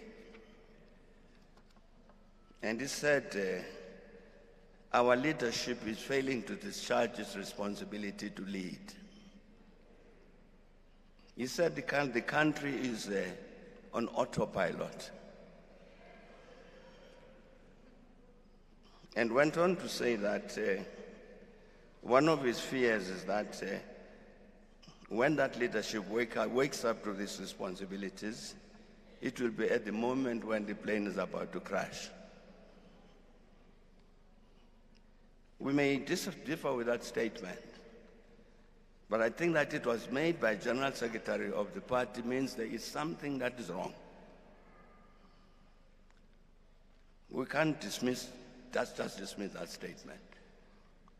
I think to honor the legacy of Cde Jessie, these are matters that we have to attend to. One of my fears, comrades, is that one of these days, we're talking about this with Comrade Mohammed, we are going to have our own version of the Arab Spring. You remember what happened in Tunisia, in Tunis, when that Arab Spring started? There was a street hawker vendor who got abused by the police. They beat him up and destroyed whatever he was selling. And that got the country angry. That's how that massive uprising took place, started in Tunisia. It's because the problems were brewing under the surface. They just needed only that thing, a little spark. I'm saying one of my fears is that one of these days is going to happen to us. You can't have so many people unemployed, so many people poor, people faced with this lawlessness I'm talking about, faced with a leadership in which they see these ANC people, one after another, are called corrupt. One day it's going to explode. I've been very fortunate in the last 2 weeks or so to get invitations from our provincial leaders in a number of provinces. So I've been going around a bit. And I'm very, very glad that I've had that opportunity because it's brought me closer to ordinary members of the ANC. And there are many, many, many ordinary members of the ANC who are as concerned as you and I are about the state of the ANC. Who are not corrupt, who want to do something that this ANC of theirs becomes the ANC that is always been.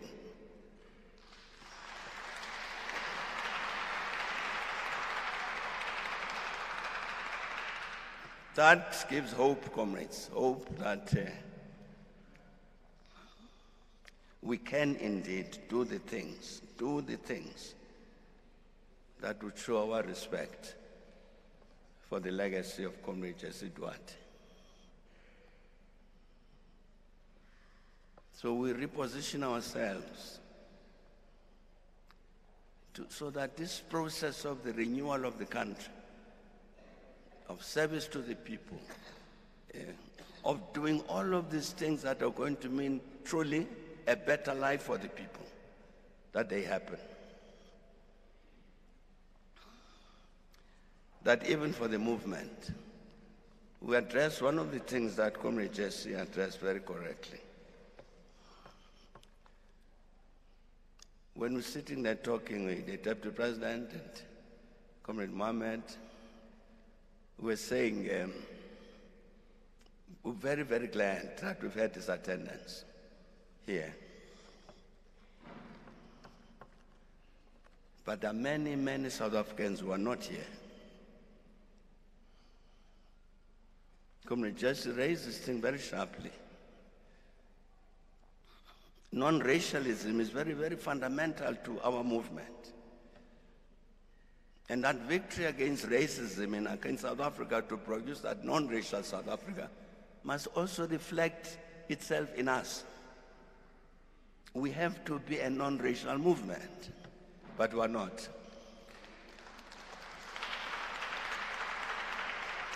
And because we're sitting here on the platform, we can see we're not a non-racial audience. It's a pointer to something that's wrong. Comrades, long live the spirit of Comrade Jessie Duarte. And we say, as we say that, we mean that we are truly, truly going to honor her legacy by attending to these things that I've tried to mention. Amandla. Thanks.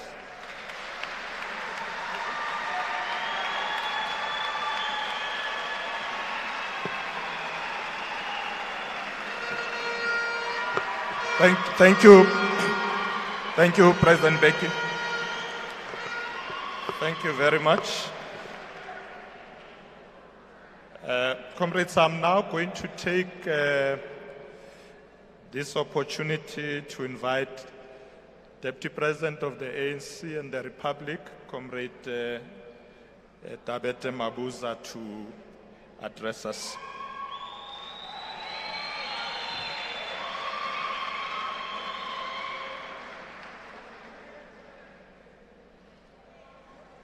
Thank you, Treasurer General, Program Directors. Thank you for the opportunity. To the Duarte, Dango, and Whitley families, the entire leadership of the ANC and the Tripartite Alliance, leaders of our different formations that are present here, members of the diplomatic corps, comrades and friends. We gathered here today to pay our last respect in this memorial service for our fallen cadre of our movement,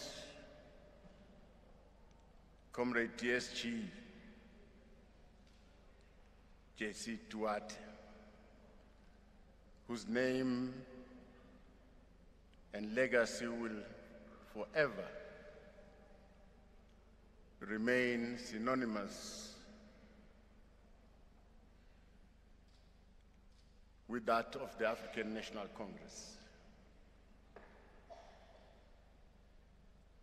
We're here to pay tribute, honor Comrade Jessie, a revolutionary freedom fighter who dedicated her entire life to the service of the people of South Africa. We agree with the former president, President Thabo Mbeki, when you say we must walk the talk. We must exemplify Comrade Jessie. On that fateful Sunday morning, on the 17th of July 2022, South Africa and the whole world woke up in a darker space, as informed by the news of the passing away of Comrade Jessie. Her departure from life came as a shock to all of us, even after months of illness that saw her taking a medical leave from her position in the ANC. As the ANC and our friends in the diaspora, we want to join the family, friends, and every other South African in mourning the passing away of Comrade Jessie, as we grapple trying to adapt to a life without her. We are weaker without her. We are weaker without her compassion, her hard work, and effective mobilization skills. She held the second term of her elected position as DSG faithfully and with integrity until the last day.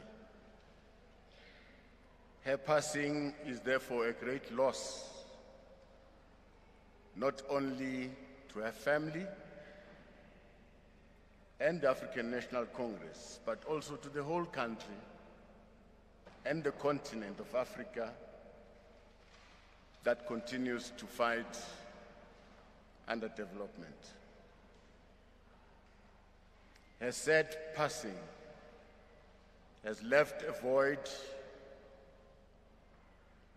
at Luthuli House, at every level of the African National Congress, and in the lives of countless of South Africans who were looking upon her for guidance, for solutions in these difficult and complex times. She consistently had the appropriate weights and attitudes when addressing issues inside our movement and in society as a whole. As a seasoned cadre who owned her political credentials in the African National Congress, the mass democratic movement, she possessed vast knowledge, abilities, insight into complex issues that are facing our people and the movement. She embodied the soul and the spirit of the African National Congress, a caring and accomplished national liberation movement,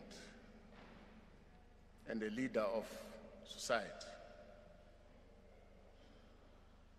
In her,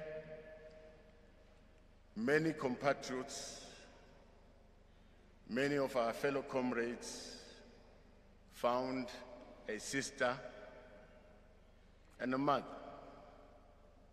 They found a social worker and a political leader for all seasons in one person.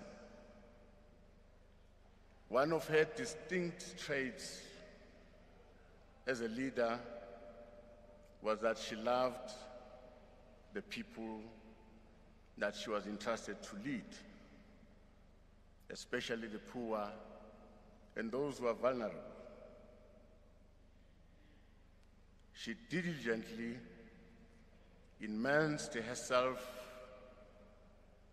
in the African National Congress structures, right from national to the branch levels, in order to ensure that the ANC's values, policies and practices and processes are strengthened.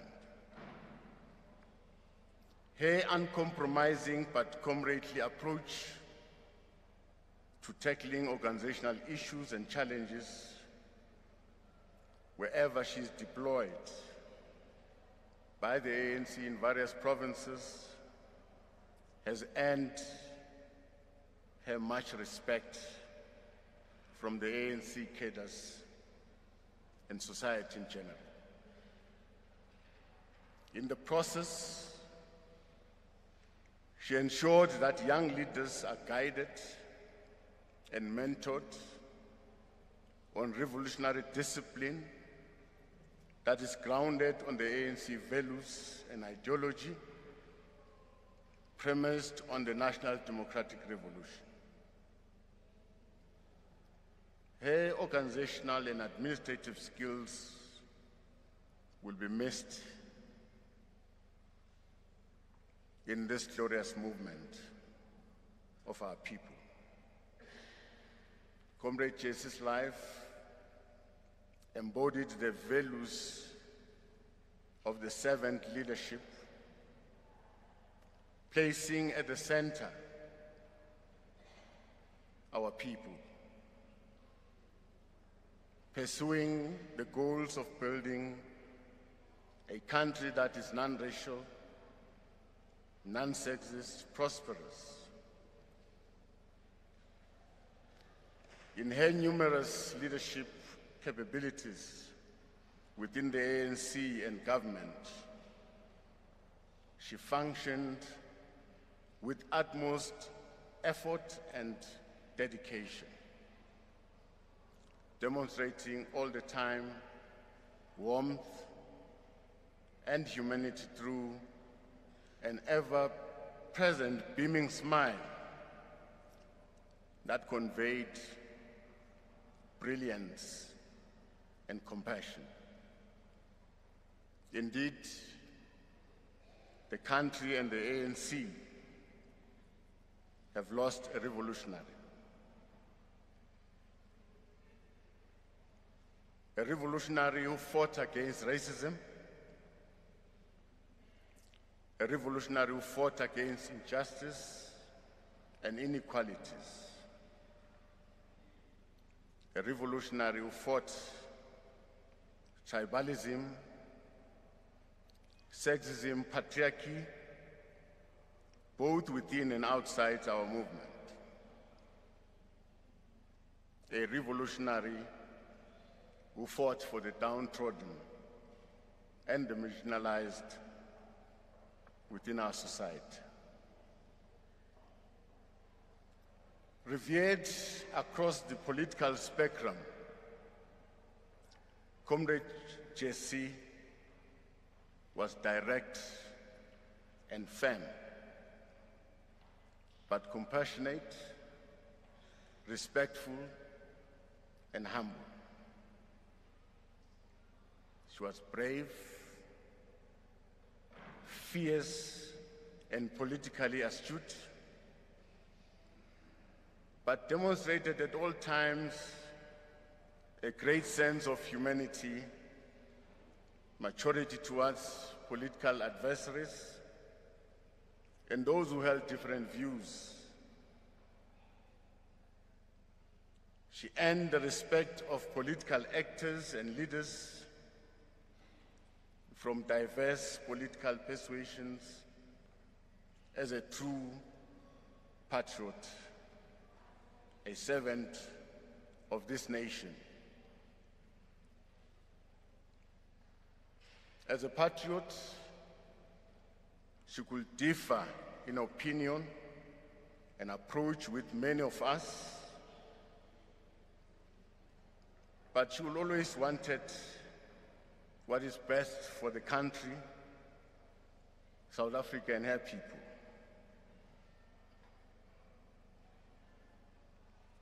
In commemorating the life and time of Comrade Jessie as a feminist, an internationalist, we are reminded of the struggles for women's rights throughout Africa and the world.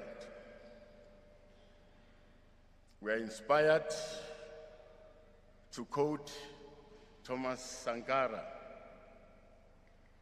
a revolutionary son of Africa, who declared, I quote, "The revolution and women's liberation go together. We do not talk of women's emancipation as an act of charity or out of a surge of human compassion. It is a basic necessity for the revolution to triumph. Women hold up the other half of the sky." Close quote. Similarly, Oliver Tambo, our longest-serving president of the ANC, emphasized the importance of gender equality and women's emancipation in the liberation struggle. He said, and I quote, "The mobilization of women is a task not only of women alone or men alone, but for all of us, men and women alike, comrades in the struggle. The mobilization of the people into active resistance and struggle for liberation demands the energies of women no less than of men." Comrade Jessie, a passionate revolutionary, devoted her leadership service to the cause of women's liberation until her death. She remained a very crucial voice in furthering women's leadership within the ANC and in society as a whole.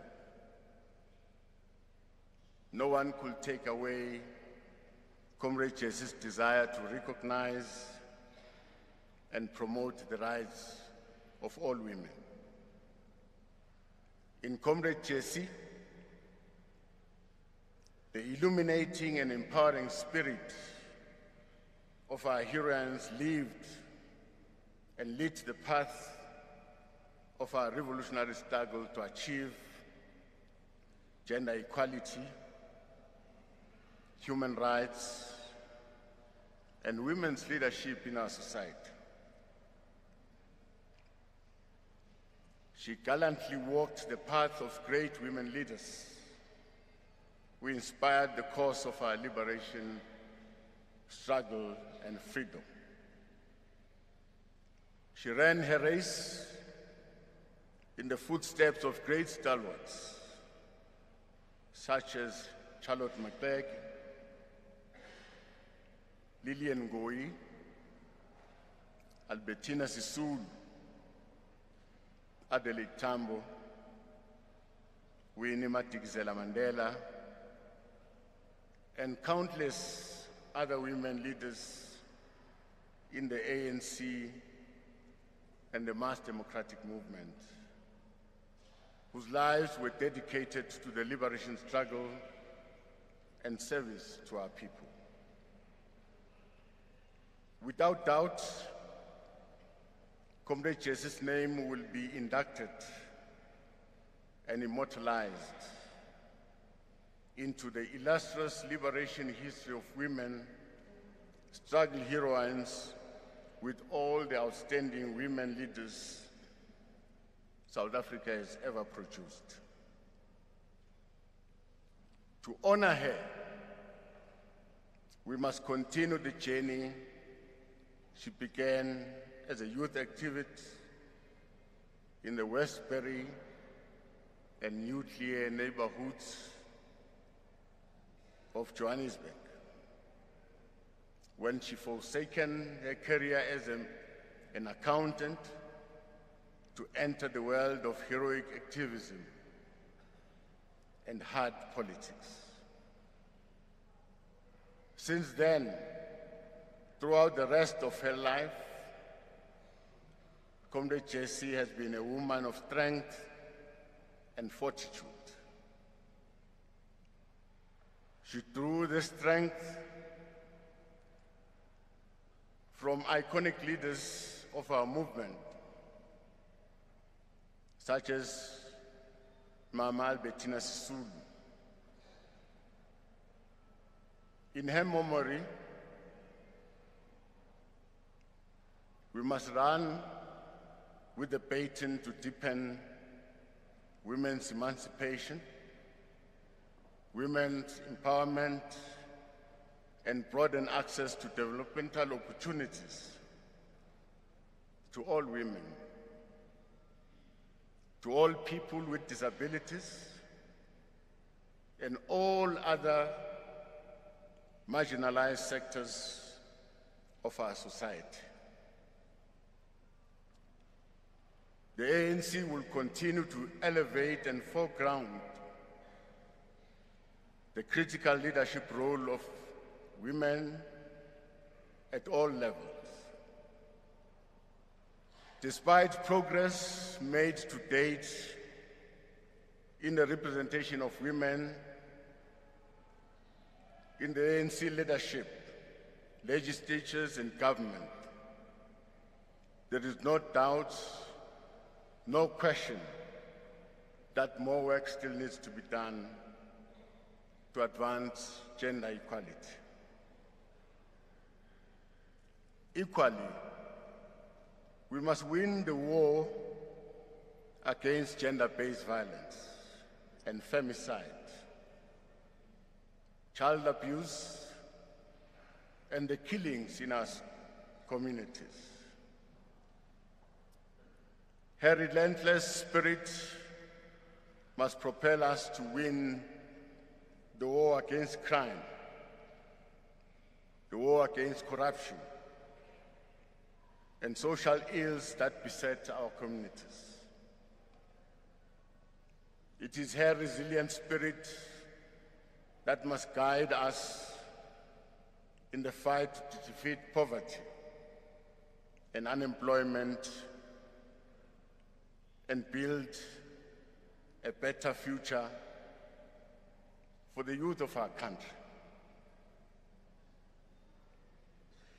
As part of the top leadership echelons of the African National Congress, Cde Jessie was unwavering in pursuit of organizational renewal and unity within the movement to build a strong organization with the necessary requisite skills and capabilities to lead society and improve the lives of our people. With her political acumen and composure, Cde Jessie guided the movement on a righteous path. She battled for the regeneration of the movement to remain relevant and in touch with the people and society in general. Our task as the ANC volunteers and leadership is to work hard to regain the lost ground in order to restore the waning confidence of our people in the ANC as leader of society. To re-emerge as a strong, transformative, and revolutionary force. We must eliminate destructive internal fractures that undermine organizational renewal and unity. In her memory, we shall never let the ANC crumble because of our selfish behavior. We should never allow disagreements and preferences of leadership to tear the organization apart. We must never relent. Instead, her departure calls upon us to go back to basics, to the core principles of our movement, and lead by examples. As leaders and members of the ANC, we must understand that in all our work that we do, the people are at the center. Our mere existence is defined by our ability to serve the people with commitment and diligence. It is not about our personal interests, leadership positions, and wanton accumulation of resources in the sea of poverty around us. We want to take this opportunity and thank the family, the Duarte family, the Tango family, and all the children for allowing us to share time with Comrade Jessie, for allowing Comrade Jessie time to work for the ANC. She was not always at home. She works extraordinary hours, at times from 6 to 6 in Chule House, and you understood. Thank you very much for sharing her with the ANC.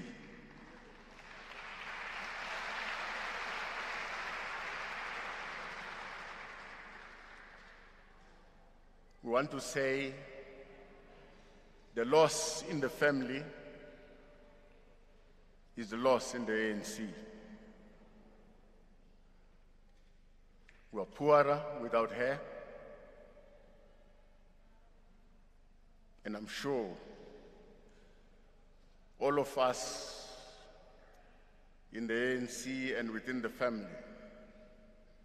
will pick up the spear and proceed the struggle.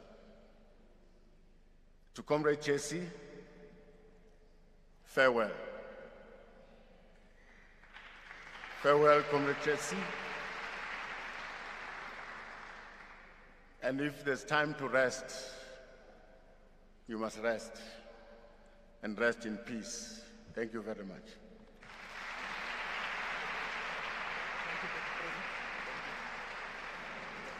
Comrades, let me hand over to the program directors to indicate if there are any announcements that need to be made.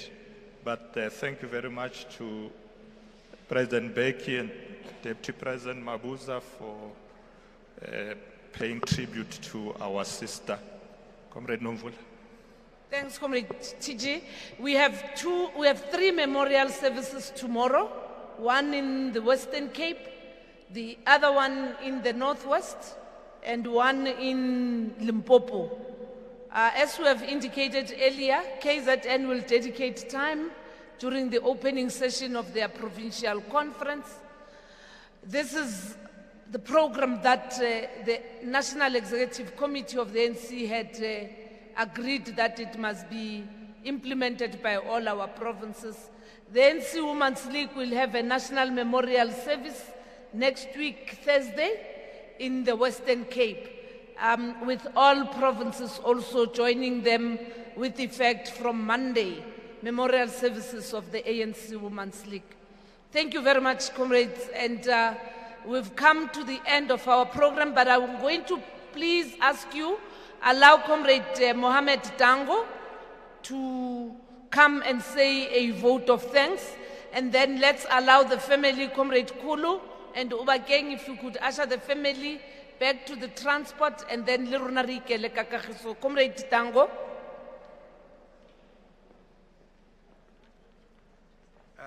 Thank you, comrade organizers.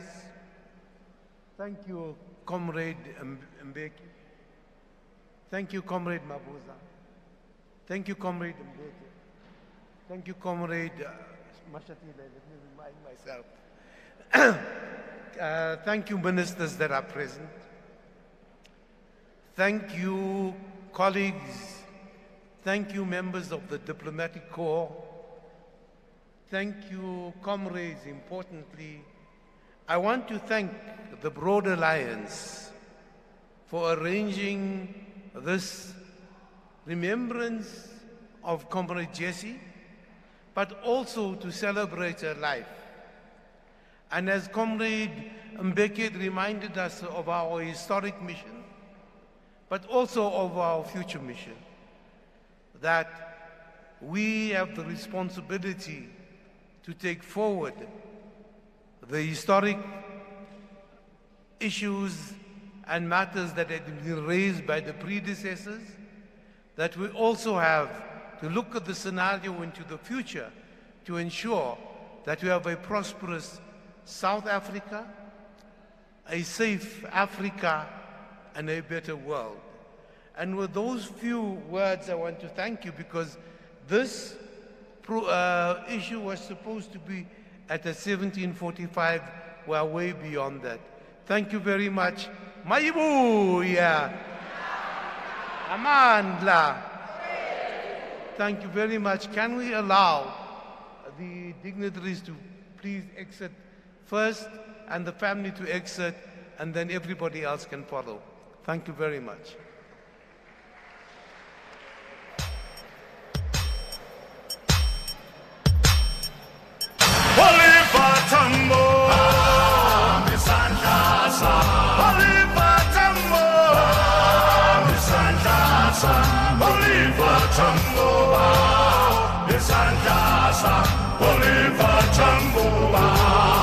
Santa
Holy